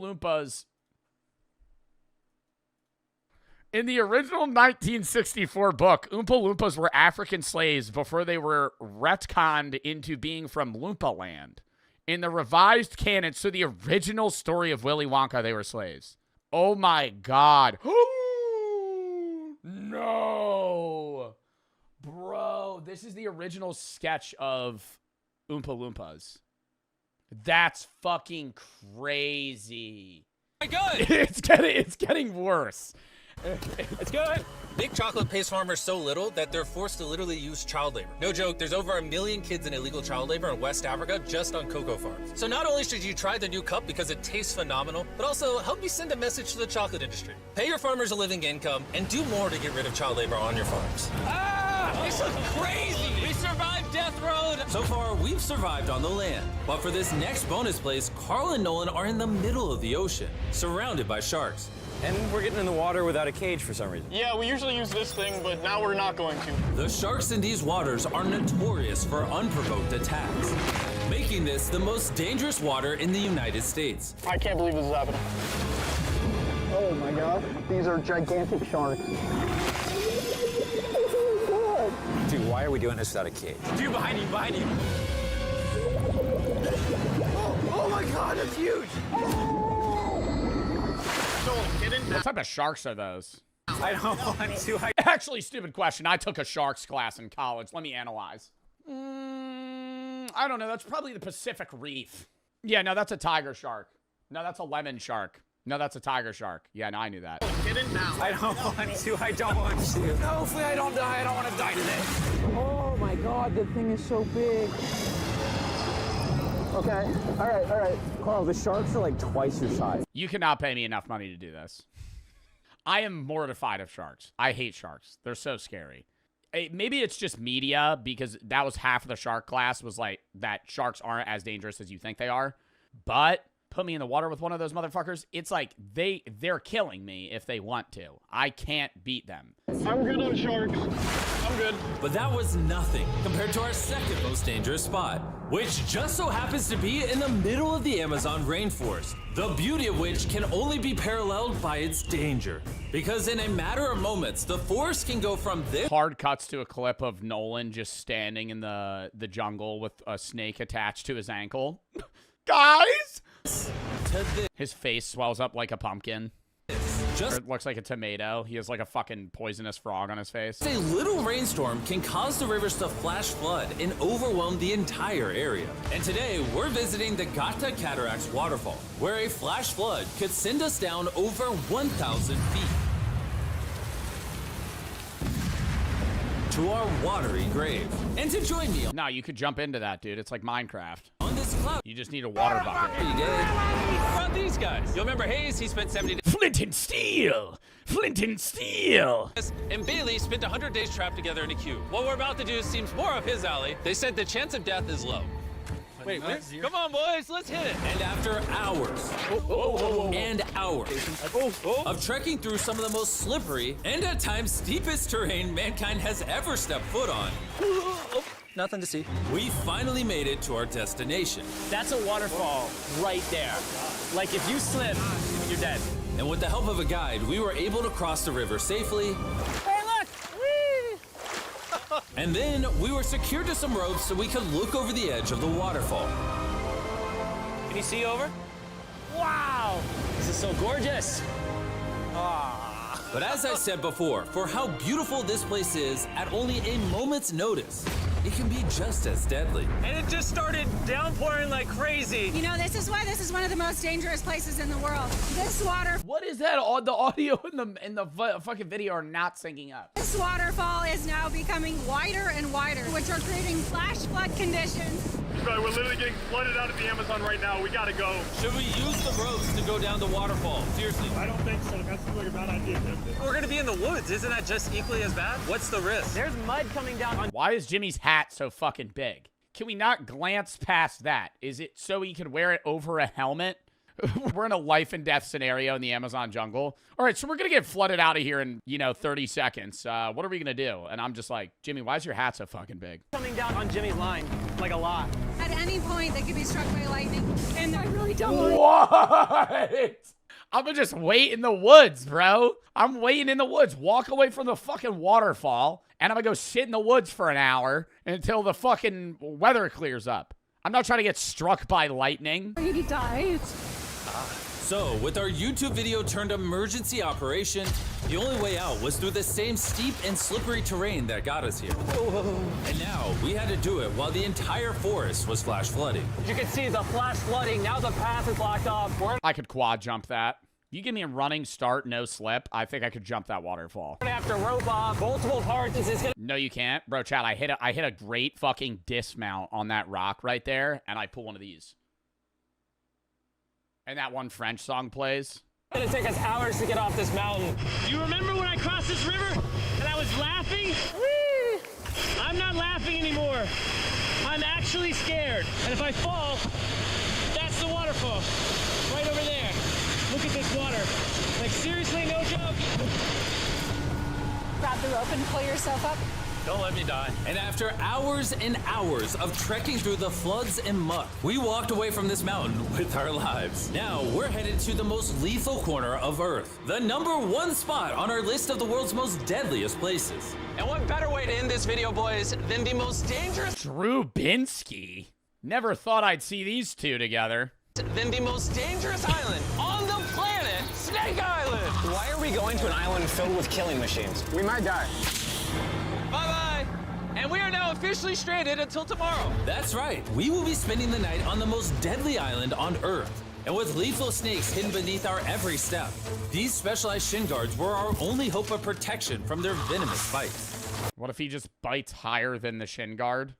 So there could just be snakes anywhere here. Yeah. Jimmy, what happens if one of these snakes bites us? Basically, as soon as the venom enters your body, your skin will start to melt off and you could die within an hour. Well, it's kind of terrifying to think that I could just die at any second. This is wild, bro. You know, for an island full of killing machines, this is actually very pretty. Just so beautiful from up here, man. If you fall right here, you're dead. Yes, I see that. Boys, be careful. You'd think that with a name like Snake Island, You know, walking first in most snake territory is actually better because they will first and foremost try to hide before they'll strike. And so if you're later on in the line, you're more likely to get bitten. So if you ever have to walk through a jungle with a lot of snakes, go first. Because you're more likely to get bit when in the snake in their mind, when more and more people cross, they know I'm here. I have to fight. But the first guy that walks by, they just go, oh, I'm going to hide from him. there would be thousands of snakes Being in the back's bad. all over the ground. But after killing all the ground animals, How you know that? Because I almost got bit by a rattlesnake in Wyoming. Because I had to walk around. I almost got bit by a rattlesnake, and that was interesting. I would have died out there. on the island, the snakes now hunt the birds in the trees, the island's only remaining prey. We are officially entering the jungle. At any point now, a snake could jump from the tree and bite us. I was just worried about my legs, but now we've got to be worried about them falling from trees, too. This is insane, bro. Oh, there's one right here. There's one right here, right next to my face. By capturing the snakes, scientists can extract their venom and create anti-venom with it. Wait, that's venomous. Yeah. So if that bit me, I would die. Yeah. This is where I start tickling him. Wait, that's venomous, right? Whoa! Hey, make sure you got a good grip. It's a juvenile. Oh, no! It's gone. You dropped it. Oh, escape it. It escaped. He's as chill about dropping that snake as I am when I drop my phone. And the further in the jungle we get, These bushes are too thick. I can't see 2 feet in front of me, man. A snake could pop out any second. the more snakes we see. Here and there. This time, let's not lose him, okay? Okay. Scoot back. How many lives will the anti-venom from that snake save? Thousands of lives. Oh, that's insane. The anti-venom From one snake? they create can be used to treat 90% of all snake bites in Brazil, meaning every snake we The problem with anti-venom, or at least the anti-venom what I knew about rattlesnake shit, is it only lasts for a certain period of time. It's pretty expensive, and you're not just going to carry it on you at all times unless you're literally knowing you're going in snake territory. catch could save thousands of lives. Hey, Jimmy, there's another snake up there. Whoa, that might be the biggest one so far. We're finding them all now. They're coming out. So for the rest of the day, we help find these deadly snakes. And we even assisted the scientists with their research. So that snake is about 15 feet in the air, and the scientists propose we shake the tree so we can get it. There's no way I'm camping under those trees. That thing ain't moving, dude. It's not going to fucking die when it falls. Get that anti-venom, it can save lives. At this point, it was getting dark, and we needed to focus on survival. Time to build camp. Camp is now set up. Full disclosure, I have no idea if these tents are snake-proof. Could be sleeping among the snakes. A little scary. About to go to sleep. Hopefully a snake doesn't slither into my tent tonight. This is terrifying. I can't be in the safety of my own home. So we woke up with one thing on our minds: getting off this island as fast as we can. Just want to go home. We avoided death all around the world, from hanging off the side of a massive ice mountain to driving inches away from a 1,000-foot drop, swimming in shark-infested waters with no cage, and lastly, We survived Snake Island and no one died. Thanks for watching the video. Make sure you go try the brand new Feastables Creamy Peanut Butter Cups available at these retailers, and help us send a message to the 7-Eleven. 7-Eleven. Make sure you go try the brand new Feastables Creamy Peanut Butter Cups available at these Kroger. I see Feastables at Walmart. I'll see them at Target. I never go to 7-Eleven. Y'all still got 7-Elevens by you? I feel like Wawa's just what runs the Northeast now. Next.